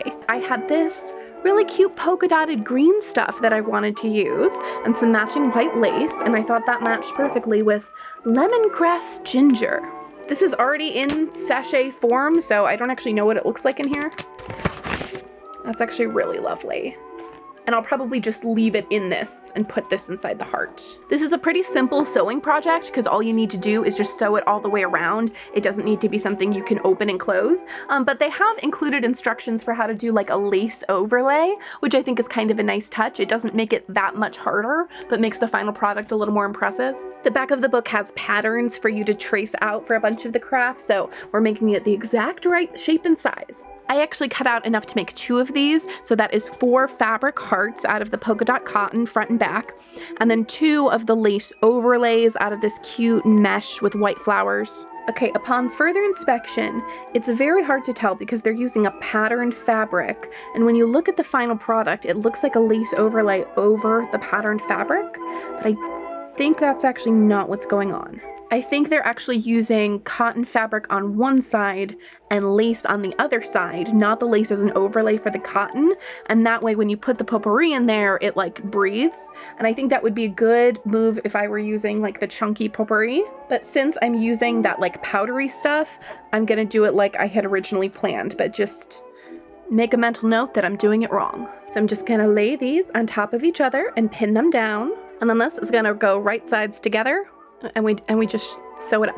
I want to say up front that I don't hate this book, okay? I don't hate this book, and I don't hate the author, and it's gonna maybe sound like I hated it, but I don't hate it. The experience of reading this book is delightful, okay? And it would probably make a delightful experience reading it with or to a kid, and I love the illustrations. It feels very much like the Christmas episode of a TV series. Like we're gonna take a break from some of the heavier things or some of the more serialized story we've been doing and just take a moment to like have a fun little romp and do Christmassy things. And that's great and fun in a 22 episode season of like a 6-season TV show, right? But this is a series of 6 books, of 6 short books. We don't spend a lot of time with these characters in terms of page count, and every chapter has to count. And if you think about how much gets done in those first 2 books, how much character development, how much development of the world, how much nuance and emotional complexity is packed into these small books, Samantha Surprise feels like a wasted opportunity. Samantha Surprise in some ways shows us the best of being wealthy in New York at the turn of the century, right? The most lovely material things and experiences that money can buy. But it also in some ways shows us the worst of that world. Maybe not the worst, okay? Nellie or Jessie experience the worst of that world, but it shows a rather unflattering portrait of the people in that world and their attitudes about their own wealth. The Samantha book so far had shown us a lot of friction between Sam and the world she's being raised in. She's being taught sometimes by Grandmary, sometimes by her neighbors or her school, or just implicitly by the world she lives in. She's being taught things that she's not totally sure are true. She doesn't reject her upbringing outright at all. There's definitely always a compromise, always a middle way, but there's a lot of friction there. She does not simply adopt wholesale the values of the wealthy community she's raised in. Samantha Surprise doesn't give us that friction, and it shows us ways that Samantha has really internalized some not great messages about herself and her worth and about value. Value was a big word in Meet Samantha, and we see the concept of value coming back here in a different way. I really hate to see the way Samantha has come to equate value in her life, value in the world, true value, with monetary value. The most important storyline in the book is about Samantha's relationship with Cornelia. And throughout the story, Samantha's affection and esteem for Cornelia drops really suddenly and then slowly rises back again to where it was before and then beyond. And how does Samantha hold her affection for Cornelia in her mind? How does she communicate it to us? She measures Cornelia's worth as a person in her life by material objects, by the gifts that Samantha would give her. At first, she's not really sure what kind of a gift Cornelia would merit. It definitely needs to be special because Cornelia is a special person. And then when she's mad at Cornelia, she doesn't want to give her anything. But then, as we see how cool Cornelia is, well, suddenly she equals a jar of bath salts. Suddenly she equals a lace handkerchief. Now, it is true that the gift Samantha assigns the highest value to is the handmade one, right? It's the trinket box, and it is the most special because Samantha has poured all of this time and love and attention and care into it. And that's lovely, for sure. I think there is something there. If you were reading this with a child, I imagine that's the aspect that you'd want to lean into when you discussed with them what you take away from the story. But the fact that Samantha happens to think her handmade gift is the best one doesn't change the way that material objects and gifts are used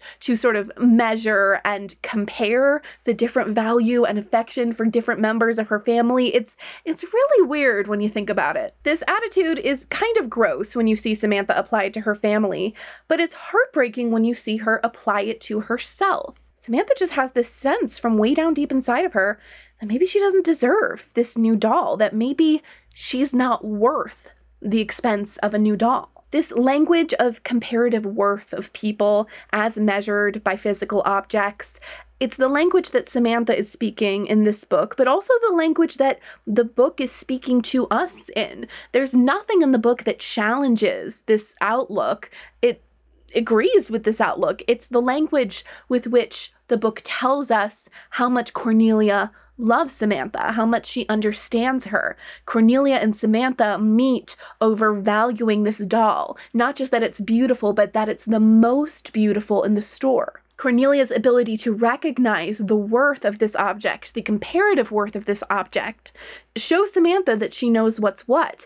And then Cornelia is able to show her love and affection for Samantha by giving her this object. I think this book really begs comparison to Kirsten's Surprise, and kind of unfavorably. Kirsten's Surprise is focused on a few very, very special objects, including a doll. Kirsten longs to have this doll with her. These objects, which are treasures that the family had brought from home, from Sweden, on their voyage to America, are clearly very important to all the characters in the story, and it's obvious to the reader why. I don't think anyone would have trouble understanding that, but the book is interested in interrogating why. And we are reminded of something that had already come up earlier in the series, that people are more important than things. The book reminds us of this and then seeks to complicate that a little bit, add a little bit of nuance. Yes, things are not as important as people, but things can help us remember people. Things can help us communicate with people. So people are more important than things, but things are important, and maybe they're important because people are important. Samantha Surprise is not really interested in anything like that. Things are important because things are important, and it's nice to have nice things. This is so clear when you compare the Clara doll to Sorry, or even to Lydia. Samantha wants Clara because she's beautiful. She sees her and loves the look of her visually and covets her and wants to possess her. But what does she want to do with Clara once she has her? Sorry and Lydia are very special to their girls, partially because those girls have very little. This is one of their few treasures that they call totally their own. So in that aspect, nothing can ever be as special to Samantha as Sorry is to Kirsten or Lydia is to Nellie. But we also get to see on the page what these dolls mean to these girls. Kirsten plays the caretaker with Sorry. She acts out these nurturing acts of special attention that Kirsten herself isn't necessarily receiving. She also uses her to connect with other girls. She plays dolls with her cousins and with Singing Bird. We only see a little bit of Nellie and Lydia, but it seems that Lydia is a companion for Nellie. She's someone to keep her company, that they can always be together, and be an object for Nellie to sort of hold on to. I don't have a sense of Samantha wanting to do any of those things with Clara. She doesn't even dream of changing her clothes or putting her in little scenes with different doll-sized objects. Does she dream of brushing her hair, of making her dance on her little ballet slippers, of taking her for walks around the neighborhood?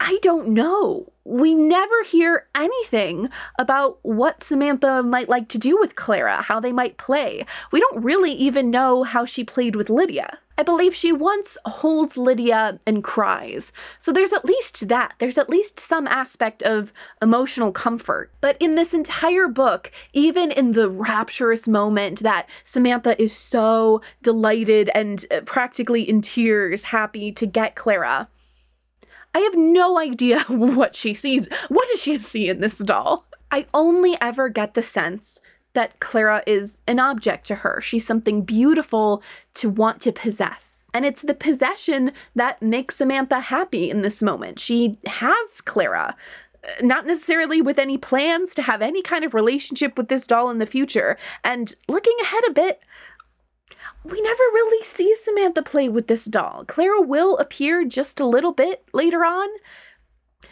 and she just kind of sits there. That sounds crazy, like I want the doll to come alive, like she's in Toy Story. I don't mean Clara needs to do anything, but she doesn't do anything for Samantha. And hey, you know what? The book is right that nice things are nice to have. And sometimes you just see something beautiful and you're like, I want to have that.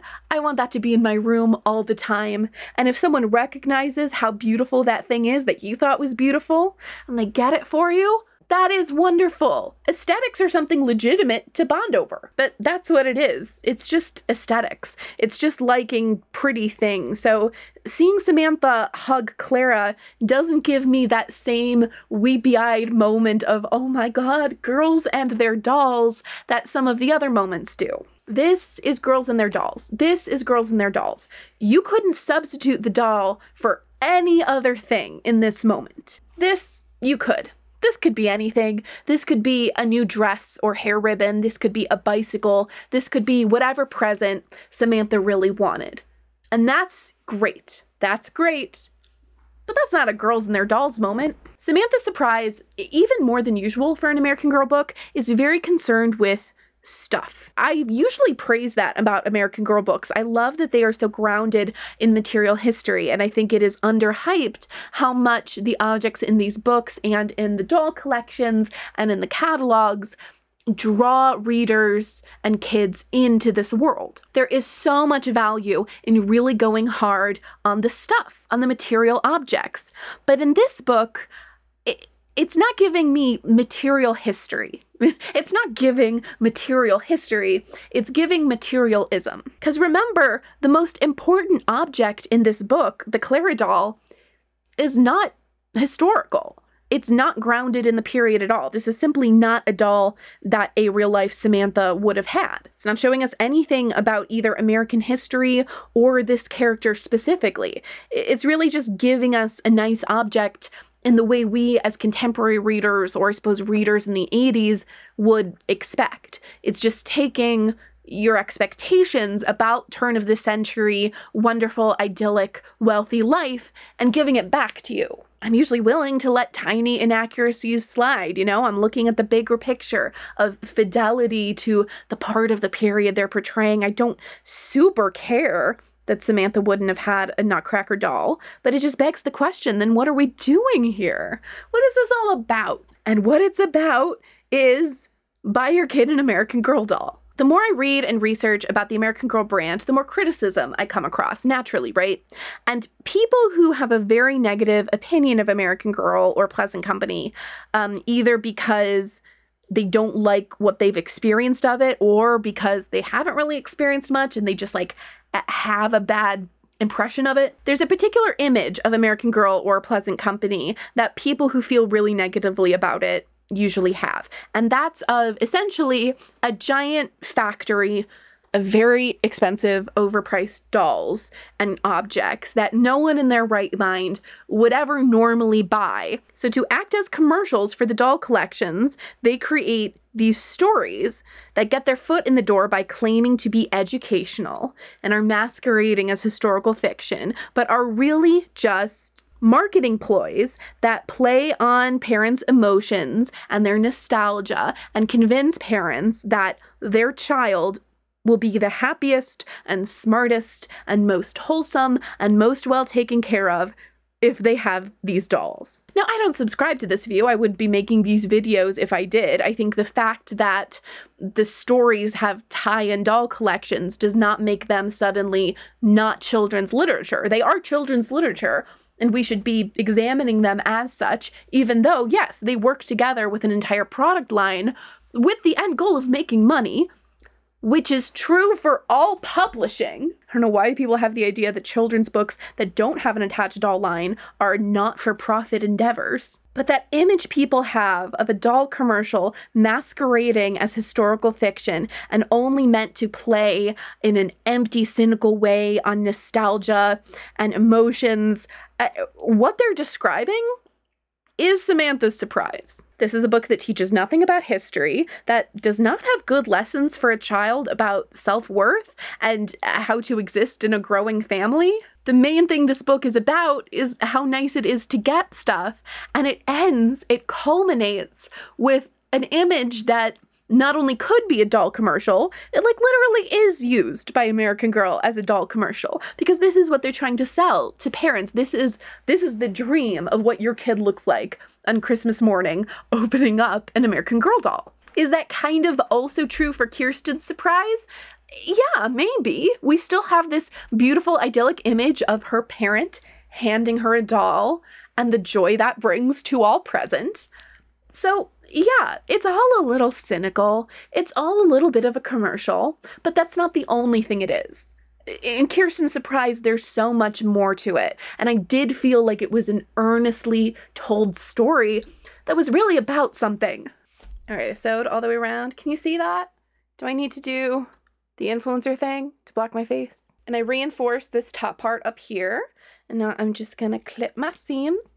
It doesn't say to reinforce or clip your seams, but we've already gone rogue with this one. I only have that much of a gap, so let's try to get this thing inside out. That was way too small, but we got through. Yeah, I would say that looks like a heart, and I bet it'll look even more like one once I fill it. It says to spoon in potpourri until it is plump, but I'm just gonna push this guy in and see where it gets us. It's definitely two distinct halves, so it really does make the heart look like a butt, but I think that's cute. Then with this bit here, it wants us to fold over, pin, and top stitch. This is the easiest way to do it. There are ways, on camera, why am I doing that? There are ways to finish something like this where the stitches aren't visible and it looks very clean and professional, but I'm too lazy to do them, so I'm happy to follow the instructions. I cannot really smell it anymore, but I think that's just because I've gone nose blind to it from holding it so close to my mouth. Anyway, am I done complaining about this book yet? Are we done trash talking Samantha's Surprise? It's nice. It was a lovely read, okay? And if you treasure this book, don't hate me. But I think, especially compared with the books that come before and after it, it really doesn't do very much to advance Samantha's overall story. In some ways, it kind of walks back the friction between her and her upbringing.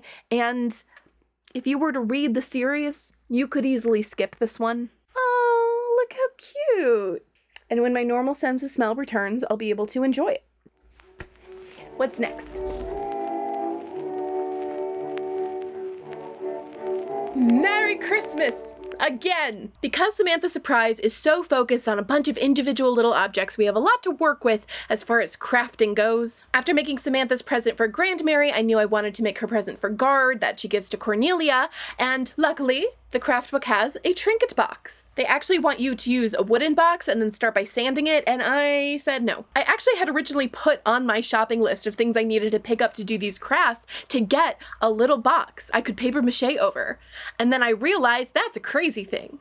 That's a crazy thing to do. So instead I went to the back of my closet and got one of the 4,000 tiny boxes that I have that I can't get rid of because they're too good. I also decided I wanted to do candy crystals, a little rock candy project, which I feel like is a really common school project. I don't remember ever having done it, but I might have. I don't actually super like rock candy, so this is mostly about the experience. It's not flavored. They say it's optional to use food coloring, and first of all, no, it's not optional. Why are we even doing it then?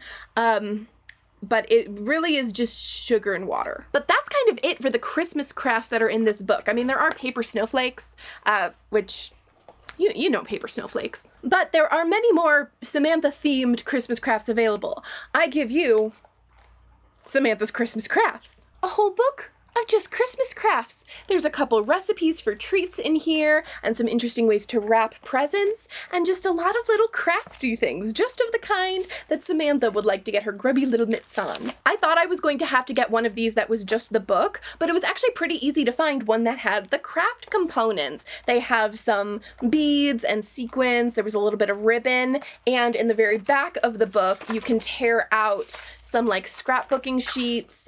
There are patterns for some of the crafts. And I just thought this was the most adorable thing I'd ever laid eyes on. It looks like a book when it's on my shelf. This book is from 2003, so it's later than most of the other things we've talked about so far. If you notice, the sort of banner with the title is kind of reminiscent of the Ribbon book cover, so that's the era we're in. It's really sweet to look at now because it is a very nostalgic item. It's full of all of this Victorian, Edwardian, Christmassy crunch, but it's also nostalgic for the early 2000s. Like, I had so much stuff that felt like this growing up. There are a lot of things in here. I'm only going to do a small smattering of them, but we better get started.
Okay, so I have things to say. Before we get into the craft book, we must try the candy crystals. I tried, okay? I realized that I should have used longer glasses. I don't really drink out of glasses. I'm a plastic girly, but it also appears that this was not the right kind of cord to use. It just said cotton cord. It had no instructions about what kind of cord to use, and this is cotton. It's just like twisted. I thought it should have worked, but it didn't. It floated. It mostly just sat on top, and with a couple of them I like pushed it underneath to try to get it to fall, and it didn't want to, and I thought maybe it did that naturally. Maybe what I'm supposed to do is not touch it and it will sink over time and then it'll look like the picture, and it did not. So instead of getting a long string of like a bunch of chunks, I have this really just flat situation, but it's candy, so it's really about how it tastes. And cheers. It's just literally eating a sugar cube. There's a reason they flavor these things. My brain wants the pink one to be flavored. It really thinks, oh, I'm getting flavor here. I'm getting it. I'm getting it. Is it strawberry? And it's not. The trinket box I am so delighted with. I'm so pleased with it. It's hard to get a good look because the glossy Mod Podge is reflective. Do not freak out. That little square book is still in print. You can buy it right now from American Girl's website for $10. Don't yell at me. So I got my Victorian decoupage on, which was extremely fun. I haven't done this kind of a craft in many years, and it's extremely fun. Go paper mache something. Now the craft book, I love it. It's delightful. I love the little crafts that are chosen. I don't love the instructions. I'm willing to accept some blame, you know, maybe there was some user error, but I really feel that a couple of these were not quite as clear as they could have been. In particular, the origami paper fans, which first of all, Samantha would not have referred to these as origami. Trim origami paper to 3 by 6 inches. Fold it in half to make a 3-inch strip. There is no way to fold a 3 by 6 inch paper so that it makes a 3-inch strip. If you fold it in half by the length, you get a 3 by 3 square. No one calls a square a strip. A strip is a rectangle, but if you fold it in the other direction, that's going to be 6 inches by 1.5 inches. I'm not crazy. You're crazy. It's the book that is wrong. Then it says, continue folding in half until the strip is 1/4 inch wide. Continue folding in half. To me, that means I have already folded it in half. Now I will continue the folding in half the same way until I get to 1/4 inch. No. I basically had to do a couple different trials of this very basic craft just to see what the final result looks like, doing it all the ways I could think of to interpret this, and apparently folded in half to a 3-inch square so that it's now double-sided. And then when it says continue, you're actually turning it. You don't continue folding the same way. You fold at a 90-degree angle to your regular fold, and then it makes the little fan with the right proportions, and it's double-sided. And you tie it with a little ribbon, and it looks like this. It's very cute, very petite. It has the proportions that you see in the pictures. Very good.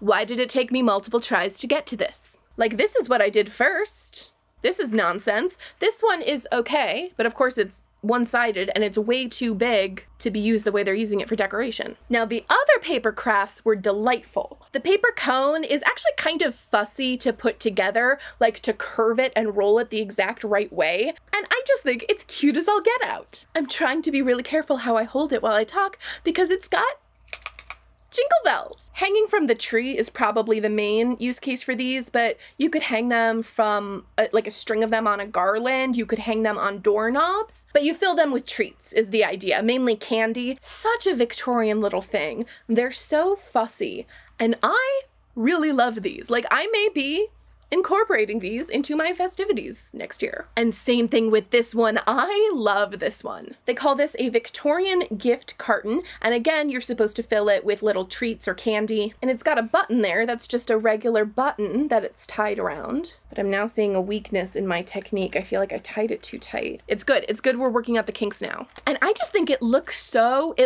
professional. Like, if I went to a fancy candy shop and you could buy stuff in one of these, I would be all over that. They do not give you a separate template for these. The template is printed on the back of the craft paper that you're using, the origami paper, which makes it really easy. Like, for a kid, you could just tear out the paper and start cutting it out and you're good. But this means you basically, you only have 2. They just give you 2 papers to do this. So I only did one of the containers because I want to be able to copy the pattern and use it myself later. I'll need to think about the best way to translate it to different paper because there are all those internal marks that are tough to do. That's a later problem. That's a Christmas problem. So this was a candle, and then we cleaned out the wax, and now it's a functional container, and then we put a bunch of crap on it, and now it's honestly, if anything, slightly less functional, but so much cuter, so much more whimsical and girly pop, and so much more Victorian. Victorians were nothing if not girly pop. Don't repeat that. Last but not least, the classic Victorian English Christmas cracker. It's said to use a double layer and tape it shut. And I'm skeptical that it's gonna do what I want it to when I pull it apart. I feel like it's gonna be very anticlimactic. All right, 3, 2, 1. So that was the ribbon. Now, if there was a bunch of candy and confetti inside when I shook it like that, would all fly out, and that would be very exciting and entertaining. But there's not a bunch of tiny pieces of things in here. There's actually nothing in here. Are we done with Christmas yet? I feel like we've been talking about Christmas for so long, and don't get me wrong, I don't know if you can tell from the everything about me, but I love Christmas. I can really get down for Christmas, but it's not Christmas right now, and it's making me feel crazy.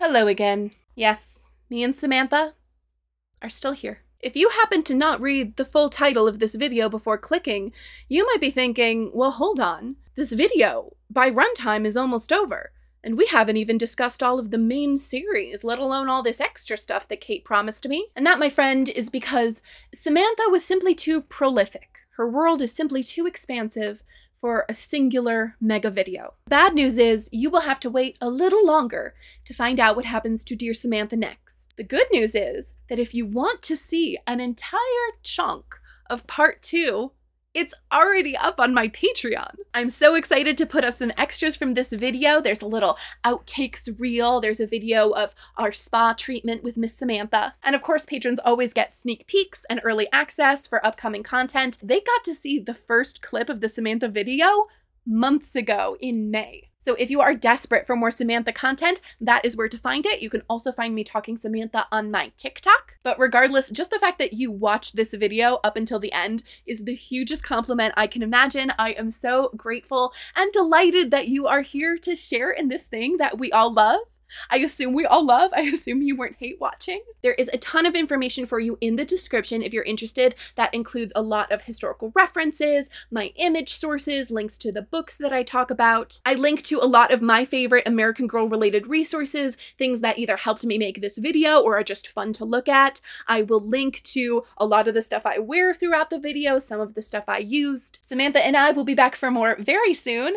I know I am very small in frame right now, but my love is big. Bye! Always leave them laughing when you say goodbye. Never linger long about or else you'll wear your welcome out when you meet a fellow with a tear-dimmed eye. You can leave him laughing if you try. When he tells his troubles, interrupt him with a joke. Tell him one he's never heard and he'll declare that it's a bird. When he's giggling good, you know that's the time to turn and go. Always leave them laughing when you say goodbye. Everyone was laughing when a band went by. In the band I played a drum, of course I played it on the bum. Rockefeller heard the band and said, by guy, that's the best I ever heard, and that's no lie. He said, I'm going to fill your instruments with money now. He filled the instruments like filled with yellow $50 bills. I was the laughter of the band. I held the drumsticks in my hand, and everyone was laughing when he said goodbye. Everyone was laughing as a jay went by. The whiskers on his chin were brown. I think he came from Tarrytown. He stopped to watch a cable car as it flew by. Without a horse, it seemed to puzzle Cy. He walked out to the track to see just how the thing was worked. His eye down to the ground, he got his whiskers in the cable slot. The cable caught his whiskers see, and he went to the battery. Everyone was laughing when he said goodbye. Everyone was laughing as the car flew by. The fat man, he was trying to sit into a space he wouldn't fit. Sitting right beside him was a real thin guy. The fat man had his elbow in his eye. The thin man looked and said, they ought to charge us by our weight. Said Fatty, all right, when they do, they'll never stop at all for you. Squeezed his way in with a vim, squeezed the thin man into him, and everyone was laughing when he said goodbye.